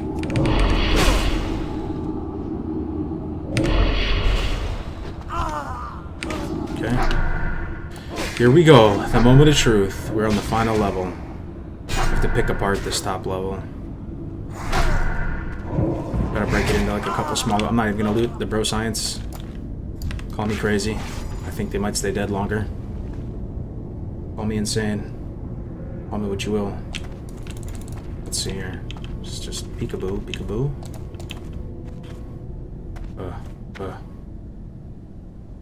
Jump. Jump. Jump. Jump. Jump. Can't pull. 2 pull. Yikes. Look at this needle that we are threading right now, dude. Oh, I need to avoid to tap this one.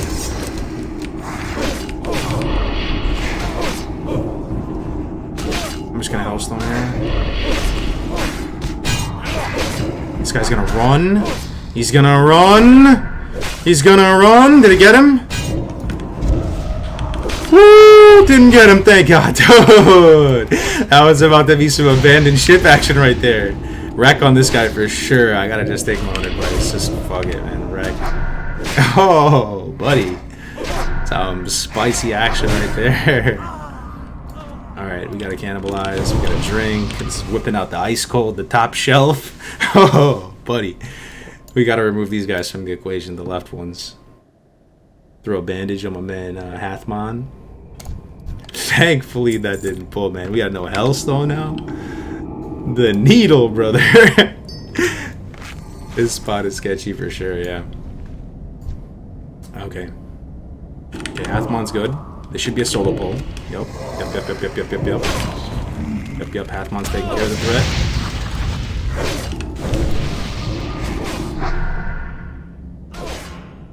Okay, so this comes down to a 2-pull. And we fear the main guy, kill the healer. It should be a piece of cake, right? Come on now. Come on now. This guy's easy, it's fine. Just one guy. Should be a piece of cake. We have the power of fear on our side. Come on now. 2 mobs and we have fear. Come on now. Should be fine. Should be fine, dude. Telling me I'm gonna die with 2 mobs as a warlock that can fear one. And I have a void walker. Come on now. Okay. Alright, here we go. The moment.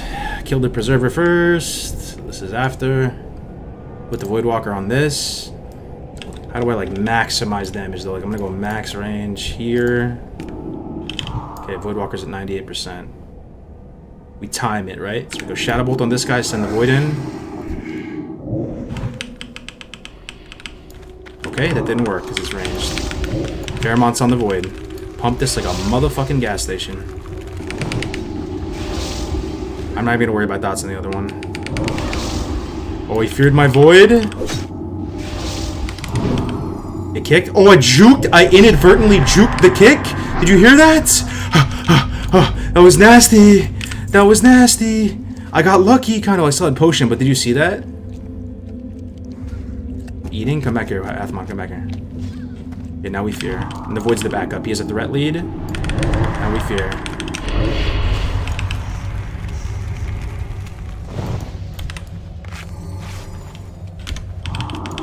We win these, right? We win these, right? Come on now.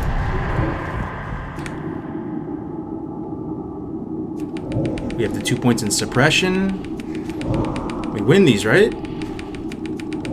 We win these! Yes! If I got bashed there, it would have been a closer call. That's awesome. Like, not even trying to, like, upsell this content right now. It's actually fucking spooky in here. Okay. Nice, nice, nice, nice. Get the hell out of here. Already got respawns, look. No shards. Okay.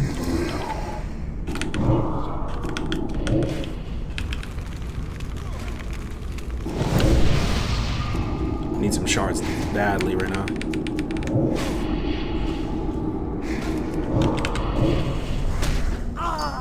Nice. I don't die drowning. I'm undead, man. I'm not dying drowning. Oh, look at this. Full respawns.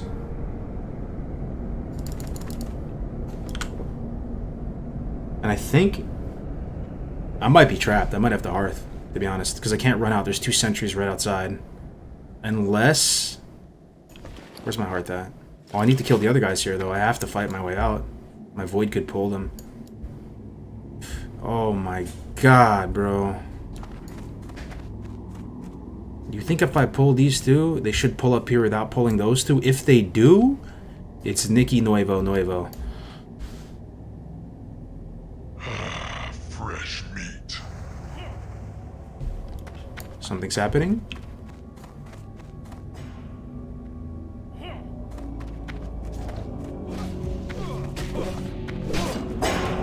Oh, this guy's in trouble.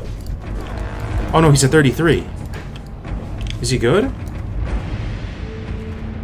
Is he good? What am I looking at, man? There's HC people here? No, I've never seen such a ferocious looking bear. Look at this bear, dude. Kind of making bear form look cool. Look at that. Alright, good looking out, I guess. Let's go up here.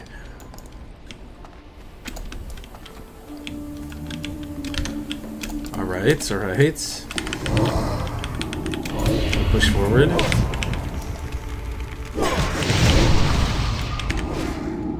Scripted? I swear it's not, bro. I swear.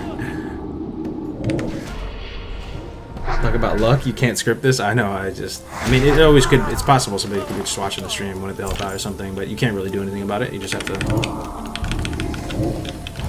just play.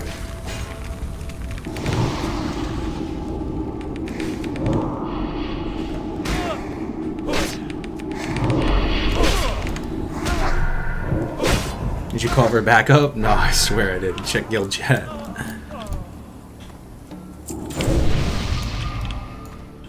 Alright, let's just clear this guy out too, so it's safe. I need a Hellstone too, huh? Let's get another shard.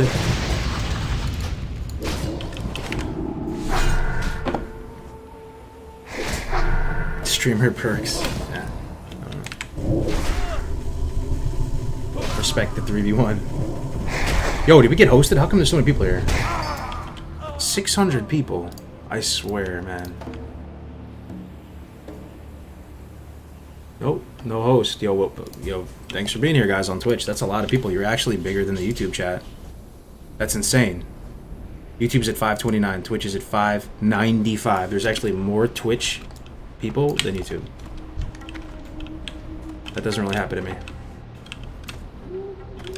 More of a YouTube Andy.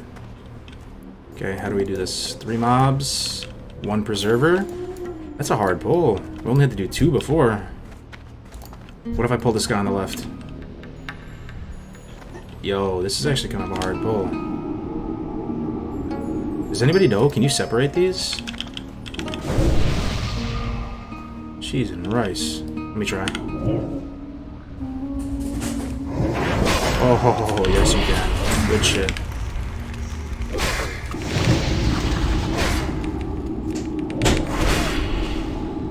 It's because you're solo leveling again, bro? Yeah. You're not wrong. It is the best content, like, compared to Arena, because Arena can't really talk that. You can't really talk to the chat in Arena, you know? It's just true. It's true. It's true. Solo over duo? Damn. Maybe. Alright.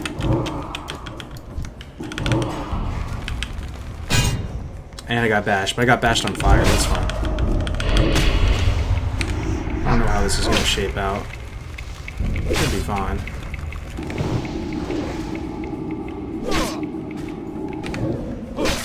Okay. No heal from that one, we got kinda lucky there. Whoops, refreshed agony like an idiot. I just drain tank him. Drain life with pushback though, feels bad. I'm getting bashed. Yeah, we're good. Gotta go for the immediate cannibalize though.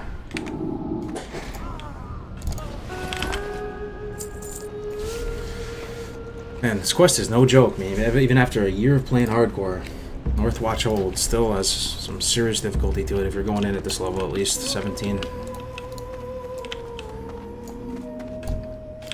Alright, let's go kill the main guy now.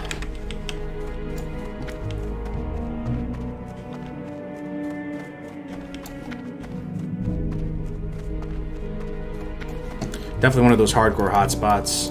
Yesterday I heard Winky talking about the idea of having like a hardcore heat map that showed where everybody dies and all the hotspots. That'd be pretty sick, huh? Alright, so we killed the preserver first. Send old Hathmon in there to take the L for us. Yeah, pull the main guy, but that's fine. Oh, I should be able to fear up here, right? Where's he gonna go? Where's he gonna go, dude? I fear him. Alright, he was running down the stairs. Alright, you don't see that every day. He's literally running down the stairs to the bottom. Hopefully nothing bad happens. Was not expecting that. He literally runs down the stairs in like in the proper way. Look at him. It's like he's running for chow right now.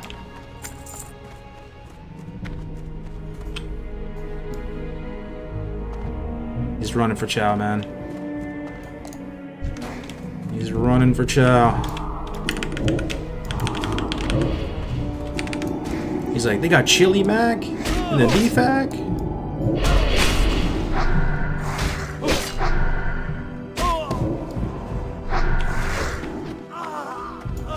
Alright. Dead. Let's make some band-aids. We need some band-aids. Light leather. Do I need this for anything? No. Alchemist, by the way. Look, can I delete it? There. Is the goal to play this guy in TBC? It's possible, yeah. I mean, if I get him to 60, I'll for sure play him in TBC. I don't know if he's going to be like a main or an alt, but just keeping the options of Chili Mac Fizz. Ashley knows. You play Horde in TBC? Yeah. Yeah, I'll play Horde. You can jump off this in the next tower if you get in trouble. Okay. Appreciate it. Alright, one more tower to go. No respawns, you'll have to see it. Back on to Barons. Just friggin' shank this chicken real quick. Okay, and I pulled 2. I pulled 3. Thankfully that one's on the Void Walker. Yo. This is very scary. Am I getting smited by the fucking guy in the back? I am. Void Walker on this and on that. I need to get through it on both. And there's a respawn. Okay, we need to sticky glue one. Slumber Sand is on cooldown. This guy gets feared. We need to actually run. We actually need to run here. We can't win this. We're 2 behind. We have Hellstone on cooldown and Potion on cooldown.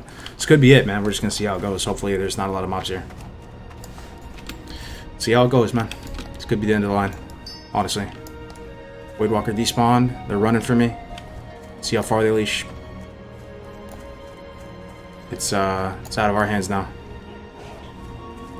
Just going to run as far as we can safely. There's a patrol coming up the ramp. Hopefully they don't come here. And they didn't. And we're out of combat. We would love to see it. Yo, this place, man. I used the sticky glue, my first sticky glue expenditure. I should have slumber sanded, by the way, probably, right? That's better. Slumber sand puts him to sleep for longer and just like completely stems all the damage. Yikes, man.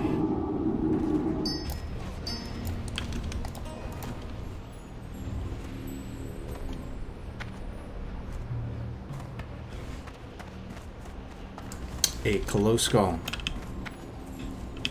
That's when you let your guard down.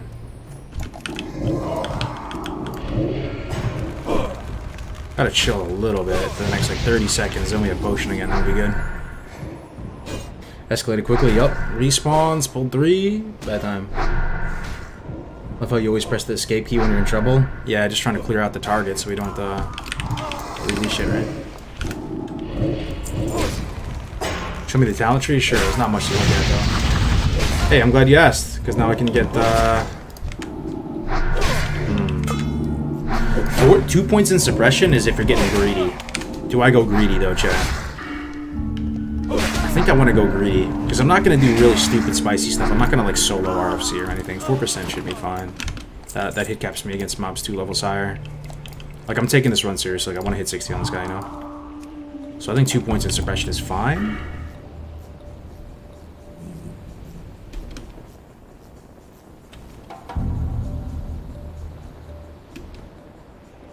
I think it's fine. You can go Imp Tap or Imp Drain Life. Probably Imp Tap. See if we can pull this guy solo. Hopefully. Yup. Which PvE server are you playing? I'm on Bloodsail Buccaneers, my friend. After a few failures on Alliance, would you confirm Horde is easier? Yeah, Horde is definitely easier. For like a lot of reasons. Horde is 100% easier. I don't mean like 100%, like it's 100% literally more is easier. But the main thing that sticks out of why Horde is easier is the weapon progression. The weapon progression on Horde is so much better. Like, on solo self-found. Under this rule set, it's so much better. It's not even in the same ballpark, dude. Like, the Alliance weapon progression is dog shit, bro. It is. It feels awful. Early levels, it feels pretty awful. Late levels, it feels even more awful than it did in the early levels. I'm just getting Monster Mash. This guy's just pummeling me to death. Make another Hellstone.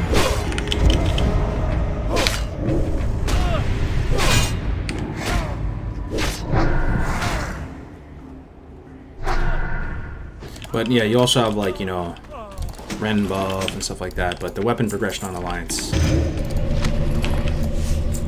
just not even close.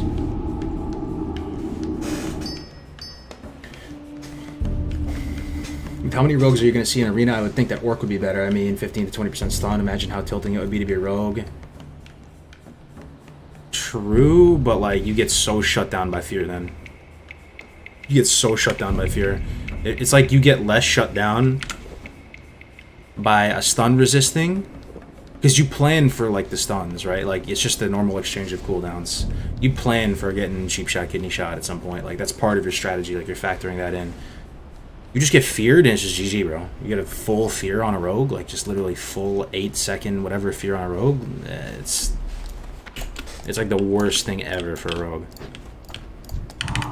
It might be the most important class to be undead on, rogue, more so than even Warlock, I would argue.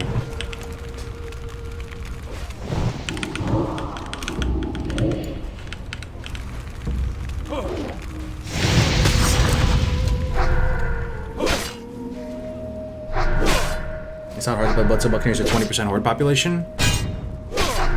Well, I mean, the thing is, like, you don't even really, like, you just play with other hardcore people, right? You're like, we're in our own lane here in hardcore, so, like, all that stuff doesn't even matter.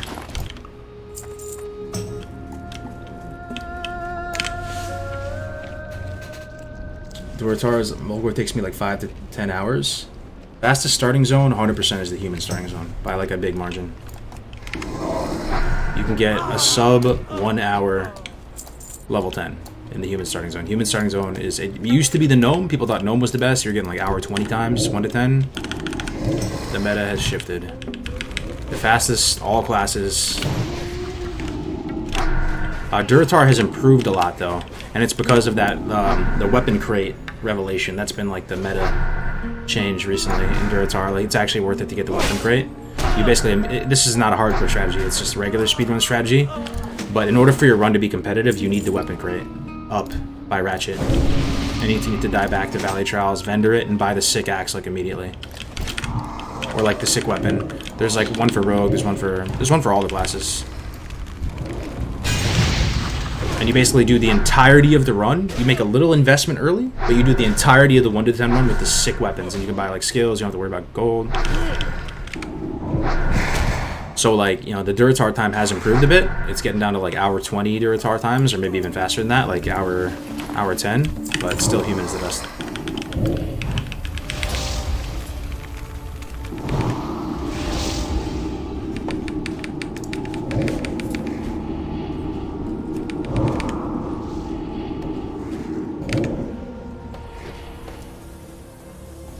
You think they're announcing TBC this BlizzCon? I believe they are, yes. We'll see. We'll find out in a few short days here, but my money is that they are for sure. It'd be honestly really bad, I think, if they didn't. Because, I don't know, man. I think if they didn't announce TBC at BlizzCon, I mean, it wouldn't be the end of the world. You could go private and experience TBC on private. But I'm saying, like, the classic player base would be in trouble, right? Because a lot of people wouldn't want to stick around just for a no progression classic, like not even fresh or anything. Maybe if they didn't announce TBC and there was no mention of it, and then they did do a classic fresh, that'd be better than nothing. They need to do something for the legacy side. 100%.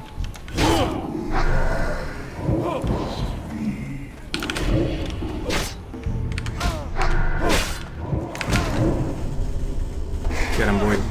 Get him. Inventory full. Story of my life. Scroll of stamina. Is it just me or do I feel so squishy, man? I feel so squishy out here.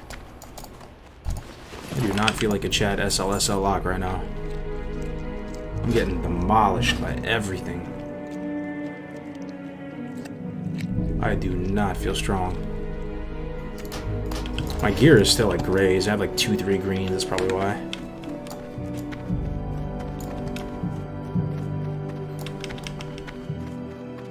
And I'm 17 in Northwatch. Okay, so this is the same shit. We can fear this guy down the steps. Void Walker on the healer. Wait for that guy to aggro.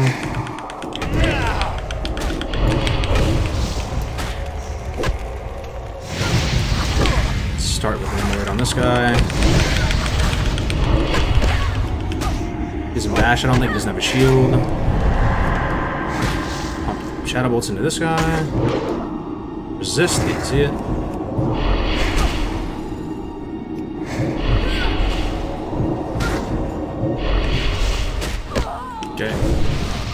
coming back up again. Got full agony value. That feels pretty damn good. Do you think the Netherwelt BlizzCon pet is related to TBC? I do. Yeah. If you guys don't know what he's talking about, they made this announcement for like the BlizzCon bundle. You know, they do that every year. You like pay extra money and you get like stuff, digital stuff. One of the perks is a remastered Netherwhelp Drake pet thing, and that was the pet that they gave with the TBC Collector's Edition. So it's another indicator that TBC is on the horizon.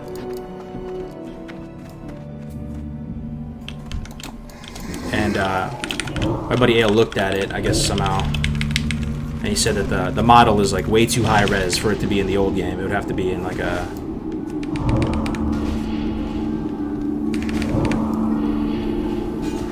Anyway, kind of tinfoil hat, I know, but there's a lot of signs it's coming though.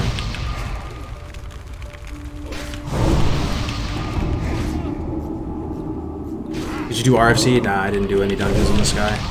I'm feeling like a loner playing this undead guy. Truly RPing as an undead. Just doing my own thing. No fat loot. Here's my nice little trick with Northwatch. Every time you can jump out the backside right into the stolen silver area. Wish there was a vendor here though. Vendor would be big. What's up, Travis? Good to see you.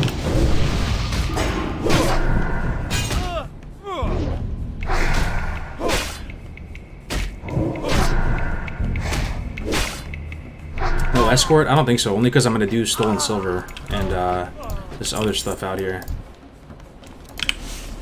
So once you do stolen silver, you kind of jump out the back of this area, and you can't really go back in. Escort takes forever. Too bad.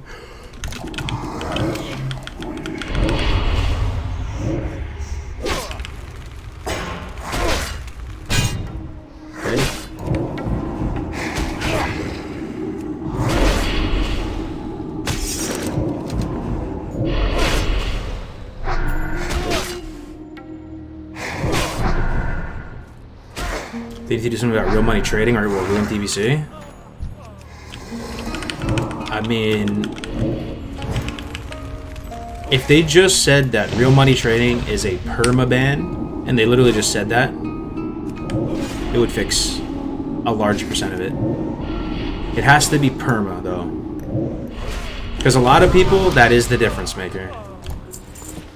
It is a difference maker. If it's perma. If it's a one and done for RMT, people won't do it. A lot of people won't do it.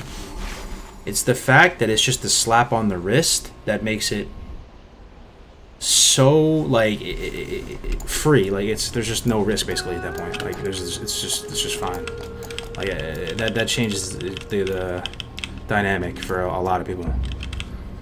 But yeah, I'd be down if they just said permaban. Like if you get caught RMT, 100% you're gone. Your entire Blizzard account is gone. All your games, everything gone. All your skins on Overwatch, everything gone. 100%. You can't tell me that's not going to remove like 50% of the RMT or something.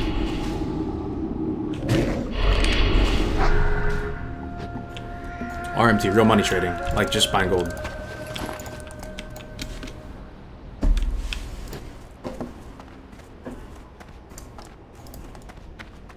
What's the punishment now? Nothing? An email? Don't do that. 24-hour suspension or something. I don't know. I actually don't know.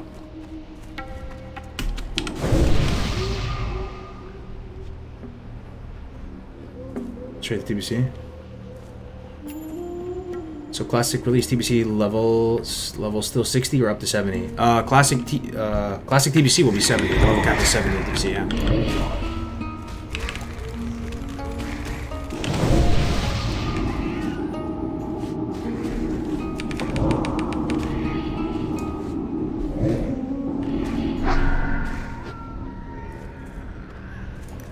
I bought an AV so hard and acquired the PvP gear, 6-month ban, and came back just in time for AQ release. Got to keep it all. Hey man, he's just being honest, right? That guy's just telling what happened. So basically the punishments aren't severe enough on both botting and RMT that people are going to do it, man. They're just going to do it. It's worth the risk. Gotta make it perma, man. Alright, 3 Raptors here. there's any world where I die here. I have to really manage my Voidwalker's health well. Yo, 3 raptors, they're pumping though. Yeah, we have to run. I think one's gonna die from rot though.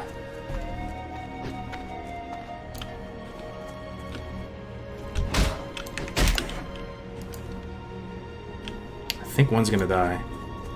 Did one die?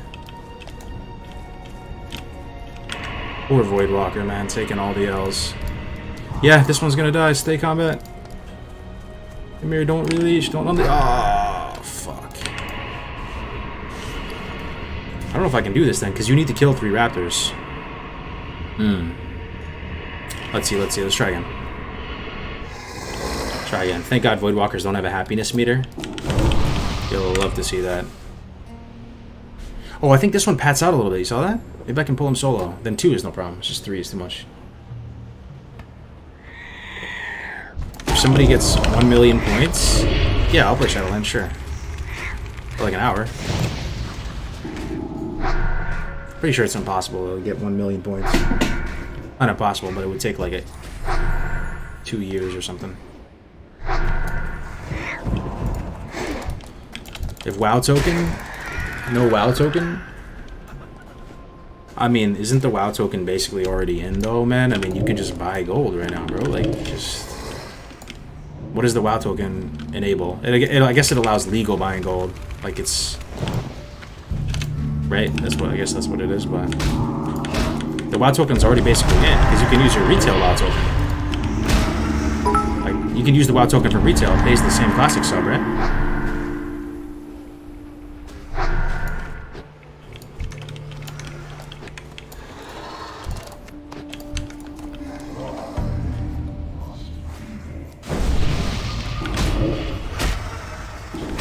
Jeez, these things hit hard, man. Jeez, these things hit hard. Leave me alone. Level 18. Yikes. Got any sackers in the chat? What up, Winky? Good to see you, my friend. I'm excited to hang out with you this weekend, man.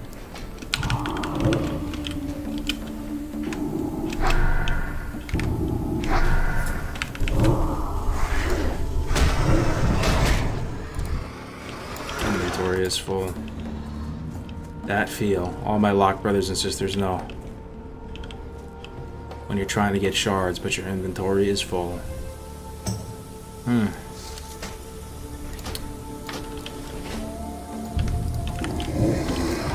Yeah, we're getting a shard on this guy, I believe.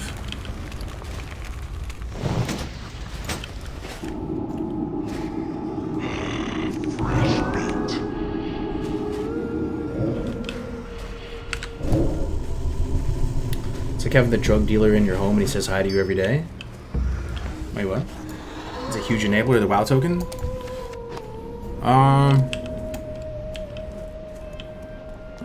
So let me understand the WoW token. WoW token is basically you can go to the auction house, sell a WoW token, like you buy a WoW token with real money, right? Then you go to the auction house and list the WoW token, and it sells at like a market price, and you get compensated gold for it.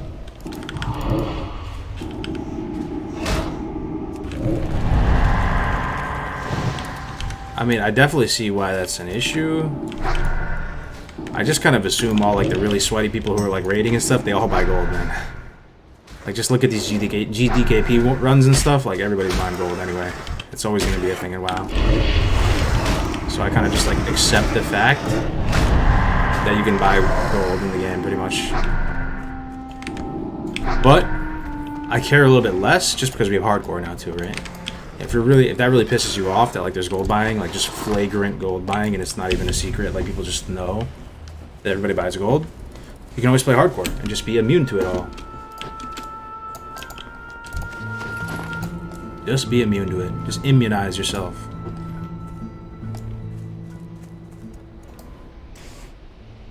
There's bot rogues that pickpocket mobs by the BRD arena and make a lot of money. I remember that. That's like a phase 1 gold farm though, right? It's probably like insane gold farms at this point. Alright, stolen silver. Fresh meat. One of the legendary quests from our childhood right here. Let's do it.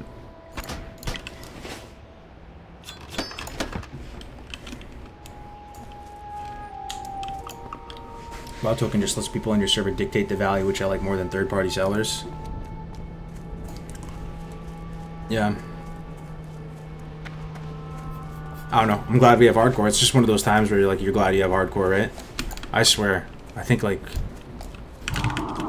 we created something kind of cool in that sense, right? If you're ever dissatisfied with any aspect of the meta, you can just play hardcore and, like, immunize yourself from it, but still still play the game, still check all the boxes in terms of community, competition, achievement, everything. You'll love to see it.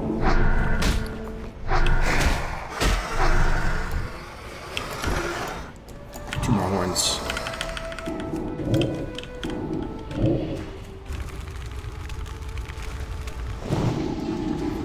What props did you take? I got alchemy and herbalism.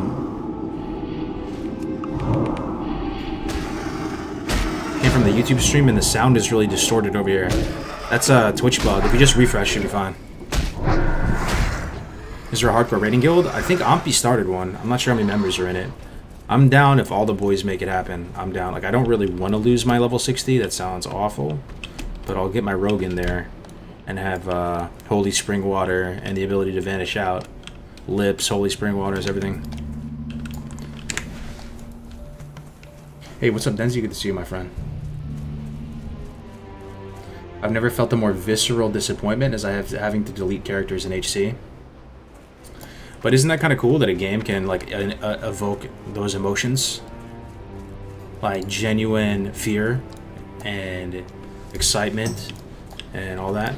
I feel you, though. I mean, it's good and bad, right? This is pretty cool, man. Look at this pit. It's like out of Jurassic Park. Reminds me of that scene where they forklifted the cow down into the T-Rex pit. Remember that? And they ate them, the velociraptors. Just 2 or 3. Wait on that one.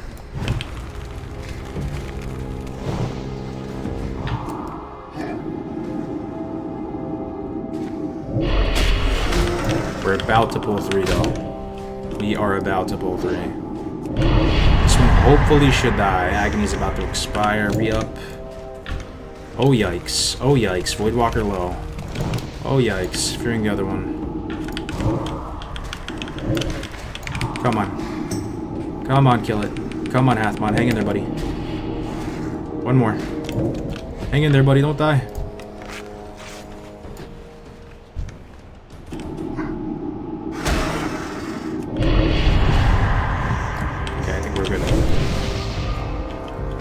I need the horn. Nope. Swing and a miss.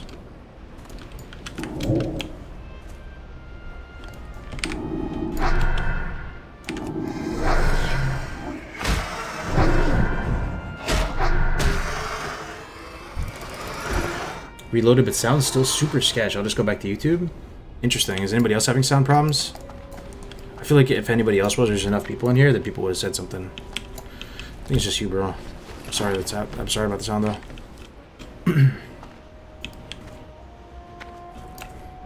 Okay, I need one more horn.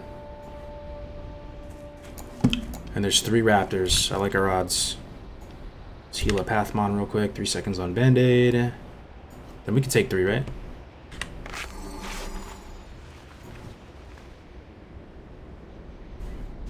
Alright, let's see. Well, let's see if this is a 3. There's a chance this is a 2. Or 1. It is. Alright, get the threat, buddy. Nice.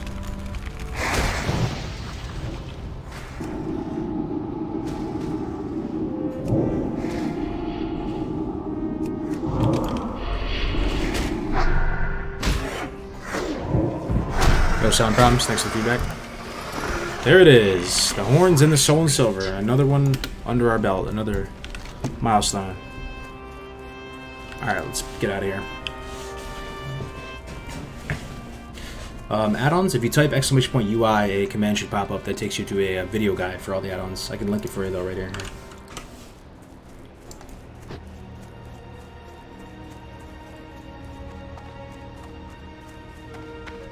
Can't wait to see how much gold people pay for arena rating. Oh yeah. It's gonna be insane, man. People already paying how much gold for the Nax items? Wasn't it like 10k gold or something? Oh, I think it was 100k gold, wasn't it? That's so crazy, man. That's so crazy. Probably more than that then. TBC? I don't know, 500k gold for Glad or something? I don't really understand how you carry somebody up in Glad to Glad though. You still have to play kind of good. Like you can you still like if you're terrible, you're gonna lose, right? Like you can't just have one guy be bad.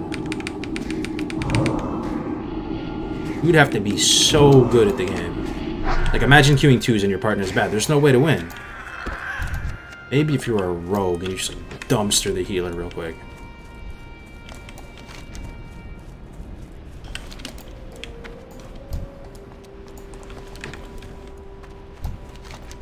Some rogues do that. They just like expose armor, just go full ham, like full offense, just bop the healer, then win the 1v1. Oh, you don't play on it, I see.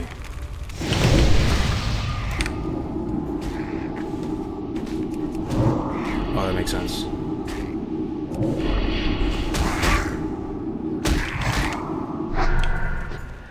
You join an established team and the trade wins. Or you know what it is? That you could just play fives. Because apparently you can get all the titles in fives.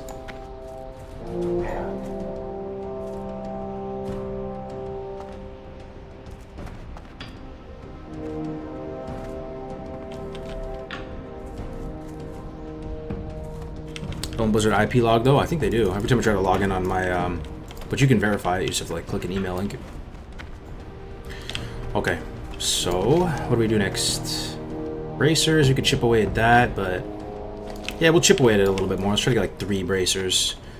It takes a while to complete this quest. You have to just go slow, do a couple at a time every time you're passing an oasis. I used to try to complete this quest fully before moving on. Anybody ever do that before? You just try to get all 15 done at one time. It takes forever. The trick is you stagger it. You do it in parts, then eventually, by the time you're like done with everything, you're like pretty close to then you turn in the bracers, and then you can do counterattack.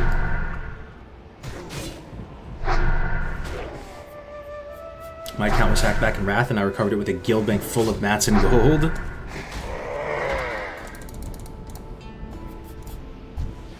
Damn. Nice, nice.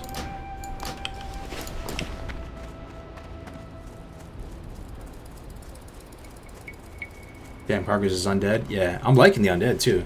You have to admit, these animations are pretty sick. Even if you don't like undeads, I'm not like generally the biggest undead fan. They've grown on me though, a bit. I think they look sick in gear.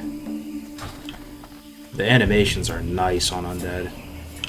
Like, watch, look at my casting animation. Like, even the dot animation is pretty sick. Look. And even the immolate. Look, I toss my hands up. Ah, the cast. Oh, you can't see it that well.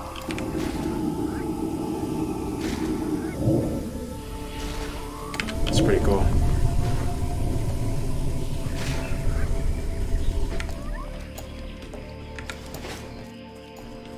Okay, let's try to get, let's go 3 bracers, then we'll keep moving.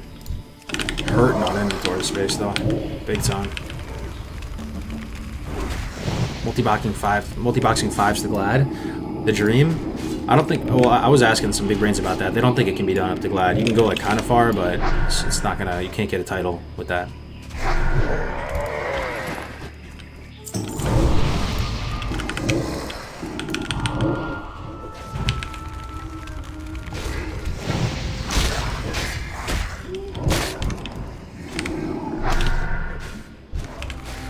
Oh my god. I need bigger bags, my friends. I really do. I'm about to invest in some 8 slaughters. It's getting bad. Not seeing the UI command. Yeah, for some reason it's not working on YouTube. Here's the link though. If anybody wants the link to the UI guide. What's your favorite expansion? BC by a substantial margin for sure, man. I swear I'm not saying that. I said that forever. I'm not saying that just because BC's coming out. You can go back to the earliest uploads in my channel, I said that.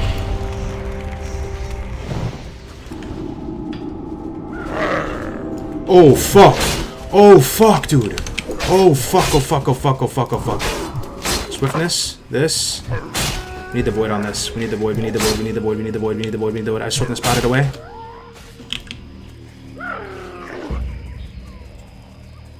Just fucking hope for the best, dude. I think I might have escaped. That is the most lucky escape I've ever had in all of hardcore if I survive right now. If I survive, I'm still not out of the woods. I have to like cut a fucking... I think the killing blow was swung at me and I missed. And swiftness was the play there, 100%.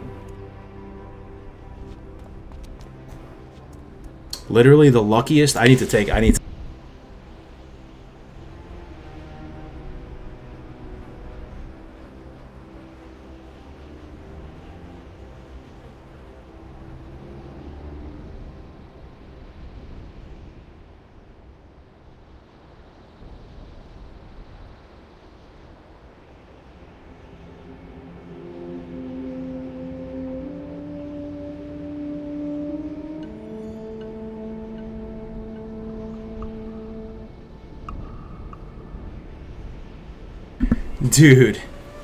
Dude, yo, who saw that? Was anybody see that? Yo, did anybody clip it? I should be dead. I should be dead. I should be dead. I should be dead. I should be dead. I'm dead. I'm actually dead already. Do I delete? I should be dead, man. I should be dead right now, man. I pulled like a small, like, army of centaurs. I should be dead, man. I should be 100% dead right now. 157,000,000% dead right now. 100% dead. Did anybody clip that? It's almost like we shouldn't even be here right now, man. I swear we should have died there. Because we aggroed another hyena. And yes, I was swiftness spotted. And yes, I was preventing days by looking at him. But he swung and missed. That's why I survived, I swear. Like, it was like this hyena or something. I was swiftness spotted, and I heard it, and it was like, whoosh, you know, like that mist sound?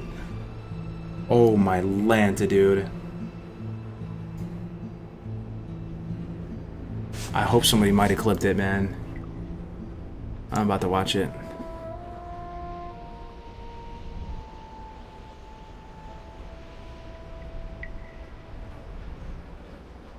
Five HP, and then I pull another hyena with 5 HP and it missed. I should be dead, man. I should be dead. 100% should be dead, man. Here's the clip if you guys on YouTube want to watch it. Like, literally, nothing sick about it, man. I actually should be dead, man. I just played like shit. Oh, you're about to add another death clip, man.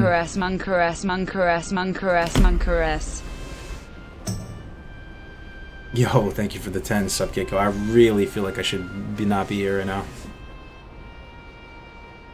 Right, I should have died. What are the chances that one attack misses? Does anybody know? Like, just normal attack table and all that versus me. What's the chance that an attack misses completely? Or dodge. Miss dodge. Parry. Something like that.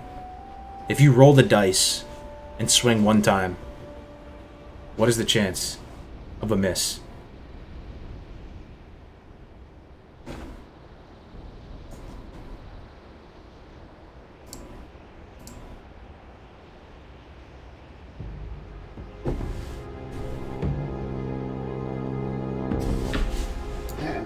Dodge chance? Not even 5? I thought it was 5 base. Not even 5 dodge chance?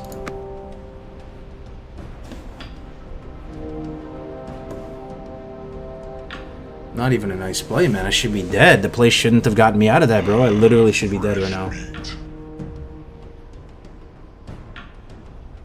Oh my god.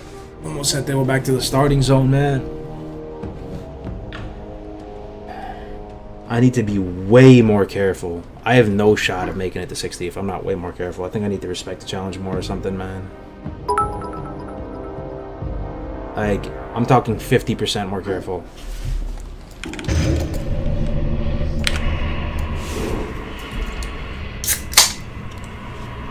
Dude. Need that sack, yeah. 100%, yeah, 100 bits. Power word fortitude literally saved you. Oh, it actually literally saved me, yeah. So much had to go right. It's actually like a New York miracle that I survived that.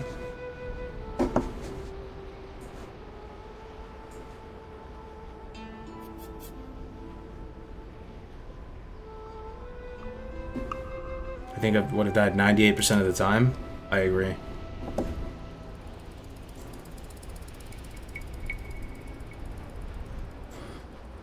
Oh my god. I don't, like, I swear that it kind of feels like a part of you, I'm not going to delete because I actually want this guy at 60, I swear I do. But a part of you feels like even if you make it to 60 on this character, like, you didn't even deserve it, right? Because you should have died, man. You really should have died. Like, there's no world where you survive that. I swear, dude. Like, that's like literally rolling and getting a 1 out of 100. Like, there's no skill in that. Dude, these oases, man.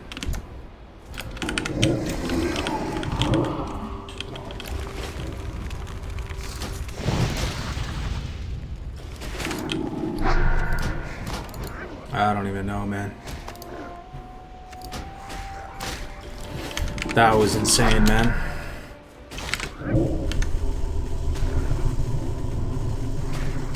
You survived the 0.01% chance you had. 21 weeks of F's in chat and you still don't sack void.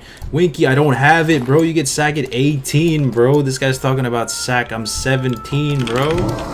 You play Warlock, you should know this, bro. No sack at 7 to 18, my guy. Take your luck, bro. Odds are you'll die higher level anyway. Damn. Trust, I'm sacking the void if I have it. No, I'm pretty sure sack is 18. And I haven't even been to the city, by the way, since like 14.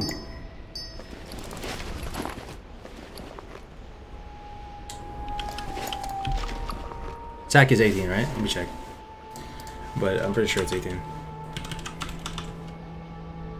Warlock leveling guide.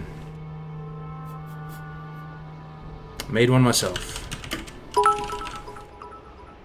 Let's take a look. It's 16? No, it's not. Let me check right now. I'm checking it right now. I'm checking right now, yo. If it's 16, I'm sorry if it's 16, but I'm pretty sure it's 18. Oh, it is 16. You're right. Damn. My bad. Well, I haven't been to the city since 14, alright? I couldn't even sack it. You're right. You're right.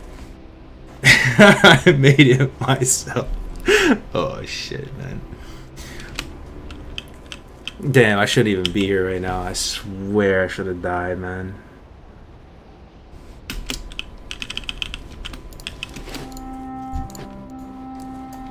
I formally apologize to Winky Hippopotamus. Sure. I formally apologize to Winky Hippopotamus. Run to or get sacked. I'll get it in a second. I honestly should be dead right now. Actually, sack would have saved me, wouldn't it have? It wouldn't have. If I sacked, I might actually survive with a, like, certainty. Ah, dude. For sure, sack would save me right there, right? It's like 150 or something for the first one. 180, maybe. Yo, Evil Dr. Moo, thank you for the Prime, my friend, for the 2 months, yo. I appreciate it, man. Cove Z as well for the 4 months. Thanks, guys. Oh my goodness gracious. To be alive in hardcore. Don't know how to feel right now. Almost scuffed the run because I didn't train sack. It's just we were 14. Like, do you really? I went back to the city at 14. Do you really go back at 16, too? Like, you really go back at 16? Who goes back at 16? we really go back at 16, I guess you go every 2 levels.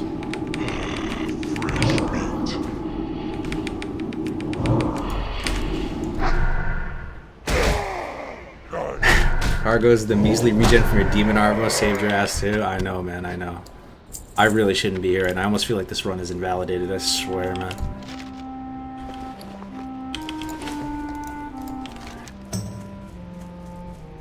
That was the luckiest thing that has ever happened to me ever in hardcore. Ever. Statistically, right? Statistically. 100%. 100%. I pulled like a small army of Centaur with pets.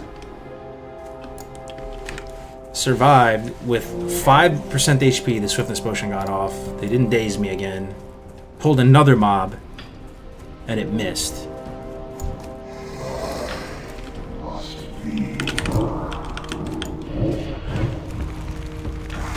Is there a clip? Yeah, there's a clip. What is the art? Thumbnail for your art? I do it. Oh, I don't actually like paint it myself. No, I just get like Google images. What I'm saying, yeah, just throw it together. Throw it together in Illustrator.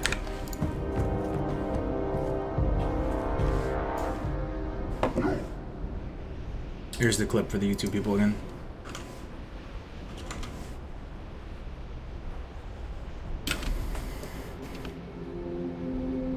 If you die to a player, you delete. Also, yeah, if you fuck up and get flagged or something, yeah, you delete.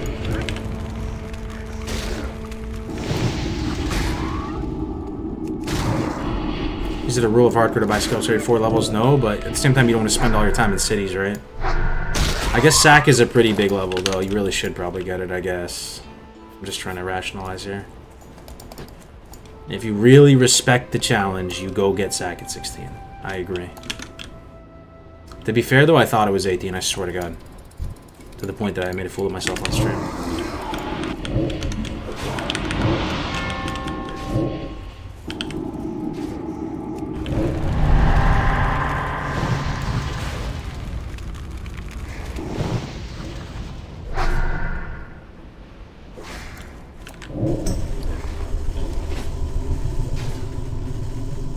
Yo, Adam Linford, thank you very much, man, for the new membership, brother. Much appreciated. You're like Samuel L. Jackson in Pulp Fiction after the guy in the bathroom comes out blasting. Dude, I'm shook, man. I really am. I don't know what to do with myself. We should not be alive right now.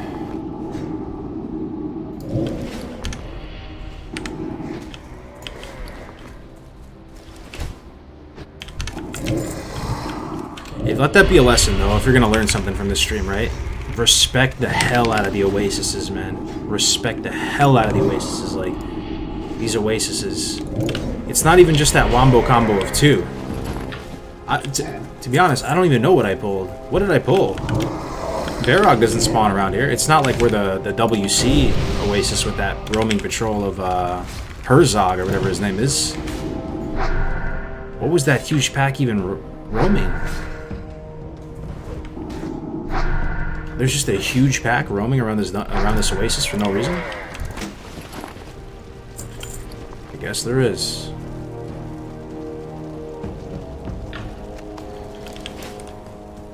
Let me get, no, we have a good amount of bracers, let's leave. And inventory. I mean, desperately clean up the inventory, yeah. You action cam pulled? True. So you're saying if I wasn't zoomed in action cam, I would see them? Probably. It wasn't a too bad of poker. One was a hunter with the hyena pet. That was an elite pack? No. Bags are full of skills untrained. Is there a scuffed run emote? Oh, yikes. I didn't see Plug Glove, though. It was kind of a blessed run, though. I got 2 pouches, got an 8 slot already, so 3 big bag drops. And I got the Shadow Wand at 10, and I decided not to make my wand this time and go Urbalk. And I'll tell you what, you can make fun of my lack of sack skill or whatever. But look at my professions. My professions are solid for 17, 82 and 94. I can already make swiftness pots. I have a swiftness pot recipe. We're looking good. First aid is up to snuff. I really shouldn't be here right now, though. This character should actually be deleted already. But by some New York miracle, we survived. Like 1% or less than 1% chance. Yo, Toe Web Dev, thank you for the tier 1, man. 2 months of support. You love to see it with the Blessed Run emote. I appreciate it, brother. Man, I really should not be here, though. I'll shut up about it, but that's insane. It's a wake-up call, right? I really gotta respect. I gotta play safer. I gotta play safer, man. If I have any shot.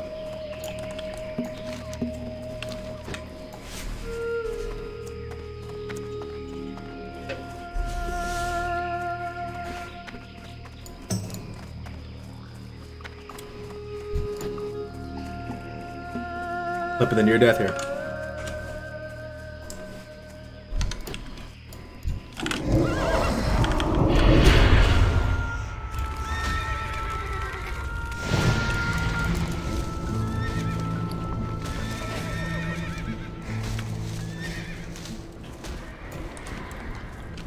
Let's go back to the crossroads, get our life together.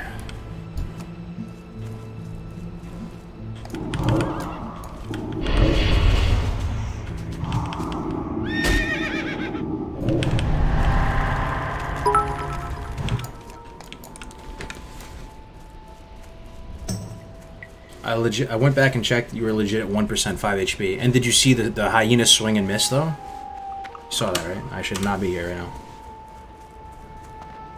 The camera angle and UI is sick. What's it called? It's called the Action Cam, and I have a video on my channel on how to set it up if you're interested. Marcus.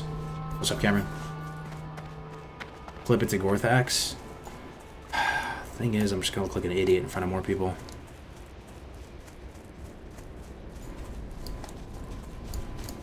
Like, my character, there is no skill in that escape. I literally should be dead. 100%. Or actually, not 100%, 99%. Best TBC H-Power reporting in. Oh, nice. I'm wagering you hit 60 with this guy before my paladin does. What's up, Baba? Yo, I was watching your stream yesterday. Very entertaining as usual, man. Thank you for the 100 bits.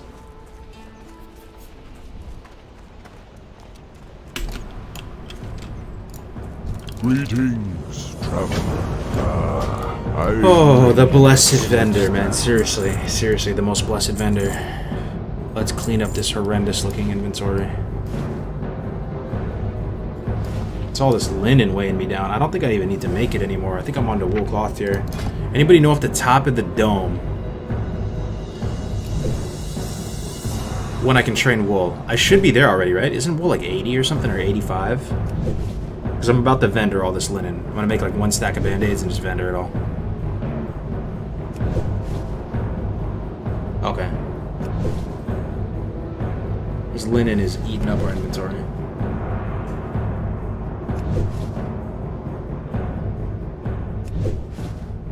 Without sticky glue and swiftness and a bit of luck, you'd be dead. 100%. The swiftness spot saved the day, though, right? No swiftness spot. 100. Wait, like, with no swiftness spot there is no possibility of surviving. That's why swiftness spot is, like, health bot is most of the time better than swiftness spot, unless you're fighting such a difference in power level that, like, that's the only out.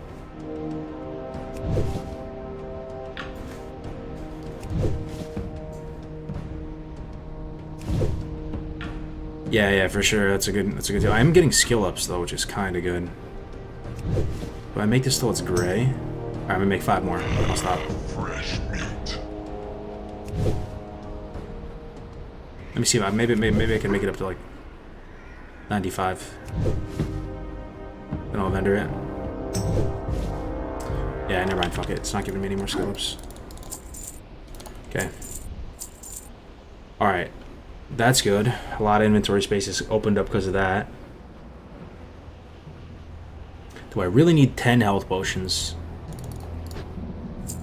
They do drop a lot, you know. I probably don't. And I can craft them because I'm alchemist, so I'm gonna vendor 1. Stay away from the food. Alright, that's good. Oh, can I buy some sacks? How you doing? I can buy one 10 slot, but I need to train. Let me buy an 8 slot. Let me buy 2 8 slots. I should have enough to train still. 8 slots.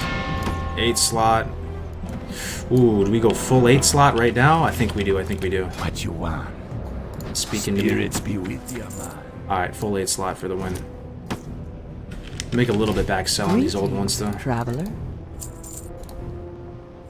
Alright, we're still at 136. That should be enough to train. goodbye. Yo, Crypto God in the house. Thank you very much for the prime, my friend.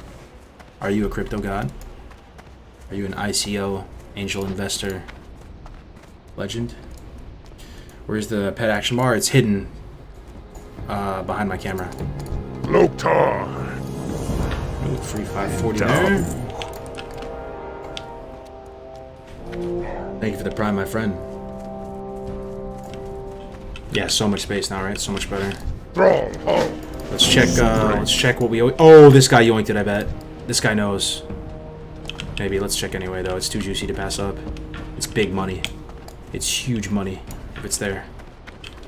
I am, of course, talking about the weapon crate of the crossroads. Is it there? It's there! You'll love to see it. He didn't know about it. Nice. And this isn't even the big boy weapon crate. The big boy weapon crate's by Ratchet. We gotta check that. Getting our money back right there. Oh, that's not too much. 374. I think that's the low roll. But the one by Ratchet can give you like 50 silver or something. It's disgusting. We gotta check that one too. Greetings. Take it though. Be seeing ya. I have no camera and the pet action bar isn't there. What do you mean? You? Who you be? Oh, you're saying you downloaded the add-ons and now you have no pet action bar. Yeah, you need to mess with... there's an add-on called Move Anything, and you can like mess with it and just move anything and try to enable the pet bar and get it to show.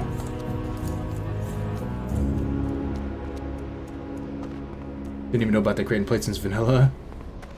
Hell yeah. In hardcore, you learn weird stuff, right? Because you're just playing under different conditions. We learn a lot of weird stuff over here. Okay, let's take a look at our quest log. Ratchet, Harpy Lieutenants, Altered Beings, Prowlers, Winnicky Bolt Bucket. We have a Che key.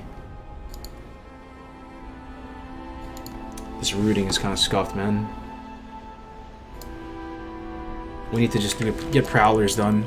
Then we'll do a Che key and all this top right stuff. Some Prowlers over this way.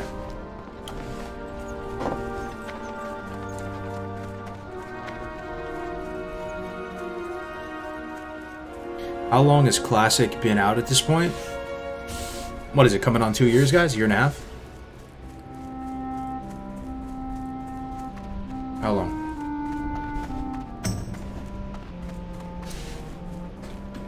Almost 2. Yeah, man, crazy. I've known some of you guys for years now, man. Like Deathcamp, Elderon, Graze. I've known them for 3 years now or something like that. Maybe more. Deathcamp and Elderon, maybe almost 4. So we were homies before, like well before they even announced everything.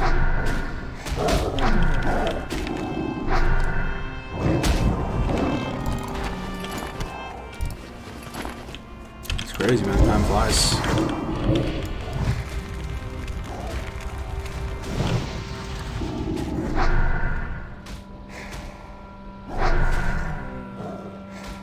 Booba Bahiba redeemed 5,000 gnome scalps. Disruptable community. What's your question, my man? 100 years of Classic. Feels like decades now. 100 years of Classic, yeah. I was late to finding out about your streams, Jerome. I know you're doing stuff at launch, but I'm glad we crossed paths now, man. Hopefully in TBC we can hang out more and do stuff.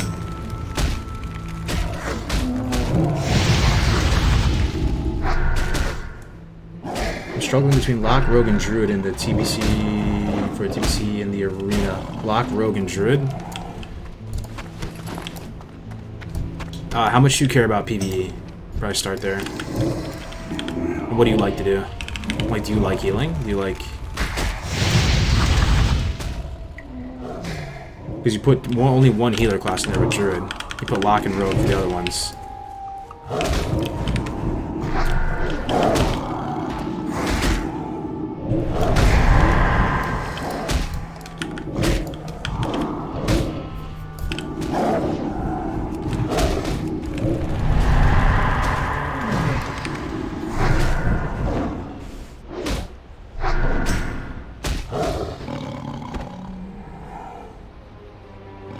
Maybe seeing how many would like to have trio as a hardcore category.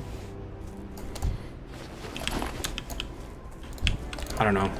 One thing that like is like a pet peeve for me is when you see like something that you like get too congested with too much functionality, too much stuff. It's kind of what happened with retail WoW, and it becomes crowded. It loses focus. I kind of like just solo duo with hardcore. You can do trio. It's just not gonna be up on the site, you know. So at what point do you stop? Maybe people are gonna want quad or quintuple leveling and stuff. There's something very magical about duo. And the thing is too, trio, bro. Are you sure trio is good? Like, have you done a trio? Have you leveled a trio up to 60? Try it. Try it for the first 20 levels. Tell me how it feels. I think a lot of people they think they want trio. Try it. It doesn't feel that good in practice. There's not enough mob density. A lot of quests are already like barely doable as duo, and trio it just becomes like not even remotely close. You're managing 2 people's schedules at that point. Duo is hard enough. I would say if somebody feels that strongly about trio, do it, stream it, do like R&D for the community. Go do R&D for the community. Go stream it with 2 people and show how fun it is. And maybe it's good. What about dungeon spamming as a trio? I mean, that's already kind of the meta right now, right? Are you saying? I don't know, but it doesn't feel hardcore, right? I mean, it was just. I would say, make your own rule set around it and try to like champion it. See if it works. See if it works. Let's see. You need Prowler Claw still.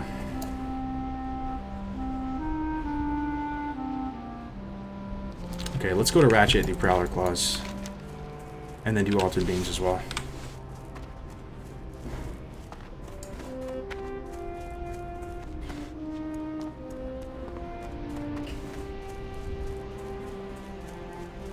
You think it's possible to level hardcore South Park style and kill only boars till max level? Yeah, I remember remember when that video came out? There's this video that came out. This guy made how to level up to 60 only boars. You can do it, but the part that makes it like basically not doable for all intents and purposes in reality is there's a certain level where the only boar you can kill that's going to give you XP is Belly Grub, and you have to kill her like 400 times or more than that, probably like 1,000 times. So it makes it basically virtually impossible for it's only like theoretically possible.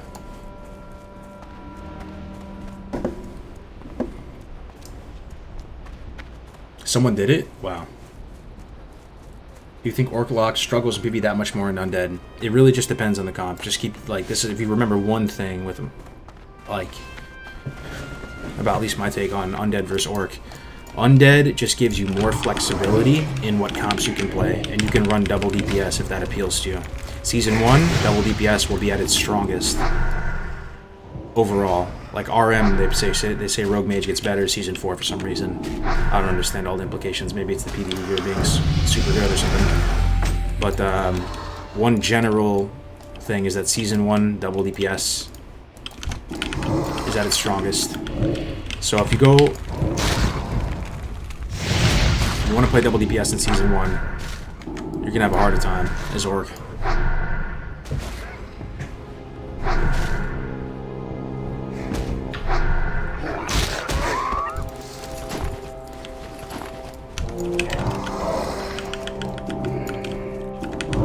I don't have the highest skill cap, but I would like to push rating. Would going rogue be a bad idea?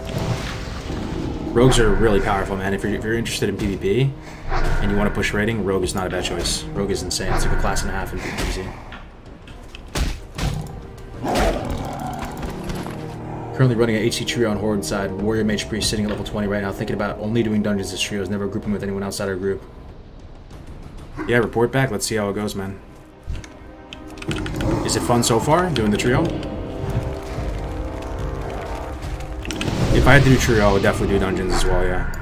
Just spam dungeons. But at that point, it's not hardcore, right? Because you're just spamming dungeons.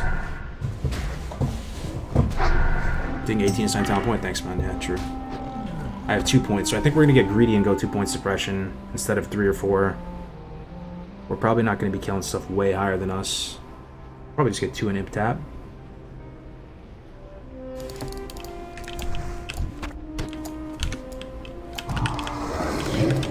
Greeding out, 2 points only.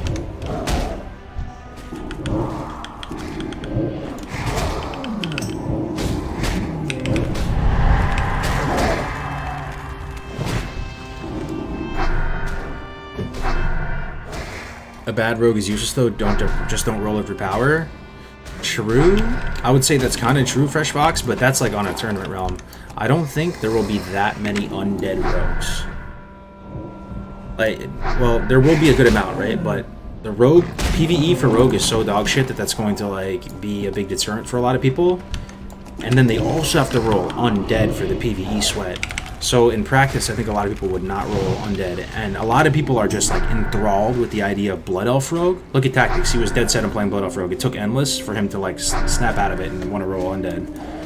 Because he wants to PvP. There's going to be a lot of like Blood Elf Rogues and stuff like that. So I mean, if you roll an undead rogue and you just like stick with it, maybe you're not the best now. Like that has so much potential with an undead rogue.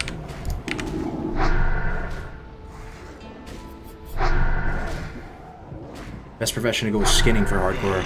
Leatherworking is a good fit, for sure, right? But you could go skinning just for the financial aspect of it. Just skin shit, sell it, you'll be in a better spot. Especially if you're a warrior, you need to buy weapons and armor and stuff. You could just go skinning and then pick up another gathering profession, and then drop skinning at some point, and then pick up another gathering profession.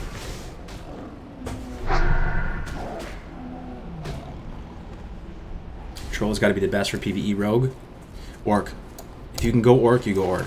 If you care about PvE, man. Like, the Orc ratio's too good. Berserking's a 3-minute cooldown, Orc ratio's a 2-minute cooldown. That right there should just be enough to, like, align, like, you know, you should see the difference in value right there.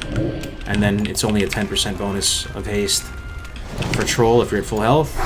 And apparently and the thing is, the fights are going to be longer in TBC than Classic. In Classic, most fights are, what, under a minute and a half? Something like that. So you're like, it doesn't matter that much if it's 3 minutes versus 2 minutes because the fights are so short. But in TBC, the fights are going to be a lot longer. Like in Illidan fights, what, like 10-15 minutes? So you're going to be using these ratios a lot more times. So you might be able to use a Troll ratio 5 times and an Orc ratio 7 times. I mean, it's night and day, man.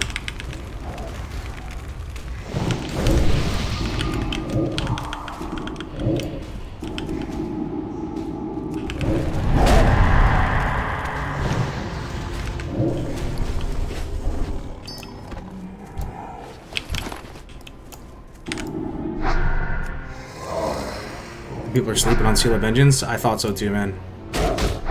There's always a chance it's good. Maybe like the theory crafting isn't done yet, but I talked with one of the most big brain pallies that's been playing as pally main on multiple private servers. Was the leader of Get Carried. Get Carried just fell apart, but he's like, you know, people know him on the private server scene. We did that Paladin deep dive and Seal of Vengeance. You hate to say it, but it's pretty underwhelming. And then there comes a certain point where like there's a glyph or a librum or something comes out at certain somewhat content phase where it just totally eradicates it from usage. It seems good, right? Like, you know, you get to keep up, you get to keep up a dot on multiple targets and have more like spread threat. Like, you know, how it works is, at least I think this is how it works, right? You throw it up Seal of Vengeance, you attack something, and it gets this like debuff on it that refreshes, and it stacks up, and it deals holy damage in ticks. So like, you could attack one thing, get some stacks on it, attack another thing, get some stacks on it, refresh. I can't speak from first-hand experience, but from what I hear, it's not looking good for Seal of Vengeance. Hurry back! I wish it wasn't true though.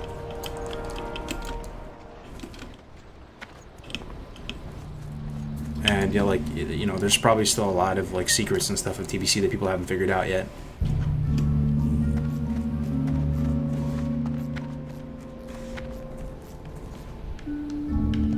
Not Illidan fight will be 15 minutes, not even early on. 12, maybe 15, not? Oh, okay.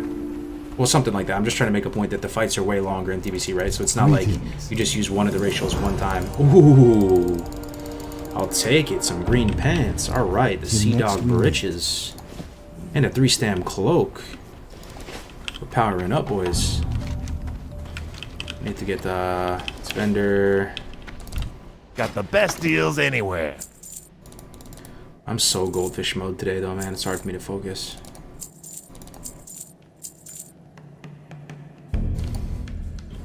Shouldn't even be here right now, though, right?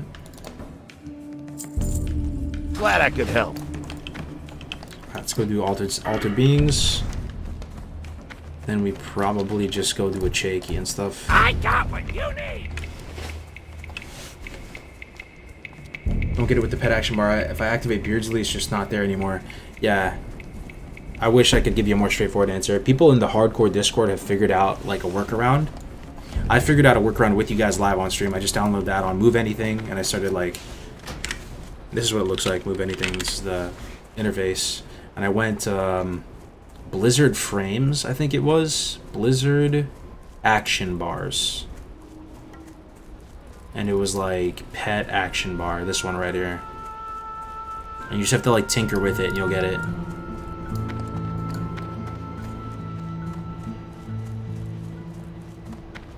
Kargoz and goldfish moves in goldfish mode, and other news, water is wet. Not wrong.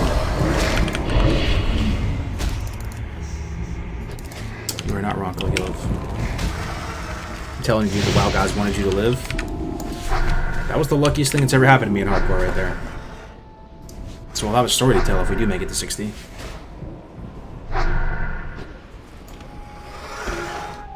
Morning, Kargoz. Nice leveling, man. You're powering through this like a champ.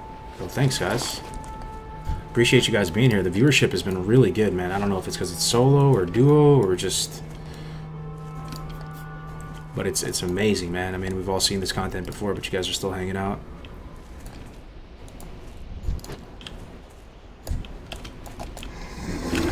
I'm feeling the itch again to play hardcore. Like, you know, enough time has elapsed, and I've done PvP a lot and kind of experienced my first little burnout with PvP that I'm feeling really good about this character. Like, I feel like I want to pump him up there, man. Get him up there.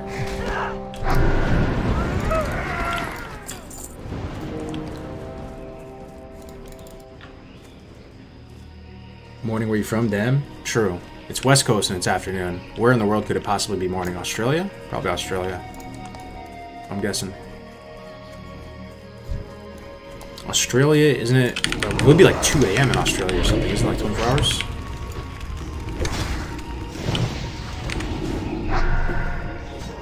What is his record before he deletes? I've gotten to 60 twice on Warrior and Rogue. Maybe Japan? Oh, true. Yeah, Japan, maybe? I'm loving it, man. Warlock solo. I'll be here every step of the way. Damn. Winky loves his Warlocks, that's for sure.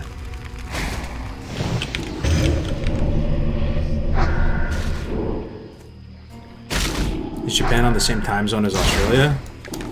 I actually have no idea, man. No idea. Hey, look, there's another Warlock out here. Wonder if he's hardcore. Buckland. Why does he look so much cooler than me? What the hell? I'm the same level. This guy looks like a Giga Chad. Dude, he's got the Dalaran Wizard rope. Wait, that might be the best looking white item in the game. How is that a white item? It looks like he's stacked right now. Looks like a whole snack. He looks like he has a nice robe and a tabard on. In reality, I have better gear than him. He just looks amazing. The matching cloak, too. Damn. Somebody quested in Silverpine. Alright. Let's respect the, respect these oases. Let's get in, let's get out. Work on sending relationships with turtles to spawn. That's the back of the box scene, though, right? Killing a centaur in a Baron's oasis.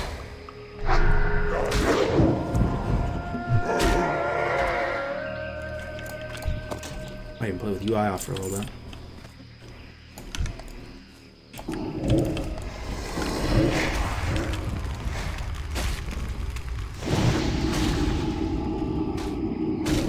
Hitless Warlock?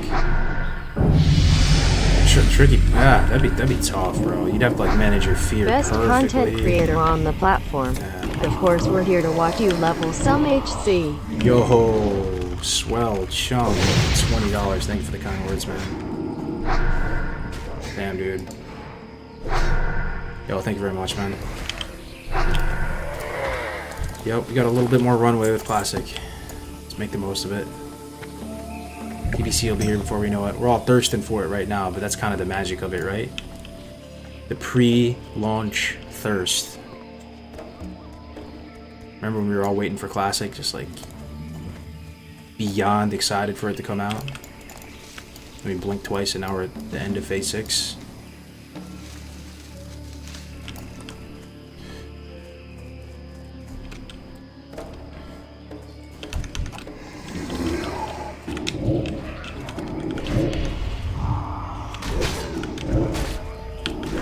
Baron's looking lush? Hell yeah. Classic launch was so hype. Yes, it was. How many people do you think were playing Classic at peak? Like peak? Did Blizzard ever release that data, I wonder? I mean, it was more than BFA, or, you know, whatever it was at the time. For a little bit, at least, for all the tourists left and stuff. I wonder, were we, like, millions? Are we up with the M's? Or was it still, you know, a couple 100,000?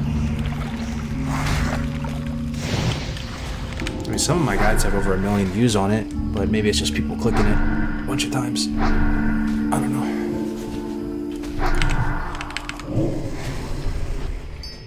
$2 mil? That's pretty insane, man. There's definitely not 2 mil playing now.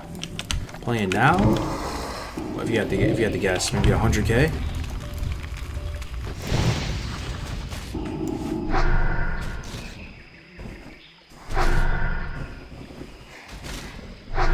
What is this joke mode? What do you mean by that? I'm not sure if you're. I'm trying to help you out here. If you're new to the hardcore challenge, it's not a joke mode. It's quickly becoming a more and more well-respected mode, but I'm not sure if you're genuinely interested in learning more, or if you're just trying to pass through. That's on you, man. Happy to tell you about it, though, if you want to learn. Yesterday on my server, I hit a login queue. Sure, it was only 3rd, but still. That's cool. I feel like there's a lot more hype around Classic lately. The Shadowlands hype has died off. I think so. You think so, huh?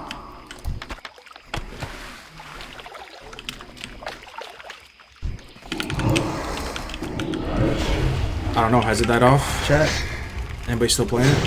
I heard the raid was good. Nothing really happened drama-wise that would make the hype fall off, right? Yeah, we're 18 at the moment. Been wanting to get into hardcore scene. Any tips for someone starting out?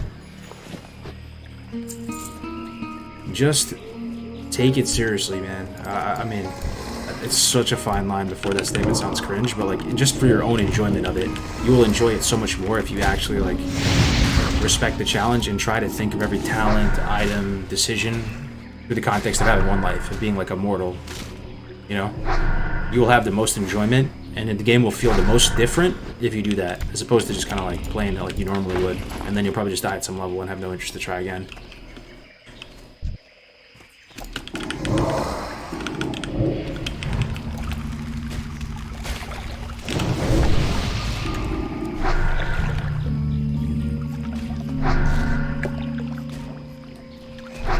Don't understand what happens there? Yeah, so we're basically playing with one life. We're a mortal character. There's a whole website about it, classichc.net. Probably have a couple thousand active players.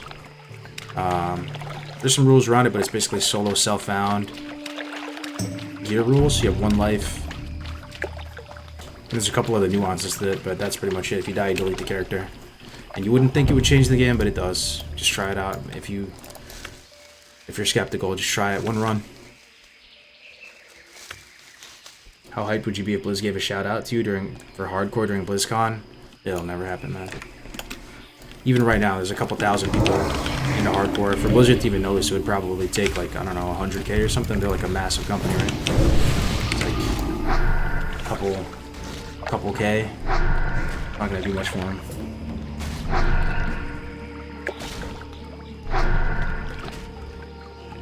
What happened to your Warlock? We were leveling with that Shadow Priest. We are sleeping with the fishes now.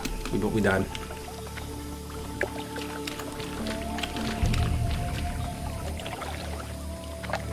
Okay, let's see here.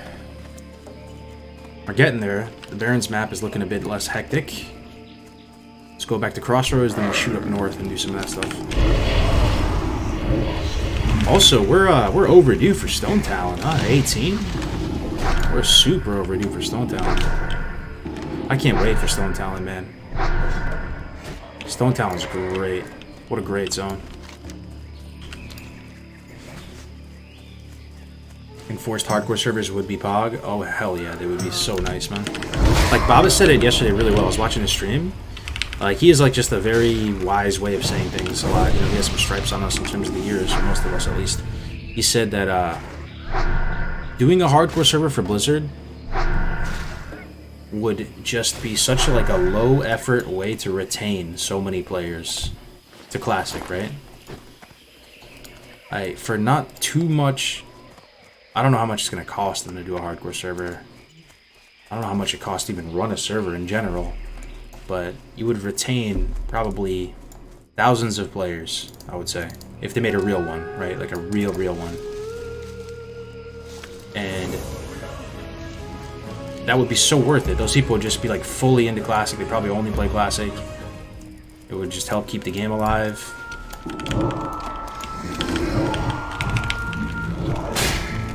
Yo, praise for days with the raid. My brother from another mother, thank you very much for the raid, my friend. How was your stream, man? Oh, I appreciate it, man. Are they still kicking? They still alive?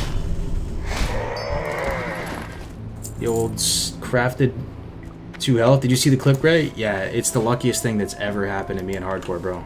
Literally the luck. I really shouldn't be here, Gray. There is no skill or anything. Like, I should be dead 100%. 99% of the time I would die.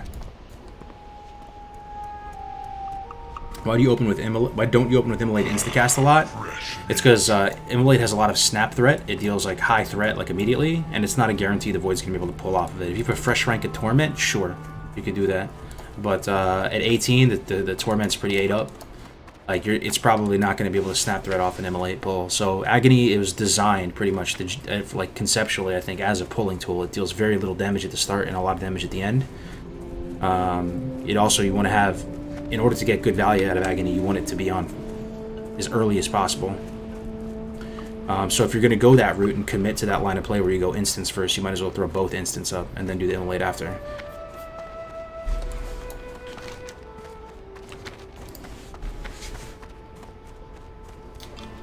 Action Game strikes again. Yup.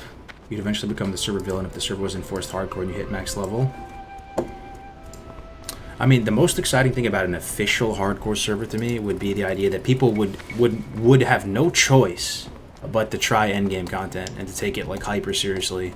It would require, for it to be worth it for people to even do it, it would require a real server. Like IMO, I think it's going to be very unlikely to get together a full raid of hardcore people that are actually going to delete and take it super seriously.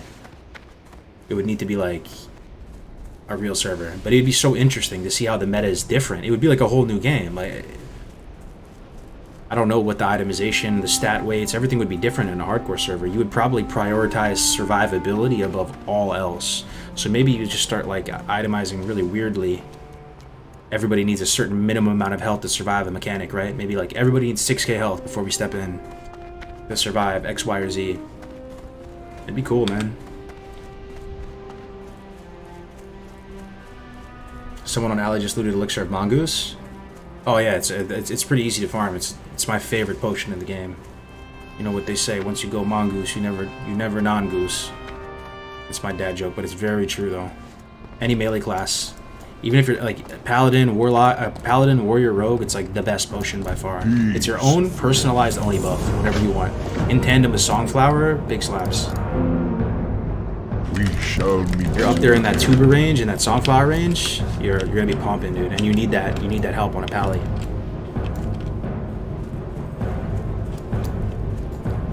What do you need? Order by hardcore classic plus servers. Yeah, man, I'm in. If it happens, it won't be for a while. TBC's coming out. There's gonna be massive hype for it. But we're gonna keep hardcore going into TBC, and like it's so nice that the community is so strong and stuff that it'll probably. Actually, no, it'll definitely survive TBC. People are gonna go hard and raid, like, and do their thing and just play the game normally. But at some point, you get it. You get to the stage of raid logging, even in TBC, right? Like you get to the stage of normalcy, like where you're just maybe you got your games in on the PvP side, and you're giving it a break. Then you just do some hardcore. It probably is not going to be people's main thing in TBC, but I think it'll be like a legit thing to do. You know, once you're stable. All right, we're gonna do a shaky, right? Spirits be with you, man. Shaky, nugget slugs, all that good shit. Should I check the weapon crate? No way, it's up again, right? I know people say for NG to do gnomish to get a couple items and switch to goblin. If I'm doing it economy style, should I just start goblin as a hunter? Gnomish is just kind of better, man. It depends if you're. I mean, the thing is, because you can buy sappers off the auction house, which is like the main thing you get from goblin. So you just go gnomish. The boots are better on gnomish. It's not a pain in the ass, always breaking on you. You get the, and you can also buy the rocket helm off the auction house. Basically, all the good shit from goblin you can buy off the auction house. I made the mistake of going goblin on classic first. Just go gnomish, my man.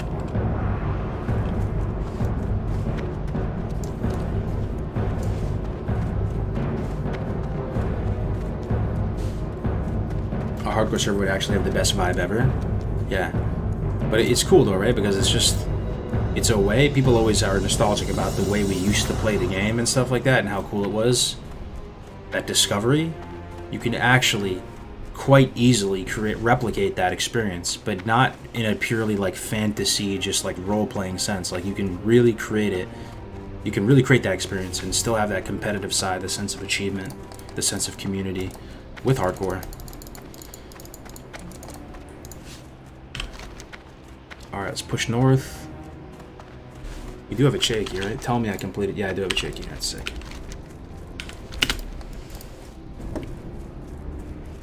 Kind of cool that horde NPCs are only neutral with undead. Yo, I didn't even notice that. That's sick, though. I love that.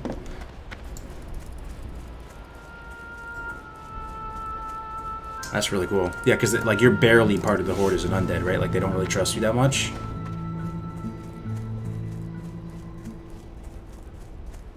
The only issue with that is a hardcore server, you know, there will be a group of people who use it to troll or mess with people. Oh, people always like that and everything. True, but it would add to the danger of the world. If it was a real hardcore server, right, and you had to look out, what if the biggest threat was griefers? It would honestly seem like something out of a horror movie. It would be highly immersive. Like, it would be... Let's just see it in action. It'd be cool to see it in action, right? Maybe it wouldn't be. People would be trying to grief you, and when you step out into the field... It would literally, like, stepping out into the field, it's like, we just left the city. We just left the crossroads. I feel extreme danger right now, walking through this area. Because there's people, it could be a dude hiding in the bushes right now, a hunter right now, and he has a gazelle pet. I mean, he has a plain strider pet walking around, named it. You're checking every mob, checking to see if it's flagged for PvP, if it has that portrait there. There's a night elf hunter hiding in the bushes here in Shadow Meld, trying to set a trap to grief you.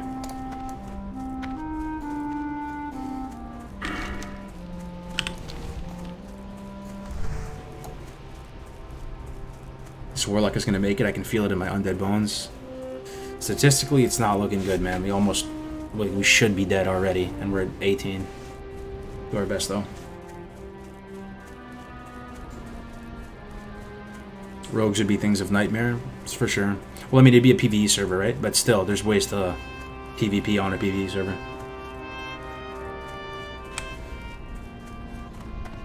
What professions will you go TBC?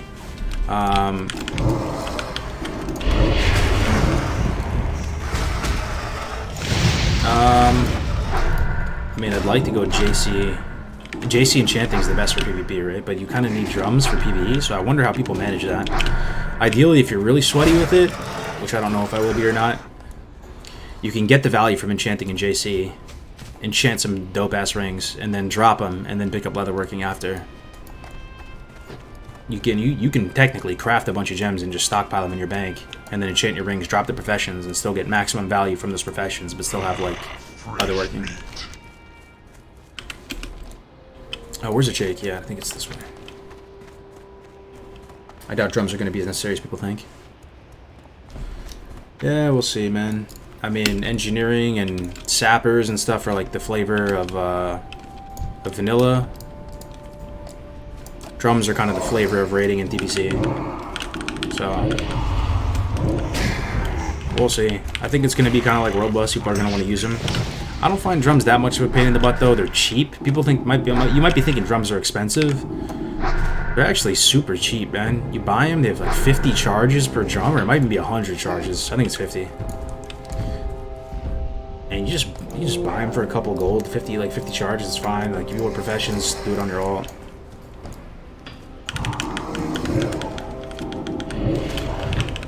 It's not really like much of a hindrance. You're not saving up to buy your drums. Like,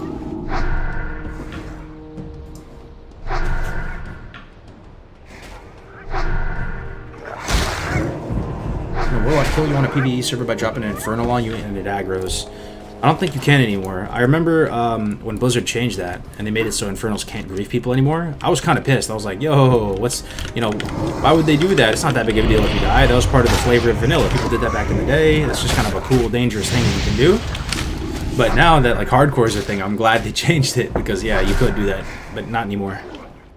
That was well before, you know, that was way before we knew there was gonna be a hardcore community or anything.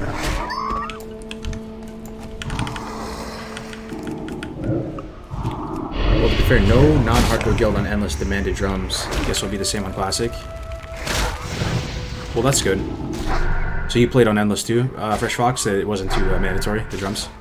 That's good. So you're saying it might be an overhyped thing. Like people think it's going to be 100% mandatory, but in practice, it won't be.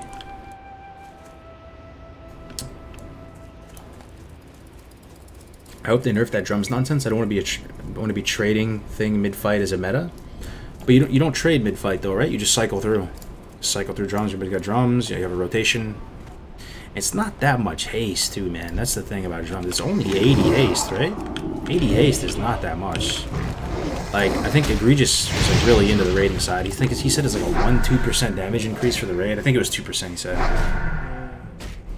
That's not the biggest amount. 80 haste is not the biggest amount. But there's other drums too, right? There's like the healing drums. I think there's an attack power drums.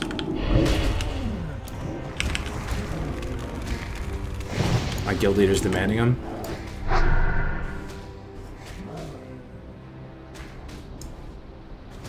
The Inferno thing was really bad in the town and still this. If you dropped it on a raid, the guards would kill the entire raid. Oh, yikes. There will always be a BIS profession that the sweaty guilds force you to have. This time it's leatherworking. Yeah, you know the cool thing though is like, you know, it's not like in the past, guys. Like you can play, and I look forward to this like type of situation where you can just play official legacy servers of every shape and size. You know, if you prefer the classic meta, you can play it for a little bit. Maybe there's seasonal, quarterly freshes. You get to play, experience that. And then if you prefer the TBC meta, other classes are stronger in that environment. You can play that. And then eventually maybe a Wrath. There's also retail. It's cool, man. You don't have to worry like you once did, remember? People are, remember when you were so worried about your class thinking, oh my god, is my class going to be still strong in the next expansion? That was a real worry, you know, like that's not even really like, I guess that's a thing right now. People are worried about TBC, but you know, you'll still be able to play Classic is my point. Most likely. It would be insane if you couldn't. So you can, it's not mutually exclusive anymore. You can play Vanilla, TBC.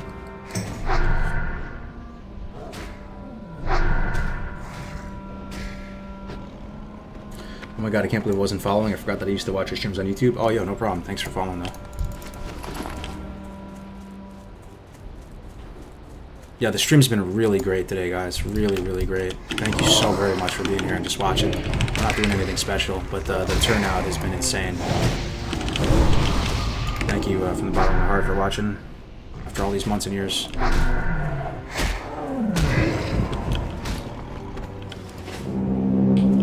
Alright, Jakey's coming. The white lion of the barrens, folks. The pet everybody tamed. A reversed hunter. The unique white skin.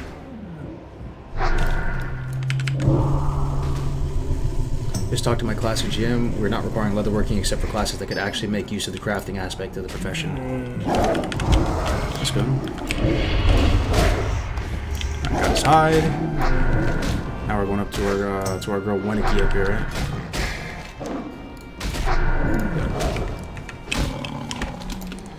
Let's go up to Weniki. We'll swing right.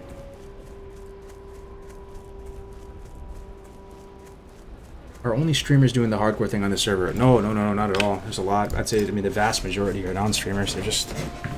Yo, Soup HC? I wonder if that's Soup Ahsoka. Probably not. Chance. There's a chance. Anybody remember that guy? Soup Ahsoka?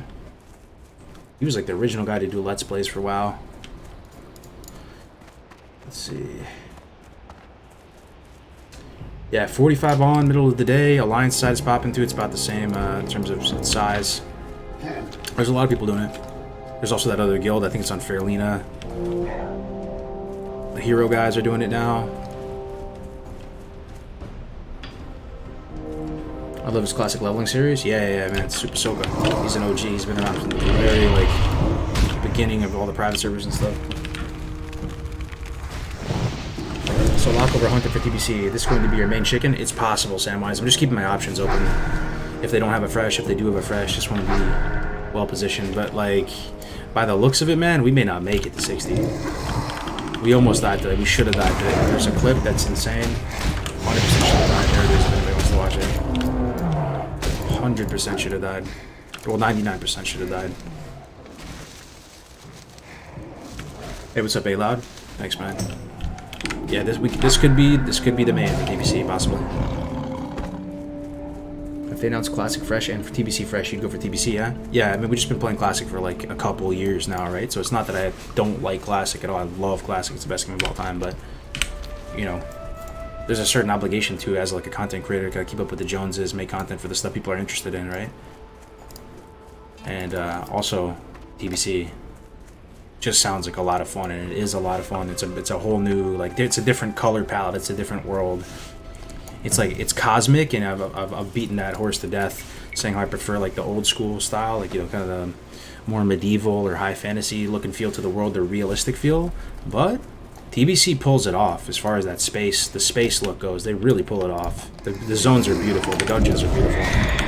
The sets are beautiful. They're inspired. They're not like, I guess there's a little bit of, you know how they just like reskin the sets in retail a lot of the time? There's a little bit of that, right? Like, didn't they take the PvP sets and color them differently? They took the PvE sets and colored them differently for PvP, right? But for the most part, the sets are dope. The raids are great.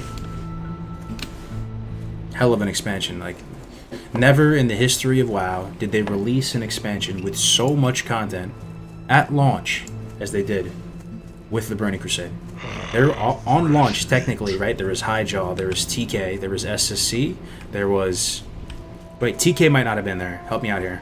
But SSC, Highjaw, Karazhan, Gruul's, Mags, all the stuff was there technically. I mean, it was all gated behind a huge attunement wall, right? And you had to, like...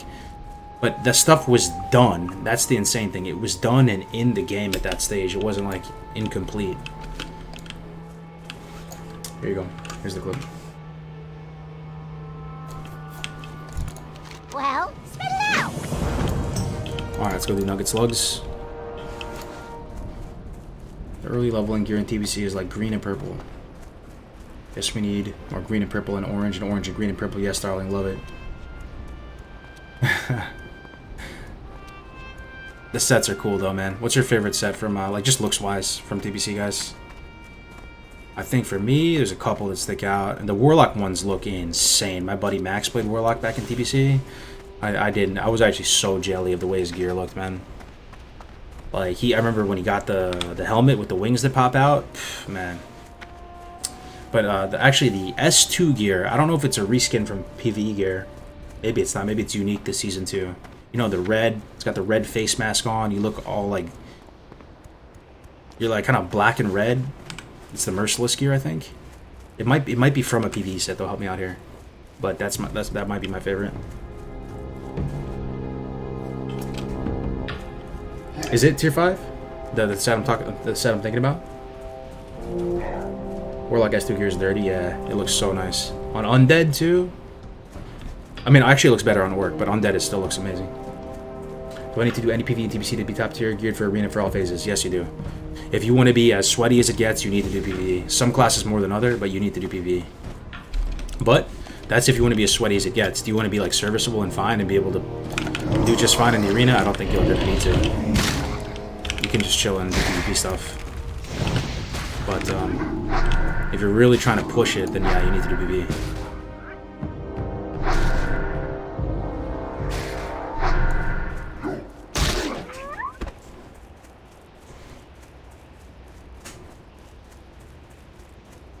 Kargoz only feels good in WoW with a pet. Refresh Hardcore 1 to 70 and TBC 1 to 60 be pretty similar to Classic minus new races. It'll be similar for sure, but there will be some differences. They rehauled a lot of aspects of it. They added flight paths and zones. Like some of you guys might be forgetting this, man. Alert, alert. PSA. There are flight paths that didn't exist in Classic. The mount is a lower level. Assuming I mean, it's almost certain that the mount will be a lower level considering the precedent that was set with Classic. You can get mounted, what, was it 30, right, instead of 40? So the pacing will be a bit accelerated. Quest past a certain level will basically give 1.3x the experience as they once did. The quest rewards are rehauled, so like you start getting sick quest reward gear, even at like level pre-level 20. You're getting gear with spell damage and haste and shit on it. Maybe not haste, but spell damage. So it'll be more different than you think, I suspect. Elite quests return normal. What's the ugliest set? It's got to be one of the mage ones, right? Just probably any of the mage ones. Are there any good mage ones, actually? Let me think. Nah, there's a good mage one. What's the one that has like a red glow on it and it's got a hood? I like that one. Mage one is kind of funky though, I think.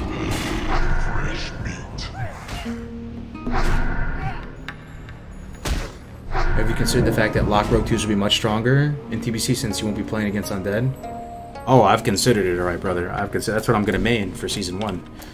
Also, the fact that most people won't be Undead, probably, or like a lot less than on the private server. Lock, I think I have a shot, guys. Even old classic Andy Kargoz, I think I have a shot of like getting pretty high in Arena. If I keep up the practice on Endless, we keep the lessons up, and we go super ultra sweaty, double Undead Rogue Lock Season 1, I think we might get somewhere. And we just hit the ground sprinting, man. We know everything to get. We just, with a well-practiced partner. Season 1's probably my best shot.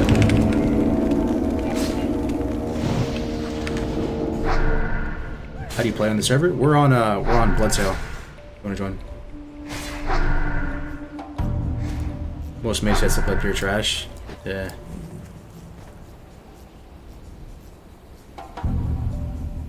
So if you have a fresh 60 without any gear, are you going to be okay to continue to 70? Oh yeah, you should be fine. You should be fine. I mean, they say that the Nax gear holds up a bit, and you can go into Kara and do Kara and Nax gear. It's no problem. And the reason why, I've said this stuff on stream before, but there's probably some new folks here. The reason why is apparently like all the main stuff that you need, like the essentials that you need in terms of like hit cap, I think, and in terms of even like defense and all those main things you need to hit to raid as a group are there. It's just you have a lot less stamina and a lot less intellect. So like you have the ability to raid, but it's like less room for error. Like they put a ton of those stats on gear. That's how it was explained to me by Ale, who's like seasoned in both vanilla and TBC, played both at a high level back in the day, and has also played multiple private servers. That was his explanation. It made sense to me of why they can do it. You can just walk right into Karazhan with your raid team in full Nax gear and do it. Because you're not missing anything. Like you can still probably get uncrittable or uncrushable or whatever those main big brain raid benchmarks are. It's just that you're squishy. I want to have your babies. Thanks. But yeah, there's some amazing quest rewards on the way up. Like, I mean, the whole leveling experience is chock full of insane gear. And there's a lot of BOEs you can buy as well. In TBC, there's just a lot more gear. TBC, there's a lot more gear. A lot more gear, a lot more BOEs, a lot more items, just badge gear. Yeah, you're gonna be fine. I wouldn't stress it too much. If you have a fresh 60, go right into BC. If anything, remember that feeling back in the day of kind of like being a little bit salty that you can get such sick gear in TBC, and like building up that custom where it's like, oh, there's no point going super tryhard. The expansion's almost over. You're just gonna replace your gear in 1 second. That all stemmed from like the original insane gear you get from TBC, right?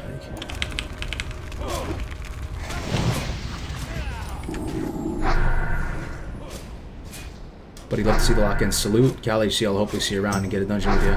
Oh, hell yeah. Good to see you, Callie Wood. You still hanging in there with hardcore? You've been here for a while. Foreman Grills. The raid boss of the Barons. Dead. Stomped him out.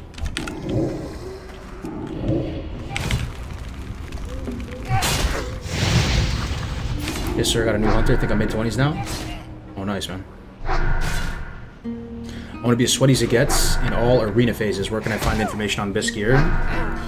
There's not a whole lot out there in terms of BIS gear and like pre-arena BIS. I don't know if that stuff exists. I know there's a bunch of pre-BIS lists, you know, for raiding and stuff. A lot of the TBC discords for the various classes are getting set up right now. There's like in their formative stages, so maybe get involved with those. Some of the, there's probably a lot of big brains in those just lurking.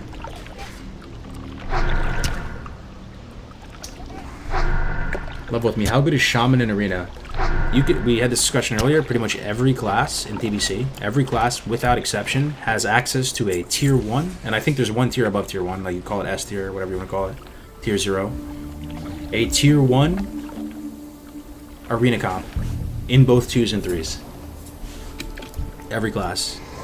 So just keep that in mind. There may not be as many options for certain classes. Like Shaman may be a little bit more limited in which like comps they could run and, you know, really do amazingly with. But you can rest at ease that very much is the case. Now the meta does shift with the seasons though, so I think there's a bit more depth to that answer. And I don't really know what the meta changes are. I just know the very general changes. Season 1, there's not a lot of resilience. People just have their PvP blue sets. Healers are squishier. Double DPS runs the meta. This is what I hear. And it's starting Season 2 onwards. The double DPS, their position in the meta softens a bit because the healers are a bit more survivable.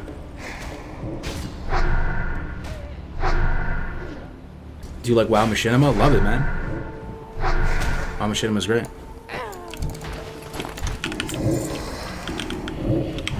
Is the nameplate range on TBC Arena server larger than 20 yards? No, it feels the same. I haven't, you know, like tested it or anything, but it feels the exact same.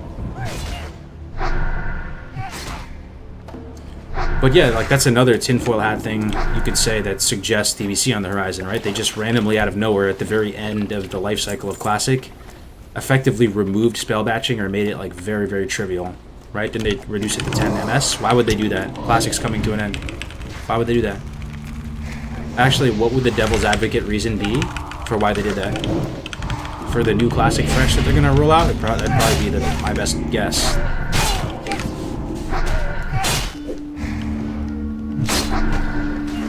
Most people think it's for the arena because there's a lot of concerns that spell batching level would really like make arena feel pretty bad.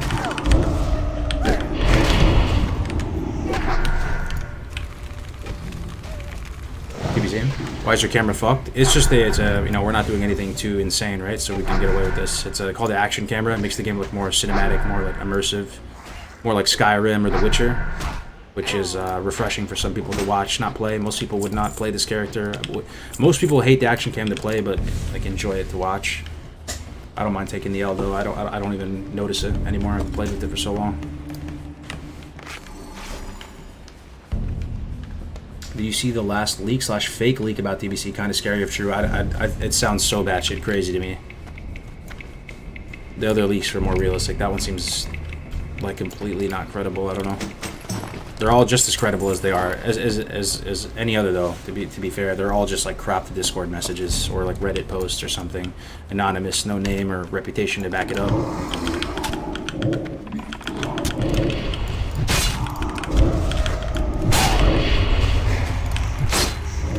Kind of nervous to fear this dude.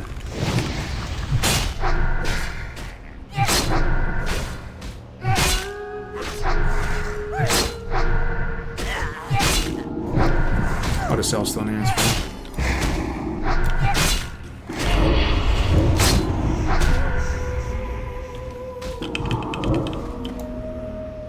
Please tell me I didn't pull anything else. I did. My Voidwalker's at 85 though, so that's good. Out this dude. Go for that little mid-combat cannibalize. I actually love this racial so much, man. Cannibalize is so good. For those of you that made Undead, like, you really appreciate your Cannibalize, right? It scales. It's literally percent-based regen, too. It's so good. I think that's...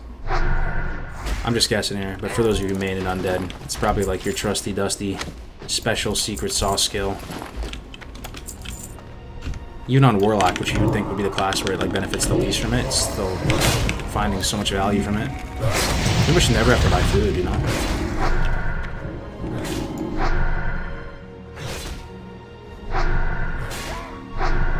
What was the leak? It was just some bad shit crazy stuff, man. They were saying, like... it's honestly so insane. It's not even worth talking about. End of life saves so much money on food. Rare spawn up there of the house. Be careful. Yeah, thanks, man. I'll check him out. Engineer Whirligig, right? Probably one of the most interesting rares in the entire game. Because he has so many abilities for a low-level mob. I wonder why they did that. It's almost like one of the game designers at Blizzard made this dude like their brainchild or something. They gave him this epic fortress, and he's up in this house, and they gave him like 4 abilities.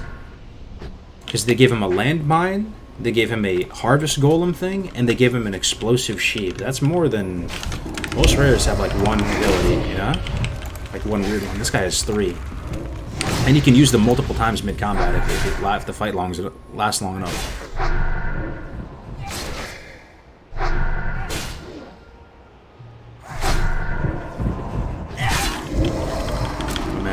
Getting pretty low here. Let me pump this dude.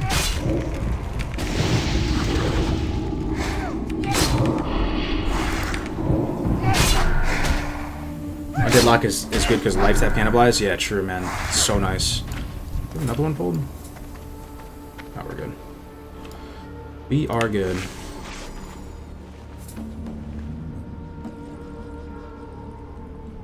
Got bodied here the other day. Howdy, Kargoz. Your stream is looking bis as always. Yo, thank you, Wondergun.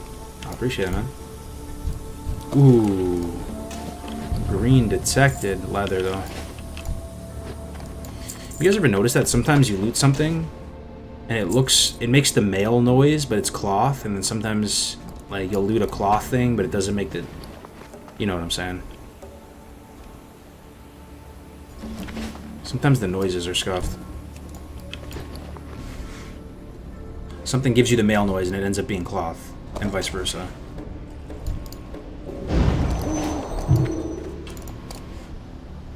Kargoz looting? Yo, only in solo, I swear. I feel like I pay a lot more attention to the game when I'm solo. I feel like when I'm doing duo, it's not... Oh, there he is! Let's go! Engineer Whirligig. This guy has a bunch of abilities. Let's see if he uses any. He's running away? Or what? Let's see if he puts down an explosive sheep. He's probably just gonna die. We're gonna get anything? Maybe a harvest golem? Nothing? Ah, you hate to see it. Trust me though, he does have a couple abilities. Most classes just can't pump him like that, I guess. Alright. So we need the nugget slugs. And I need to come back up here. I scuffed it. I always scuff this question. You need to get the quest first so you can get the key.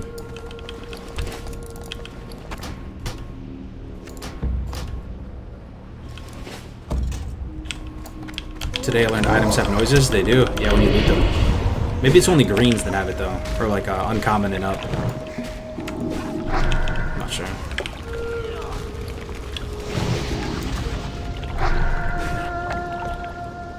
What would be your plan if they don't announce TBC? If they don't announce TBC, interesting. I don't know if I've ever really thought about it genuinely because it seems so obvious they're going to bring TBC. If they don't announce TBC, maybe we double, triple down on hardcore, get together as a big community, try to come up with a whole new set of, like, maybe rules, or not rules, but, like, flavor, like, maybe do, like, a seasonal type of thing. Really try to, like, come up with something spicy to make the game just feel different again and feel like just engaging, spicy, new, fresh, insert whatever adjective you want there. Try to roll out with seasons, double down, and push for classic fresh. Maybe like if they don't announce TBC, like we try to, I don't know, maybe even do a change me or something. I never did those in my life, but like we'd have to maybe come together as a classic community and really push for stuff to keep the community alive. That's my point, because if they don't announce it, a lot of people are just gonna leave probably. Pursue greener pastures if they feel like the game's not going anywhere. They feel like there's no classic fresh on the horizon, there's no TBC. We're gonna have to get creative at that point, but I don't think we're living in that world, man. It's almost certain they're gonna announce it. You see Grays and Meta doing HC only crafted items? Yeah, I think it's a pretty cool way to do it, man. That type of stuff doesn't interest me that much, personally, but I definitely think it's pretty fun to watch for sure.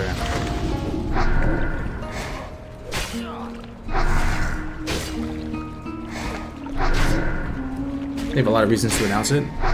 For sure. I mean, I was there at the last physical BlizzCon, and even on stage when people were asking about TBC, they were never against it. Blizzard has never really denied or even not rejected. There's never been any friction on Blizzard's end about whether to do TBC. They've always been kind of like, oh, we'll do it. We just want to do it right. They even said that verbatim the last BlizzCon, the physical one, the one I went to Grays with. Then we got the Netherwelt pet. Let's think about all the signs and clues. Let's list them off here. The Netherwelt pet, spell batching getting messed with, the multiple polls they've been sending out, what they said at BlizzCon last time. There's probably more stuff you can think. Tinfoil hat engaged.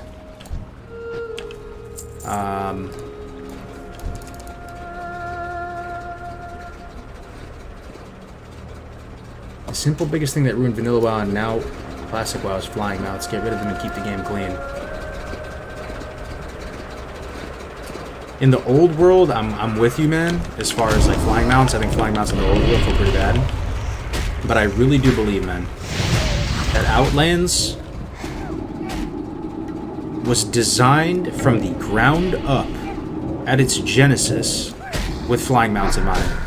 It's not like it was designed as like a flat set of zones that they're like, yeah, fuck it, let's just put flying in, fuck it, let's go, giddy up.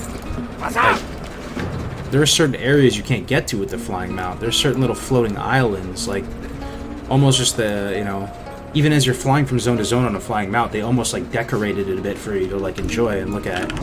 So it doesn't bother me even 1% in the context of Outlands. But past Outlands, I'm kind of with you.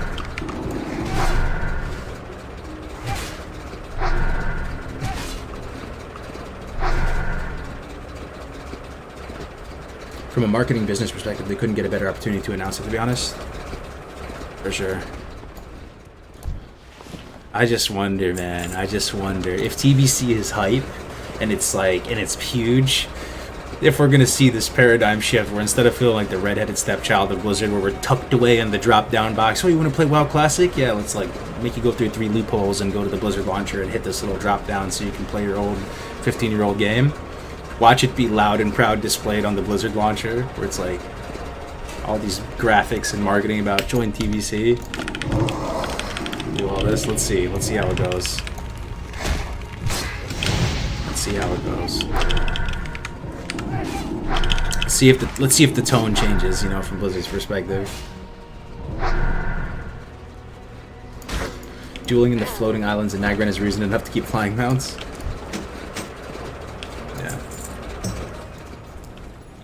No, I'm excited for it, man. Coming from a classic Andy, I'm telling you, man, like speaking directly to my classic Andy brothers and sisters, you will like TBC. If you're on the fence, if there's some small percentage of you that like really wants to hold on to the classic world and you're like intimidated or you're like, yeah, I don't really I'm kind of bummed out the TBC's coming out and it's the end of Classic.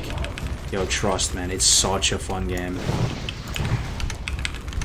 Like, they pretty much put the same level of, like, attention to detail into TBC, man, I swear. Alright, this is bad. Let's see. Okay, so we have 2 mobs on half, man. 52%. 40%. Let's finish this one off. We don't have Hellstone. This one's getting kind of low. That one's dead. Let me use this. If I might have to fear this guy. I don't want to freak out here. Nope, stay on this guy. Halfman's getting low. This is kind of bad, boys. I need to bandage Halfman. Need to bandage myself, maybe. Manage myself up by 281, 257 versus 2-0. Don't freak out, we win these. We're ahead. There's no way this little man out DPS's me. And he's on Hathmon. Hathmon down. We win these though. Just can't freak out there. If we run, we're in more danger.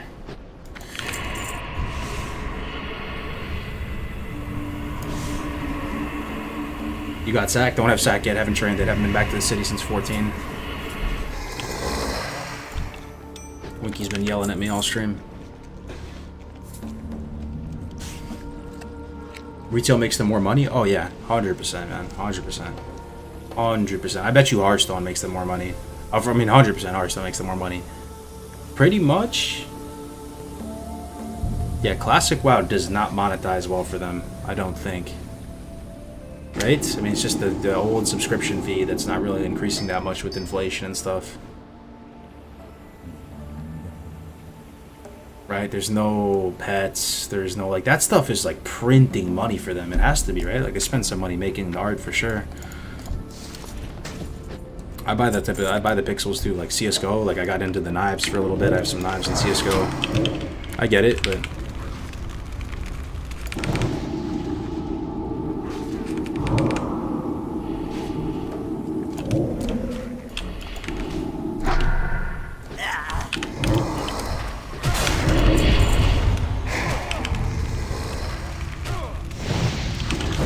yeah, it does. It's 15 a month, but just think about Hearthstone. Think about, like, the average retail player. They might spend 15 bucks a week or something on retail just to buy, like, I don't know, a skin. What can you buy in retail? Like, mount, skin. Now they have these, like, transmog things that are just dedicated transmogs that you can buy. Pets, boosts, character, you know, gender swap or whatever. What is it? Not gender swap. Race swap. You can probably, you know, do appearance change. That's what they call it. I'm not sure, man. I just think they probably make way more money from it. Could probably spend like 15 a week, something like that.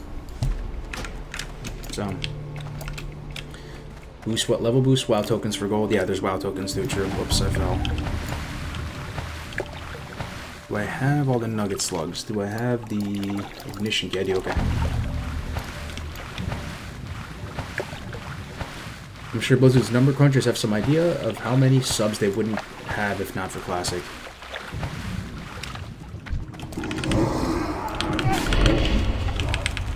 Yeah, I just think my prediction, for whatever it's worth, is that TBC strikes a really nice balance between modern WoW and old school WoW.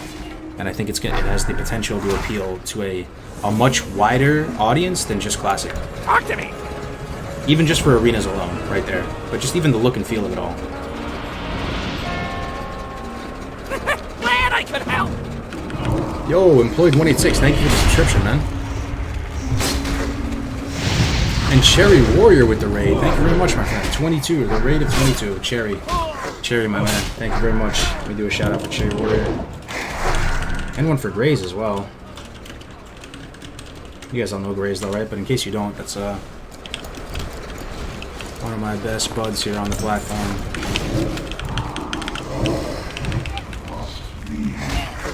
Long with you, man. Oh yeah, I appreciate it.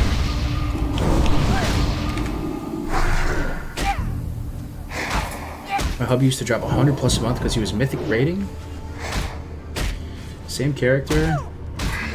And switching them between an Alliance and Horde server was insane. 100 a month? Yeah. Yeah, versus, you know, like 15 a month with Classic. Oh shit, we're doing an escort. Oh, dude, the escort's low. I don't think I've ever failed this escort quest in my life, and I'm about to fail it. I'm about to fail. I don't even know what happens when you fail it. Does he just die? Okay. Can I bandage him? Is there any world? No. No, I can't. Hopefully, he's the type of escort that full heals after... Talk to me! He does. Praise Ragnaros. This is... I almost failed the unfailable escort.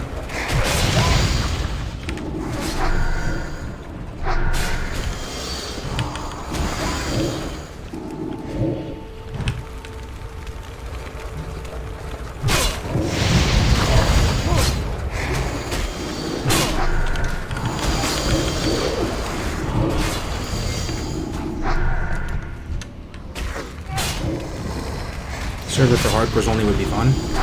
Yeah. We'll see, man. We'll see. I'm just curious if anybody at Blizzard actually even brought it up, maybe. To the overlords.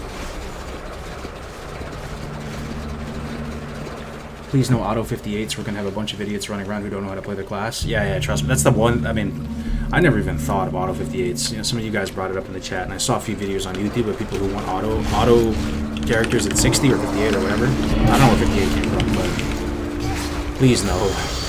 Please, man. That's already there on retail, man. Just save it for retail, man.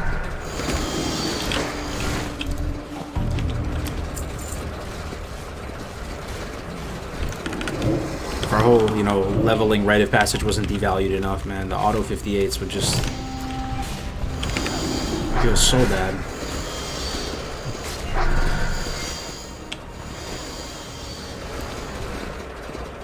Still need one nugget slug.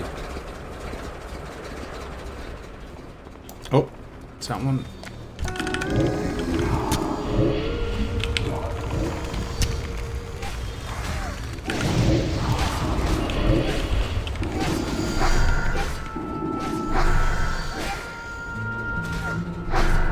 Don't worry, auto 58 was 1% or 2% of people that wanted from the polls. Okay, well that's good. I didn't. It was on the polls. They put that on the polls.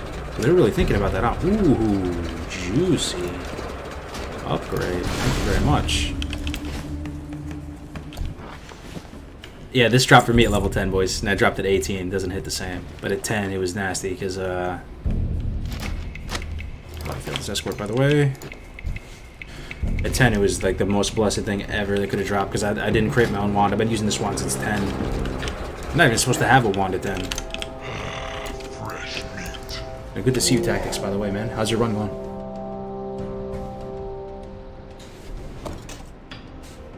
Look at the OSRS community. They got enough people behind it to make it a real game mode. Yeah. I mean, it's a dream, dude. It's a dream. Official hardcore server is a dream. It's a fantasy. It would be so sick, but let's not get our hopes up.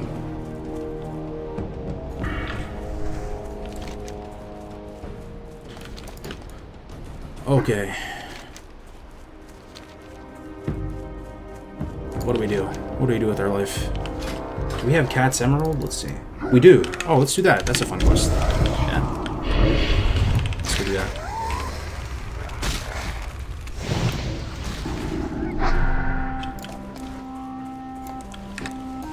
Let's go do that.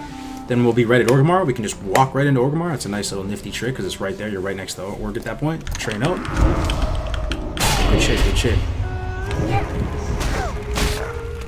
Yo, Tactics, did you see we almost died? Like, the luckiest moment I ever had in hardcore. I had it like a few minutes ago, man. Like, legit the luckiest moment.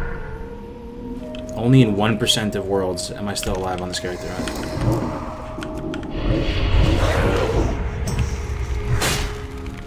I didn't see it showing. I don't know if anybody still has to play.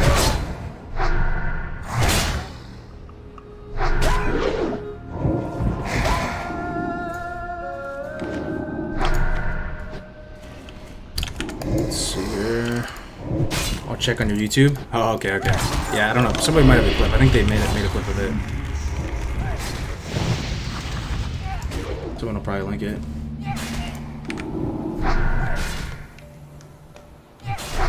Perhaps HC is a character toggle on creation rather than a dedicated realm. True. I mean, even that would be insane, right? That'd be super cool. But a server would be like the ultimate dream. Because just imagine. I don't know if you guys have really tried to imagine this. If you can humor me for 1 second, chat, like actually try to imagine it. Walking into Stormwind or Ironforge, and every character you see, every single one without exception, has never died. It's basically like real life in a game. You know, they all have never died. So if you see a 60, it means about 500% more, like maybe more. You're like, damn, you never died, bro. That's insane. Everybody, if you see a purple gear, if you see any purple, I don't care if it's a... What's the worst purple in the game? Ice Mail Jerkin? I don't care if it's an Ice Mail Jerkin. You're gonna be blown away, man.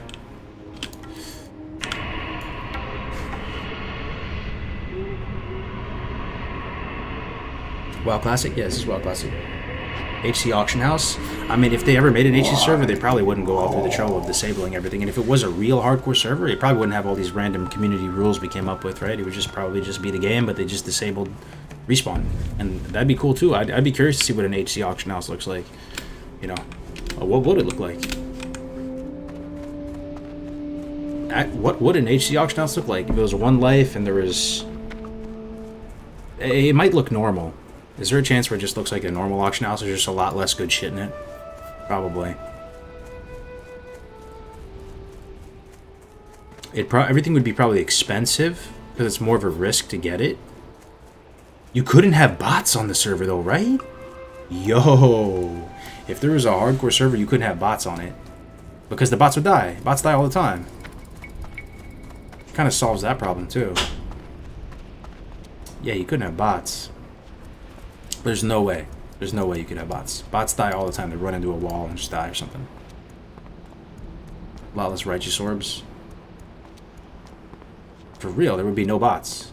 No botter would waste their time. There might not even be gold selling on there. Man, they probably would be gold selling. They'll find a way. Imagine though being a gold seller, leveling your character up and dying, and then you can't even. That'd be hilarious. Imagine gold sellers actually doing the hardcore challenge and like being so scared of dying in Northwatch Hold and stuff. All they can sell a couple G. It's funny. You try to buy gold and it's like super expensive. It's like one gold's like $50. Are you allowed to sell items for deleting characters? I mean, there's no gun to your head to tell you to do anything. It's up to you if you want to like honor the deletion and stuff, but you really should just delete, you know. So most people do. You die, you know, the whole like goal is you get to keep your character at 60. I guess that wouldn't be there in a real hardcore server. You wouldn't be able to like keep your character, like you just die at any point. It's like Diablo. But it would force them to recode the bots, but they probably wouldn't though because it's not worth their time. It'd just be like this small niche server. But it would probably be a server immune from gold selling, no bots. Kind of sounds good, man. Thinking about it, just talking it out with you, it kind of sounds amazing. That's actually the most appealing reason I've ever heard for a hardcore server. Yeah, I don't know, I never thought about it before. It's pretty sweet. Yo, this cat's eye thing can just drop from these guys, right? I don't have to go in the cave. I'd really prefer not to go in that cave. That cave is monka, my friends.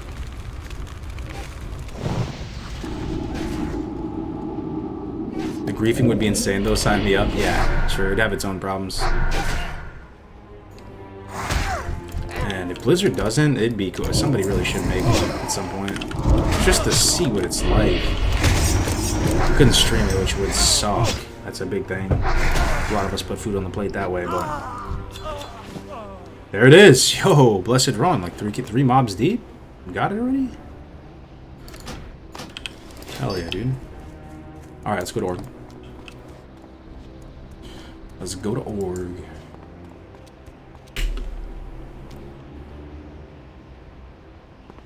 I farmed that for like 30 minutes. Yeah, dude, that was super lucky. That might be like the fastest I ever got that. I didn't even have to go anywhere near the cave. Dude, go vendor? Yeah, we're going to the org right now. This is a little tip. Yo, Duratar looking like a snackety snack, though.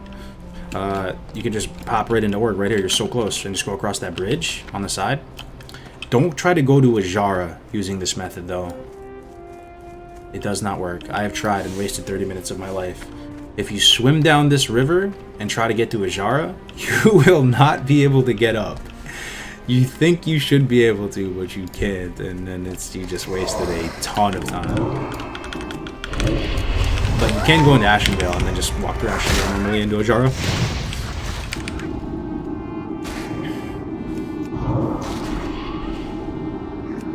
You think you can, but you can't, exactly.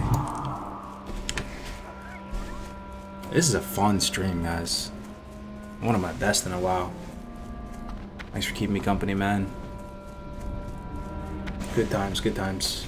Can you show your talent? Sure. Nothing too interesting, though. Just standard. I got a little greedy with suppression. When we went double dot madness and we were, you know, risking it for the biscuit full blades for days, I was 5 out of 5 here. Just because we're killing high level shit. We're pushing for the content with the capital K and 3 C's at the end, but just playing normal, standard. 4% hero puts you at a hit cap against mobs 2 levels higher. That's all you need.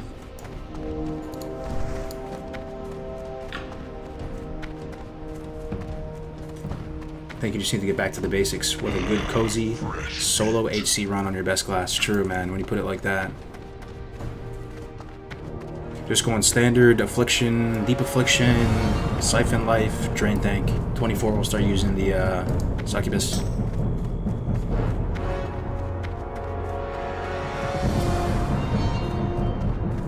The main problem with HC servers would be how to handle griefers and accidental DC late in the game. You wouldn't, bro. You wouldn't. That's it. In Diablo, it was savage. If you died in Diablo, GG. If it's a disconnect, there's no ticket. You're done if you DC. So it would be hard. The stakes would be higher. Not everybody could play on it, and people would get butthurt. People would get upset. You get DC'd and died. It's going to be the worst thing ever. But it would just make everything that much more insane. If you see a purple, if you see a level 60, if you see somebody just walking around out in the field in the open world, you're like, damn, bro. That's some courage right there. DC per server, though, would be hella dumb. Yeah, I mean, there really is no way to do the DCs, right? Like, we can do it right now because we're small and it's not like a huge community at scale. But if there was a real hardcore server, it'd probably just be like Diablo. Dead.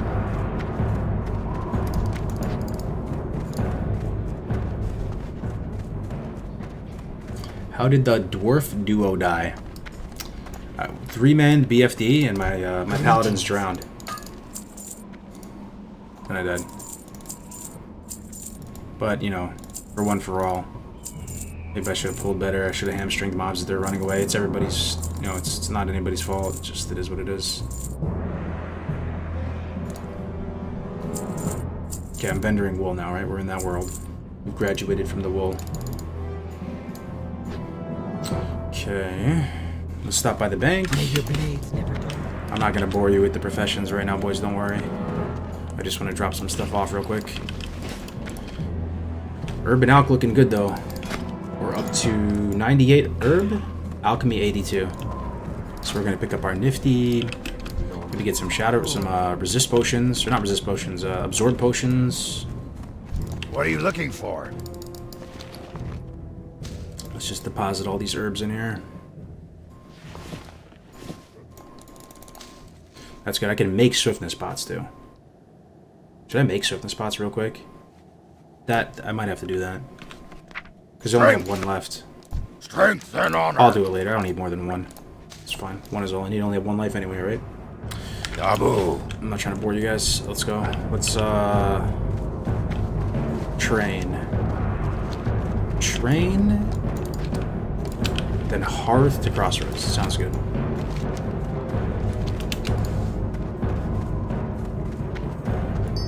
You meant hardcore PvP server? No, I think it would be a PvE server, but you could still grief, you know, like there's other ways to grief other than just straight up killing somebody.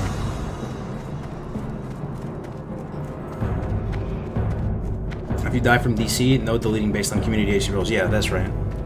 You basically just submit what you have of the footage before and after, and it's not as long as it's not like glaringly obvious that you just like alt F forward when there's 5 Murlocs chasing you, then yeah, you can continue.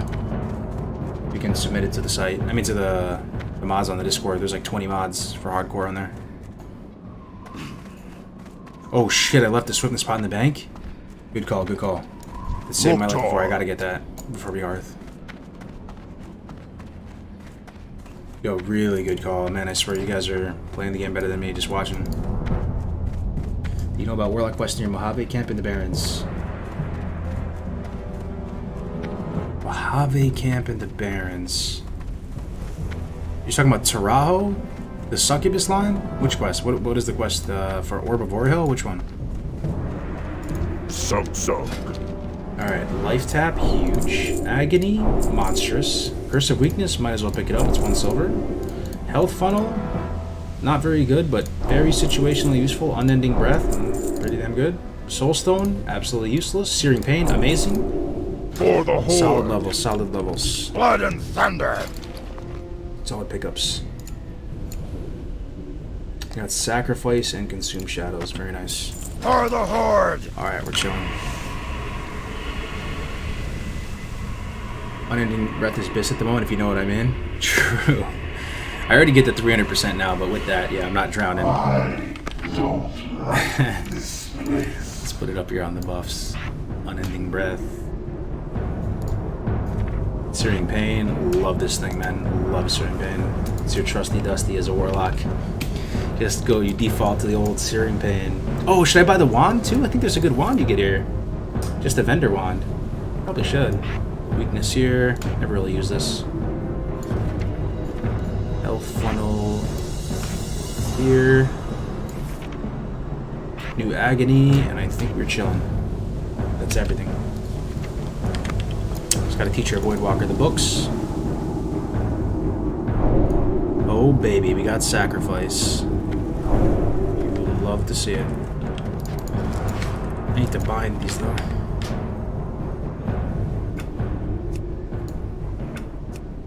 Key bindings. Action bar. Pet action bar. Mouse wheel down. I think that's it. I think that's it. Let's see. Yep. We're in business. We have shards to spare. Let me try to sack him. Let's see if it works. My very first sack. Hell yeah. Juicy. I wonder, does it show how much it absorbs? Maybe over the tooltip? Let me see. That's a nice looking bubble right there. Looks better than a priest bubble. Look at that, man. I feel very protected. Sparkly. That's a nice bubble. That is the nicest bubble I've ever seen. Let's see if it shows how much it's at. Oh, 309 damage? I thought it was like 150. 309, that's the majority of my health pool. Yeah, Voidwalker is so nasty. 309 damage.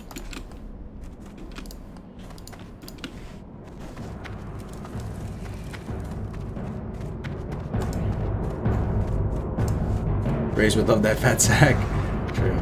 Oh yeah, wand vendor. Where's the wand vendor at? Let's see, let's see. I don't think I've ever bought this wand before, because I usually craft my wands. Let's take a look. Apparently you can get a nice white wand here. At 16, I'm 18, and I'll get the Ishawak one soon, but, you know, we have some money.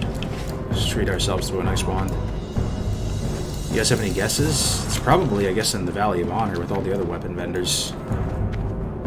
Let's go take a look. If you were to rank the Outland zones, what would it be and why? Outranking the Outland zones? Probably my favorite Outland zone would be...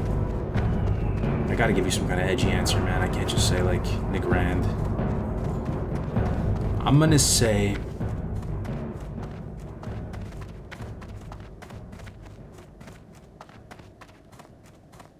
Zangarmarsh. That's because, I mean, a part of me wants to say Nigrand. Everybody loves Nigrand. But Zangarmarsh is a really cool zone, man. I love that, like, marshy atmosphere. The little, you know... It's really, really unique, man. The mushrooms everywhere. The color palette is enticing to me.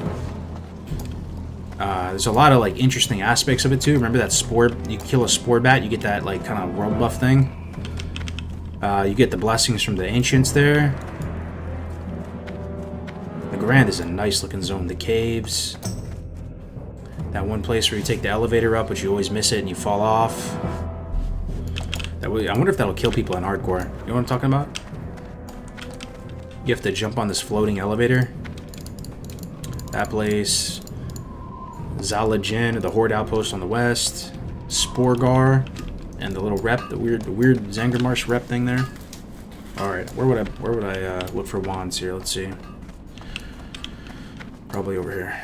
Arms of Legend. Weapon vendors. What be on your mind? Okay. Definitely not from this dude. Graw. Not May from your this dude. blades never dull. Why do I have a feeling it's like in the Cleft of Shadows or something? Does anybody off the top of the head know where the wand vendor's at? There's another vendor up here. Let me check. What are you looking for? Strength. It's a staff. Wand vendor maybe up at the top? Let's see. I don't think I've ever been up this high. Honestly, I've never been up here.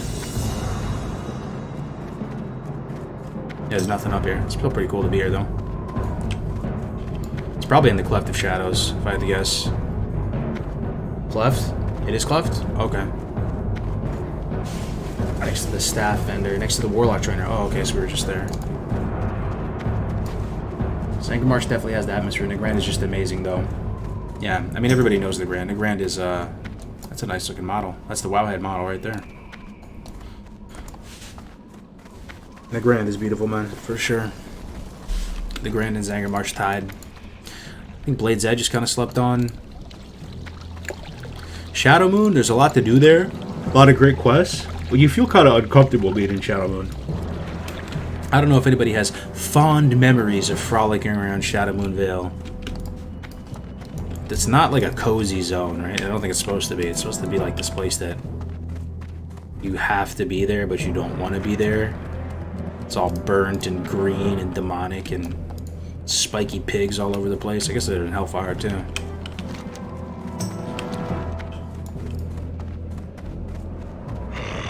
Fresh meat. But why now AH wand? Well, we can't use the AH in the hardcore challenge. It's all solo self-found. But this wand here is actually apparently quite good. We'll compare it to our shadow wand and take a look-see. Maybe it'll help you guys with your future runs. What's your Diablo-looking UI? It's type exclamation... Oh, that doesn't work anymore. It's called Beardley's Diablo Orbs. I have a video on my channel showing how to set it all up and everything. Alright, you guys said next to the Warlock trainer, huh? Let's see if the chat's right.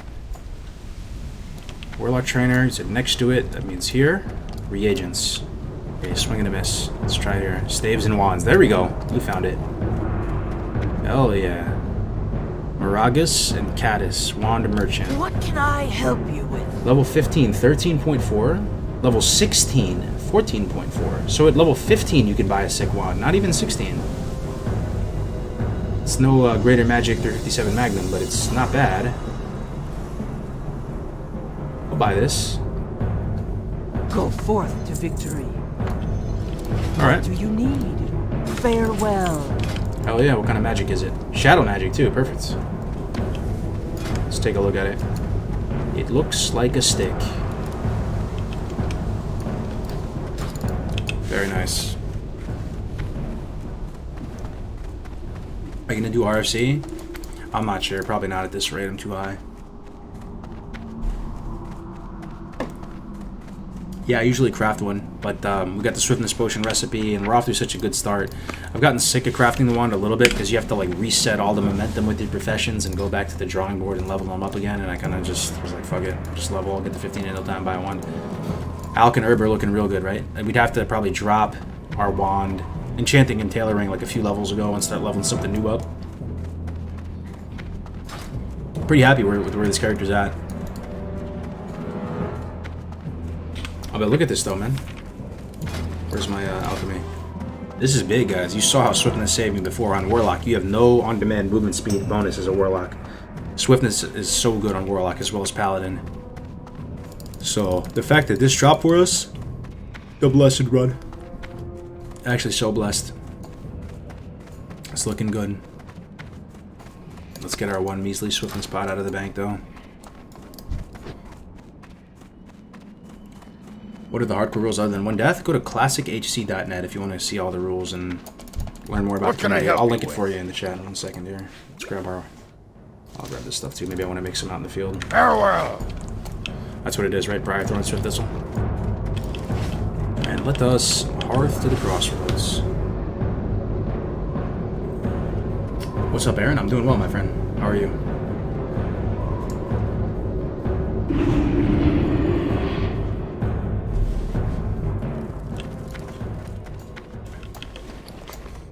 Okay, back in the crossroads. Have our one swiftness spots, searing pain. What can I do for you? I need to put my new rank of life tap on my bar, I just realized. Life tap, rank 2, baby. 67 health into 67 mana. I'll put it down ranked 1 just in case. You never know. What are we gonna do with our life now? Yo, we could go to Stone Talon. You guys down for Stone Talon? Any Stone Taloners?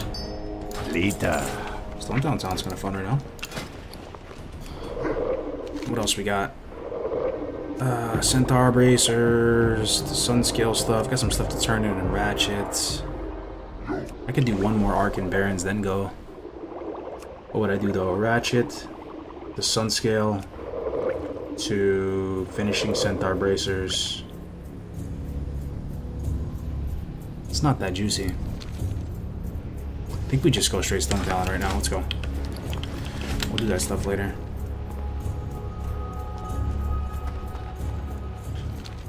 I don't know. Because I could finish Bracers, turn that in with Varog, then do Hezrul, then do counterattack. That sounds kind of fun too. Let's do that. Blood and thunder. So I'm gonna fly to Ratchet. Go for. Turn in there, we'll ding 19 too. Swing out, swing south. One more arc, then Stone Talon. We'll finish in Stone Talon today. Do some stuff there. Stone Talon is a death trap. I love the aesthetic of Stone Talon. I don't know how to describe it. It reminds me of like South Carolina, like Fort Jackson, kind of like pine trees, sand. Like it's like, you know, it's kind of orange there. It reminds me of like clay and sand. I like the look of Stone Talon a lot. Underrated. Underrated. Do you think Conflag build can be viable? Just swapped on my 45 Warlock for speed leveling. Conflag build? I know next to nothing about Destro, man. I played it a bit. I remember when they did that AV weekend. You know, I remember killing Asmongold as Conflag Warlocks. Navik and I were both Conflag Warlocks. Hey, how you doing? And we were just, oh, dude, I just bought a wand and I got an upgrade wand. Well, not an upgrade, but that sucks. That sucks. Whatever. Keep it real. Mine's still technically an upgrade by point... How much? 0.7. Worth it. 30 silver, 0.7 DPS upgrade. Time is money, friend. Got another fat sack of coins right there. 15 silver. Old 6 slaughter. What's up? Longjaw Mud Snapper, my favorite food item in the game. I don't need it on Warlock though. Keep it real. Okay. And we're 19. Beautiful, beautiful. Beautiful. So now we're going to start investing points into Imp Drain Life. I know it seems weird, but we're going to be drain tanking. We're going to be going that route. It's not going to do too much for us right now, but soon. You only get a few flex points in Affliction, so IMO, you might as well throw them in Drain Life if you're going to go that route. It's going to be like the main thing you use every mom. Hope to see you on tonight, buddy. Oh, see you on here, man. What's the hardcore server? It's Bloodsail Buccaneers. Oh, let me put the website in for you guys, too. I assume you've all seen the website, but if you haven't, here it is. I didn't make it or anything. Brandung made it. It's a pretty sweet website, honestly. Looks pretty sick. The Hall of Legends is in there. You can see all the achievements on there. There's merch. There's like All types of stuff.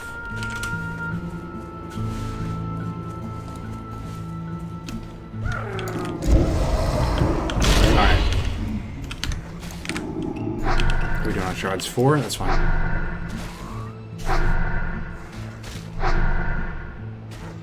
I'd say any zone Tauren themed is the best. They're definitely extremely cozy, all of them, except for Feralus. Because, wait, would you say Feralus is a Tauren themed zone? I don't know. Maybe it's a Night Elf themed zone. It's neutral. It's a bit of both. You get a bit of the Night Elf influence there with Feather Moon, and a bit of the Tauren one. You get that naturalist vibe. Feralus is not a cozy zone. We've established this. It's like a dank and musty zone. It's a misty, foggy, dank, just... It's a hazy zone, man. There's just a haze the whole time you're in there.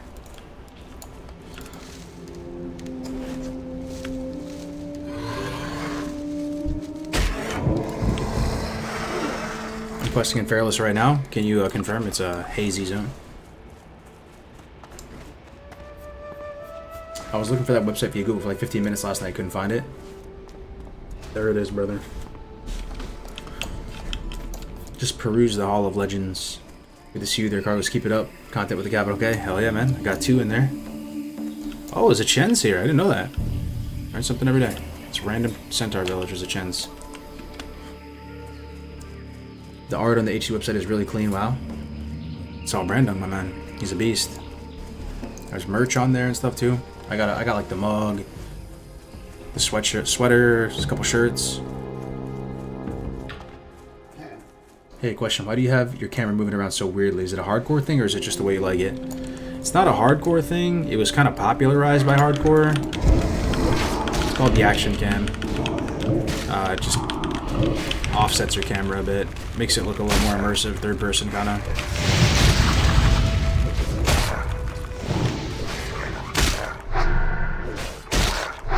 How do you make sure you have enough gold for mounted 40 when playing HC? You know, I don't know of a surefire way. It's kind of just a gut feeling, you know. For me, you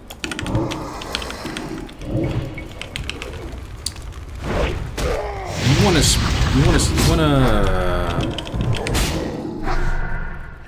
I don't know, man. It's just a kind of a gut thing. You have to do something special. You can't just go completely natural and have enough money. You have to do some stuff. Like for me, I'll just grind those turtles for a little bit sometimes. So that's what I did on my rogue. That's what I don't know if I did that on my warrior. You have to keep an eye on it and really not try to spend too much, like really be forward thinking about it. But I will tell you, just a surefire way, maybe not the best way, is just to level up cooking and then do one of the cooking farms where you just cook up a bunch of stuff and sell it. You'll print some money that way. And then you can just stick with that one grind until you're in a position to buy them out. But ideally you do the grind when it's most level appropriate. And ideally you hit a couple different birds with one stone. That one river in South Shore though, it is insanity. It's absolute madness how amazing that river is. It's like the Tigris and Euphrates River of WoW. And let me tell you why.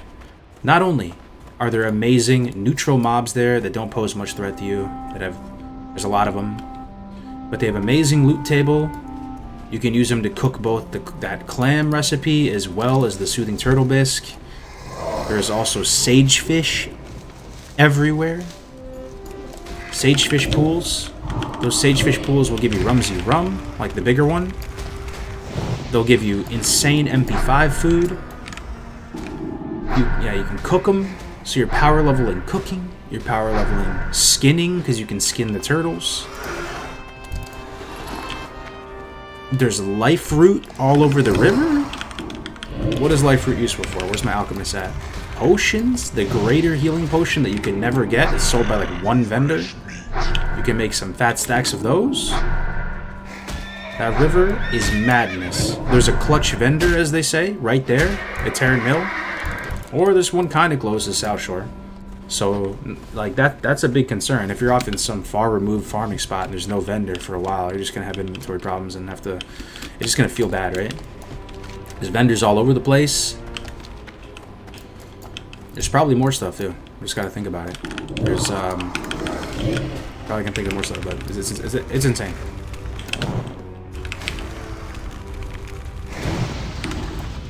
Prediction up? What is the prediction? How'd you guys do that? Holy shit. Will Kargoz survive the stream? 132k says yes. Wait, so what happens? Is that actually a bet? Do you lose points? Do you lose points? If it comes true or... Oh, nature protection potion. You're so right, by the way. You're so right. You're so right, my friend. You're so right. Nature protection potion is the most useful potion. And it's not because there is a lot of nature damage, but the main reason why it's so good is that it's so easy to make. It's so easy to make that you actually use it and feel fine using it. So if you die, the Doomers get 10 times the points if you win it. So you can actually get points that way. Wait, but then I might have to play Shadowlands though. What if a Doomer wins and I have to play Shadowlands?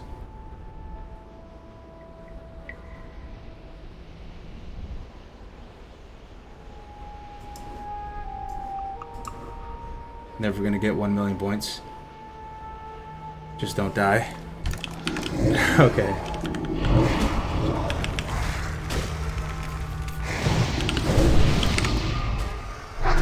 Alright, I'll try.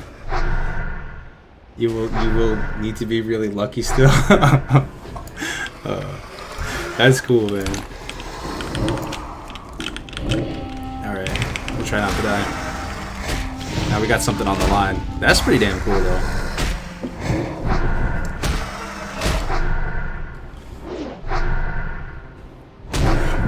Are we gonna be able to use classic alts for TBC? Yeah, sure. Sure, yeah, absolutely. Yeah, you can. How would you compare Dwarf and Undead Priest in TBC for PvP? They're both amazing. I would probably say, though, Dwarf is better, slightly. If you had to, like, gun to my head, choose one. Things usually aren't, because they're Alliance and Horde. It's an apple and an orange, right? So it's hard to compare an apple and an orange. But gun to my head, you tell me I have to choose one, pound for pound, independently, the strongest race for that class, it's Dwarf. It's because every priest has Fear Ward, right?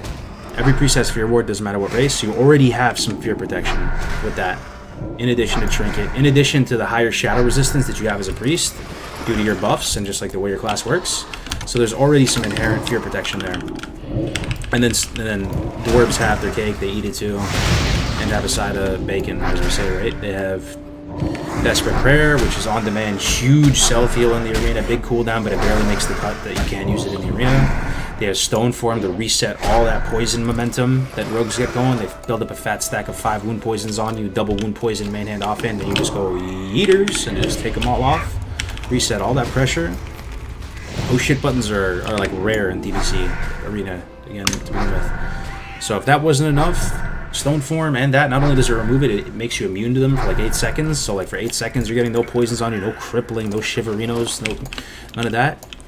But also, you have Chastise, which I thought it was going to be better than it is in practice. It's okay. It does decent damage. It like roots them in place for a second, so maybe it could be useful. You would root them, then you can fear them because they get within range.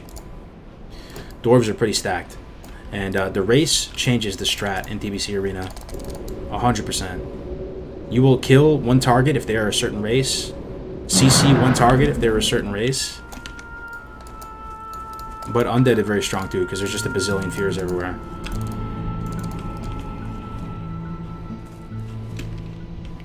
Chastise wins games.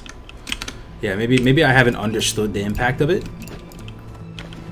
Right? Because I've had it used on me a couple times and I'm like, what?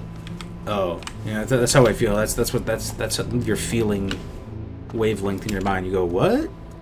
Oh, okay, whatever. Like, and you just keep playing. You get rooted for like 1 millisecond. But it does push a little damage. It's on a very short cooldowns. So it's something you can use all the time. Might be good for like grinding and stuff too. I don't know. Chastise wins game. Watch it used to be on Dwarf Priest Insanity. Okay. Chastise wins games, you say. How does it win games? I'm curious. I don't doubt you at all. I just don't think I understand how it's used to win games, but Chastise is better for getting a poly off.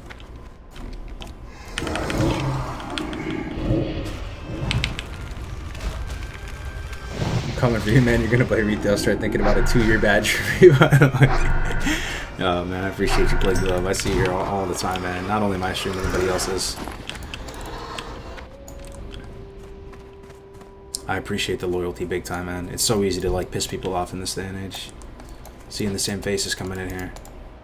It's a rotating cycle when you stream. You see a bunch of names for like 3 months, and then you like don't see them anymore.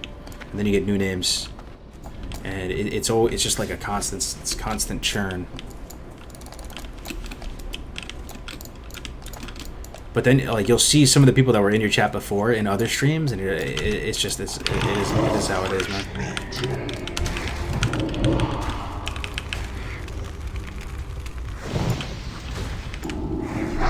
Love this content, bro. Yo, I'm glad, man. Super chill vibes this stream. Yeah, I think we're on a roll with this. We got our momentum back. You know, Gray said that one time. He said hardcore is all about momentum.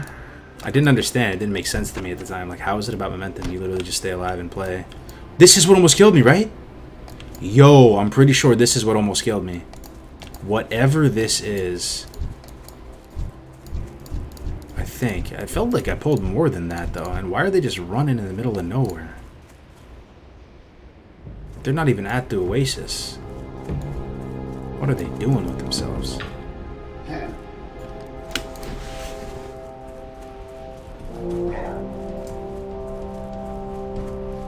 Connect fear, replace a lock in LOS. Gotcha, it helps with all the pillar humping. True. Also, it's so short of a route that maybe you don't realize it, but maybe it's making big plays. I'm not denying it. I'm glad you say Chastise wins games, though. That's interesting.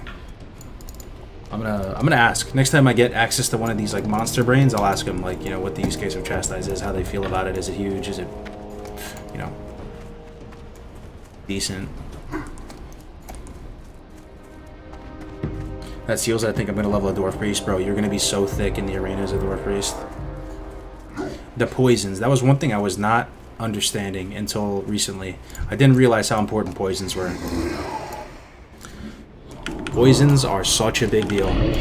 Such a big deal. To the point that, like, what the strat is, if a rogue opens up on your partner, is you have to prevent the shiv. That's one of the most important reasons to, like, peel them off immediately. You prevent the shiv. They, like, cheap shot shiv.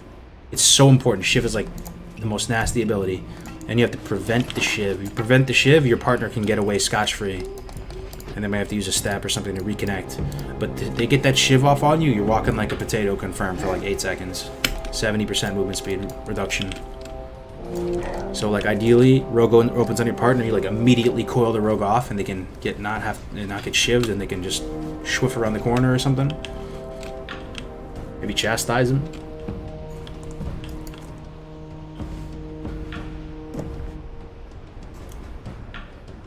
Prevent the shiv. I'm telling you, man. You think shiv is a joke.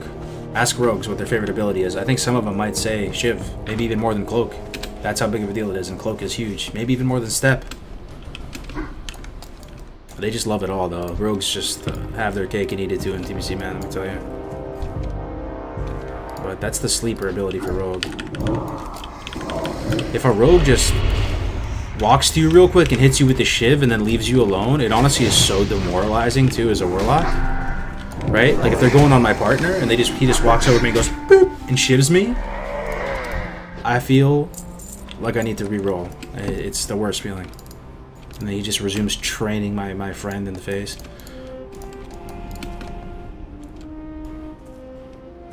You said melee DPS is bad in TBC?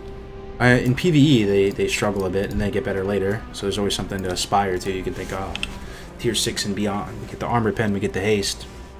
We're going to appreciate like a fine wine. Don't worry, our day will come. You can always... It's better than getting worse, right? Because apparently, like, mages get worse in Sunwell. I don't know why. Maybe they don't get worse, but like relative to the other classes, since they don't power spike or blossom out in Sunwell like the other classes do. Maybe that's why. But yeah. Shiv feels really fucking bad as a healer. Thought druids were best in TBC. They're really, really strong.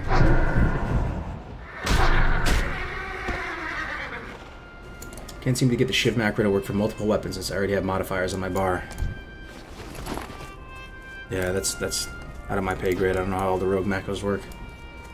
Doing any arenas anytime soon? Kargoz, I've been loving watching the games and the commentary is great. I don't know, man. I had a bit of a scare yesterday. I thought my stream got striked. I mean, I was fully prepared to just, you know, course correct. Like, you have to be prepared for whatever. A ban, a strike. It's just that it was a calculated risk. And I thought I got striked yesterday. But apparently it was just the music. I turned off the music and the stream resumed. But I kind of got tilted doing PvP yesterday. I was just thinking to myself, I think I need to give it a rest for a few days. I've been going too hard on the arena, putting in probably 6-8 hours a day. I need to just like chill a little bit. And I don't know if it's great for my channel or anything. This is definitely better content. Like, I'm literally fully focused, just talking with you guys. We're talking about a million different subjects. So if I do it maybe like once a week or something, twice a week.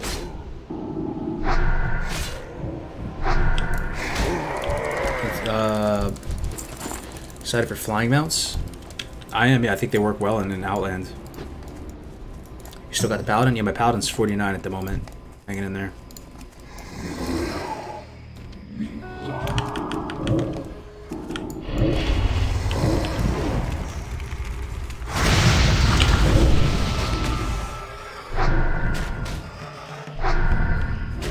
Hey, look at what Unemployed just did. Let me see. Holy shit, yo, Caligula, thank you, bro. You always got my back. Yo, Employed 186 with the 10 tier 1 subs, man. Thank you very much. Sorry, man, I'm a bit slow around these parts, as you'll get to know. Thank you very much, man, for the 10. That supports me in a big way, man. If you got any blessed runs in the chat for my man Employed, keeping your boy employed. Thanks, man.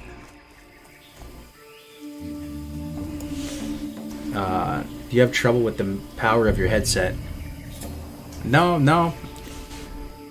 It lasts, like I said, they say it lasts like 24 hours or something. It lasts about 10 hours in reality. But I rarely game for more than 10 hours straight. You can always just plug it in.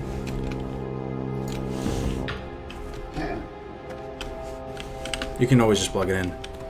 But, yeah, no, I love the HyperX stuff. This headset is a good deal too, I think. I think this headset's like $150, which, you know, not the cheapest thing in the entire world, but there's way more expensive headsets than that. And you get wireless, it's HyperX. Definitely worth it, I think.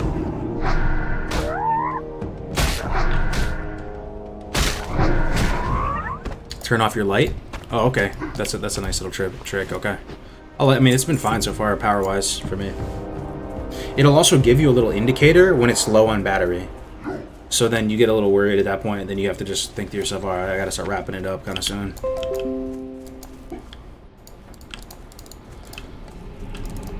Man, I still don't have the feather? Jeez. There's some invisible freaking specter out here, like, camping these mobs? These things aren't respawning, man. What else can I do out here for a second? I guess I still need bracers. Let's chip away at that. Glad you're playing solo. Yeah, same. It feels really good. It feels so good, man. I mean, listen to the Baron soundtrack. I almost was about to play like Age of Empires music and stuff throughout the stream, but the original OST is honestly so bliss.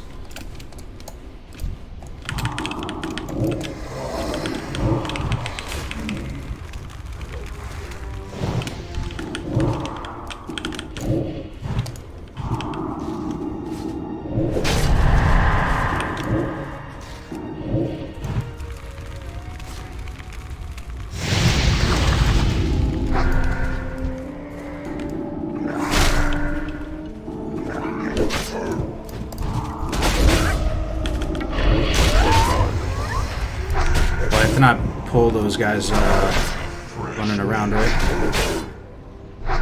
Gotta be careful for that.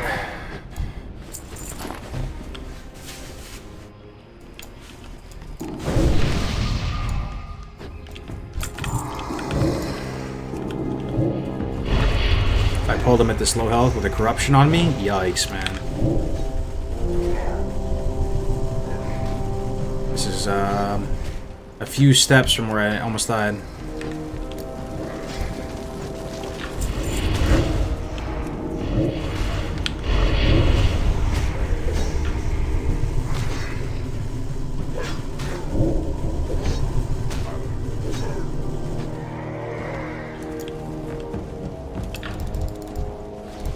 No, I feel you, Josiah, for sure, man. Like, you definitely, it doesn't bring out the best in you all the time when you're doing PvP.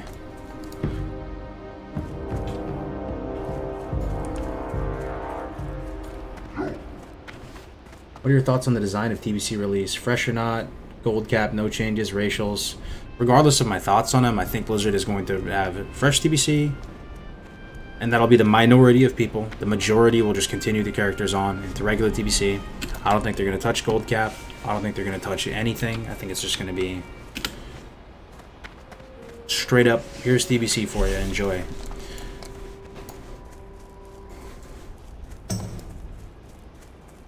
There's a chance, maybe, that there's a pre-patch where they allow you to level Blood Elf and Draenei ahead of time. And you always got to think of what the Devil's Advocate is going to say, the people who don't want that. And I can't think of a reason why they would, you know, other than that's how it was back in the day, right? That you couldn't level a Draenei or a Blood Elf before the game actually came out. But it's self-serving for everybody, having people allowed to play Draenei and Blood Elf early, right? Because the Horde went Paladins and the Alliance went Shamans in their raids. They want to play with these classes, and I think most people would prefer not having to like wait, you know, multiple weeks for them to catch up. So it's kind of win-win, unless you guys can think of some reason why you shouldn't, you know, you wouldn't want to do it that way.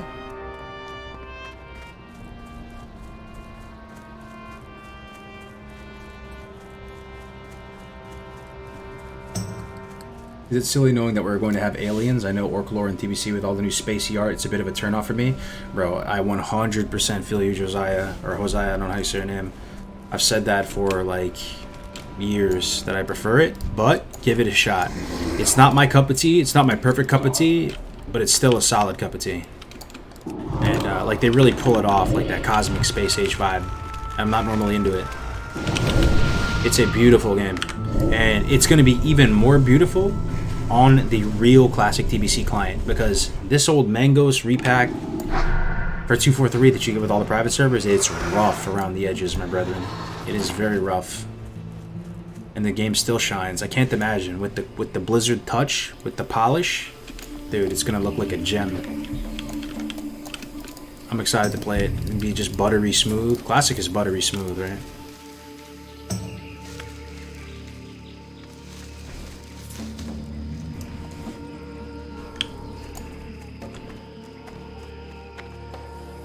Kargoz hates the space shit too. Yeah, exactly. Yeah. So I'm not. That's not usually like my preferred environment. The space stuff. Even I like it. Yeah.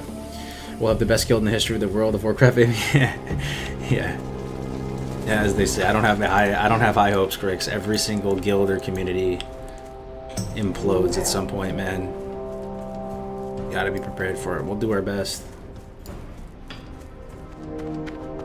Don't forget, Blizzard has the TBC client. And they didn't have the vanilla one, right? Isn't that the whole thing with Nost and stuff? They said it couldn't be done. Alright, yo, something is wrong. Some invisible specter is killing these, right?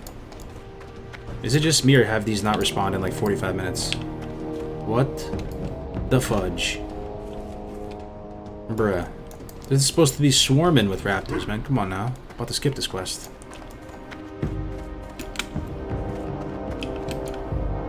I even have all my... Do I have all my centaur bracers already? Okay, I don't have my centaur bracers. There's something I can do at least. They just take a long time. Best Outland Zone. Oh no, it's all good. Somebody, it actually was somebody. They messaged me. He said sorry, that was me. Alright, at least it makes me feel better. I know what happened. It's all good, man. I thought it was bugged or something. Yeah, best Outland Zone, we talked about it a minute ago. I think it's Zangarmarsh for me. Zangarmarsh and Nagrand are pretty much tied. They're both just so nice. Maybe Nagrand is better. I wanted to give you a little bit of an edgy answer, because if you think about the soundtrack of both, I like the Zangarmarsh soundtrack. What's the best soundtrack of TBC, guys? For me, Nagrand is good, but Honor Hold specifically, the Honor Hold is the best. I think it's unique, the Honor Hold mode. They made a special soundtrack for it. I'm telling you, if you go search up Honor Hold music and play it, a single tear might come to your eye. I'm telling you. the grand's pretty good though. That's what pushes it over to the edge for me, because the Zangarmarsh music is cool. It's got that like insectoid ambience noise baked into the soundtrack. It creates that creepy marshy vibe, but then a grand one. I remember you know, studying for the SATs. Not that I studied that much, but I studied for the SATs. You know, listening to like Grizzly Hills music and the grand music back in high school.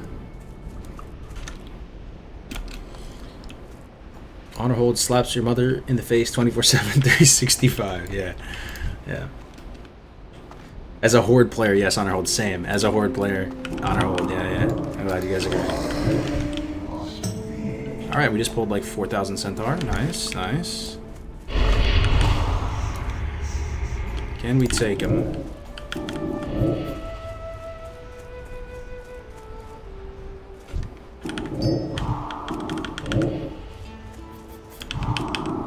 We'll see.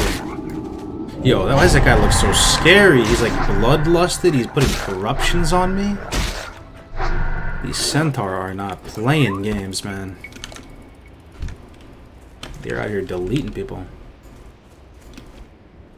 I dream that one day these sun scythe raptors will respawn and I will be able to complete this quest and touch these eggs.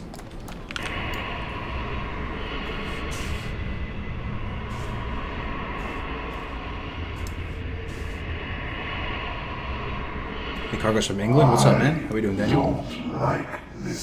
At the raptors from Stolen Silver, it's kind of a far walk, though. I'm trying to greed out and just kill these guys, but it's taking forever. Stolen Silver's all the way down here, you know?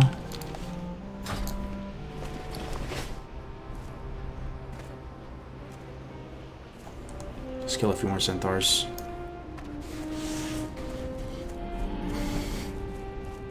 What's your opinion on the drums and horde racial meta? TBC is an imperfect game. It has problems. Those are some of the problems. The meta, it's not balanced with regard to racials, for sure, 100%. The drum doesn't bother me too much. We talked about it. They're cheap. You can always have all the alts you want. I mean, like, all the professions you want on alts and stuff, too. It's kind of cool that, like, on your main character, you know, like, your little, high-performance vehicle, you have to... Well, maybe not cool, but... There is something to appreciate about it. You know, you have to have like a special profession that makes you that much stronger. And then if you want to, you know, have enchanting or tailoring or something on an alt, you can. It's like more of a thing you can flex on your character too. You know, you got leatherworking, got drums. It doesn't bother me too much. Drums are cheap too. What does kind of suck is just leveling professions in TBC. It takes a long time, man. And here's the thing about leveling professions in TBC. The trainers are in chat a lot of time, or in Outlands, and you can only train the next rank up from there, but there's no auction house there. So you have to like ping pong back and forth between Stormwind or Orgrimmar back to Shatra, and it's really annoying. And some of these casts take like a minute. Or like literally not even that's not a figurative thing, like, you know, like it took a minute. It takes a minute, 60 seconds, 90 seconds to make one craft. So you're just standing there for a long time, just grinding through these skill ups. It took me multiple days to get leatherworking up to max on my endless guy. So you have to like do this thing called ghetto hearthing. So like, you know, that's a terminology in TBC they use a lot. Like they'll message you and be like, ghetto? Or like, and somebody just invites you, they pop into RFC, they abandon, and then it like teleports them to Shatra.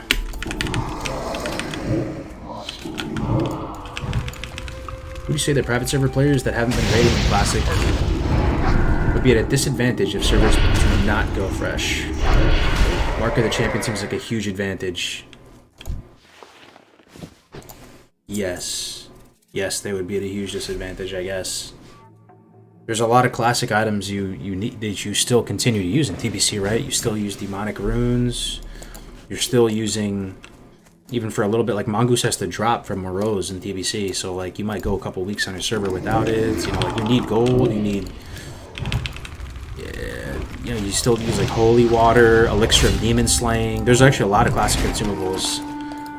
So like if you haven't been playing actively and you just have like some old washed up character from phase 1, or in my case, like phase 3, whenever BWO was, and you're hopping back on it, yeah, you'd definitely be at a disadvantage compared to people in full Nax gear, 20k gold, maybe more than that, 50k gold in the bank, full consumes, 100%. Carrot on a steak. Yeah, that's it. You refresh the stream, but is it confirmed or are you waiting for BlizzCon? It's as confirmed as it can be without it being confirmed, man. It's coming, bro. It's coming. There's all these different signs and signals pointing towards it already. We've talked about it on stream. The pet thing at BlizzCon, spell batching, etc., etc.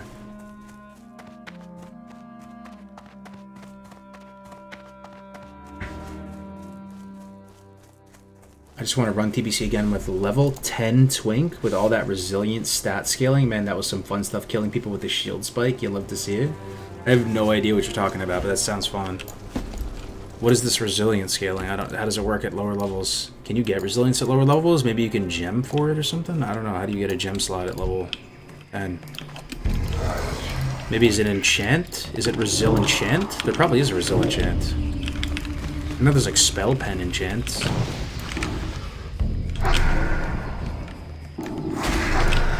I appreciate it, people. Come on, dude. Give me a feather. Oh, I need to let them call for help, right? I get double the chance at the feather I need. I wonder if it's an infinite value loop. Does this second one call for help too? How insane would that be? You just summon a big pile of raptors. No, it doesn't look like it. Oh, he is calling for help. He did it again. Oh, but there's none. Damn. Do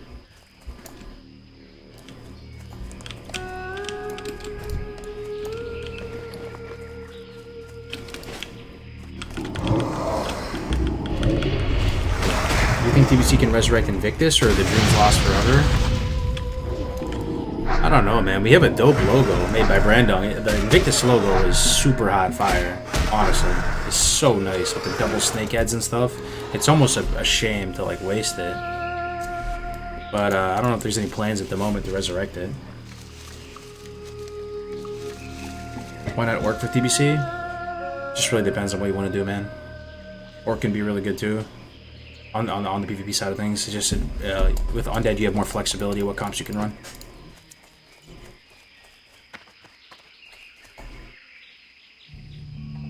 Buy Formal Dangui. It's a level 60 item. Oh, Murderer. No way, bro. That's Murderer? Yo, long time, my friend. Dude, Murderer in the chat. I don't know if anybody remembers Murderer from Skyrim. Dude, good to hear from you, man. Hope you're doing well. Are you playing WoW at all anymore? Or what's going on with you? Coming back for TBC? So you want to play twos is what I'm guessing? Roguelock? Yeah, that's the plan. Roguelock, double undead, double sweaty. Sweaty. It's probably my best shot at any kind of title or anything season 1. Because you can probably cheese out a title more than like later seasons when the really good players, you know, get their hands on healers with a bunch of resilience and stuff. You might be able to zug your way to the top with some double undead roguelock. Before people even learn the meta, right? You've been practicing and you just like jump in there real quick. Own some people, get to a high rating, and then you can just sit there. That's what I heard. You could just sit there. Like if you got up to like 2400 in the first couple like weeks, you could just sit there the whole season, right? And then, yo, you're good. You just have to finish in the top 0.5% to get Gladiator. I say that casually, that's insane, right? But you can sit there and not play games anymore.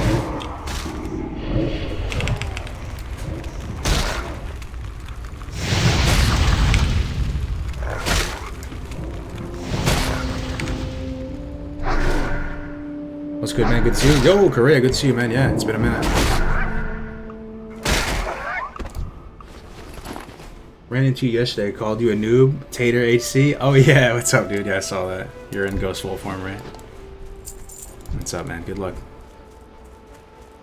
Let's see if these site scales are up, man. I swear this quest is not blessed. It might be time to fold them. It's It's not looking like it's happening. I swear, man. These things have been dead for the last hour. You hate to see it.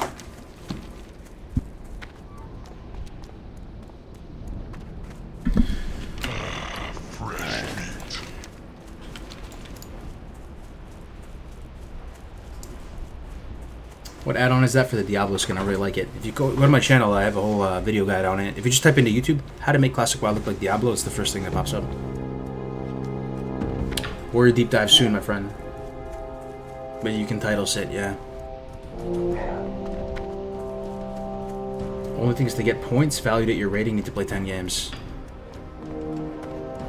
But what do you mean, though? Don't you just have a rating, right? Then if you sit at that rating, at the end of the season, you know, your rating doesn't change, right? Like if you were to get 2400, it's not gonna like adapt dynamically at some point or recalculate. You're 2400, you're done. You could just sit there, even if it's at the beginning week, and then at the end, if 2400 is in the top 0.5, you get it. Not the sexiest way to get the title, but you know what? Do what you gotta do. I think I might just stream it for TBC too. Still debating though. Yo, do it up, man. I'll help you out. I got mad love for you, murderer. Do some hosts. Whatever. What are your plans as a content creator for TBC? I'm gonna saddle up and go hard in the paint once more. If I look back in the past, like probably the same thing that happened before is probably gonna happen again. I'm probably gonna get burned out at some point, come back to hardcore, do something like that. Get fed up with the meta, you never know. Arena should be a game changer though. But I'm down. It's been enough time just playing hardcore for the past year and doing this that I'm down to just kind of play normally again for a bit with TBC coming out. Would comps would make an Orc Warlock as good or better than Undead Warlock? DPL is the main one that comes to mind immediately. There might be other ones, but that's pretty much the only one I can think of because you're playing with the Priest that can also dispel your fear. He can also give you Fear Ward. Basically a Priest lock comp on the 2-side thing. I don't know if I can think of another one. Somebody said the top LD is Orc, but doesn't seem like that's better than Undead. I don't know. He could just be an amazing player. But DPL on the 2-side of things. On 3s, Orc could be better than Undead. Straight up, it could be. I don't know enough about 3s. It's possible, but Undead will never be bad. There's so many fears in the arena. You will be thankful you're Undead 100%. Fresh meat. I'm saying if you have 2400 in 2s, but you're sitting rating and playing 1500 rating in 3s, you get points in the... Oh, yeah, true. I see what you're saying. So you're not going to get, you know, like 2400 level points every week. Yeah, you gotta play the 10 games. 100%. Yo, guys, I had an absolute blast this stream. It was so good, man. I'm so appreciative of the viewership. Hopefully you guys are a little teeny tiny invested in this character. I know we die a lot these days, but really going to try to get this guy to 60 because I need him. I need him, man. I really need him. So we're going to call it here. And we have a good amount of people here, man, to pass off to somebody. Let's see who we can pass it off to. Let's see. Probably want to pass it off to hardcore, right? Let's see if there's anybody doing hardcore. Let's see. Yo, Dokken. You want to pass it off to Dokken? I don't think I was a Dokken in a hot minute. We can keep the hardcore. Parlo is also streaming as well. Hunter solo Dead Mines attempt. On hardcore? On hardcore? Hunter solo? I mean, that sounds kind of juicy, dude. What do you guys want to say? Dokken does need it, though. He just died 50 plus. Well, let's host Dokken, but just keep in mind that Parla is doing that. That sounds really hype. Let's host Dokken, though, guys. I'll talk to you tomorrow, man. Peace out.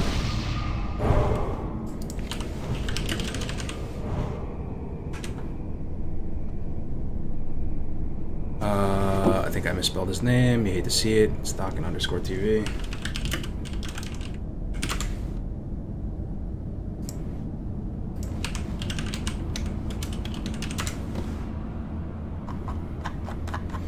Hopefully I did not scuff this. Alright. It's loading up. Talk to you guys tomorrow. Peace.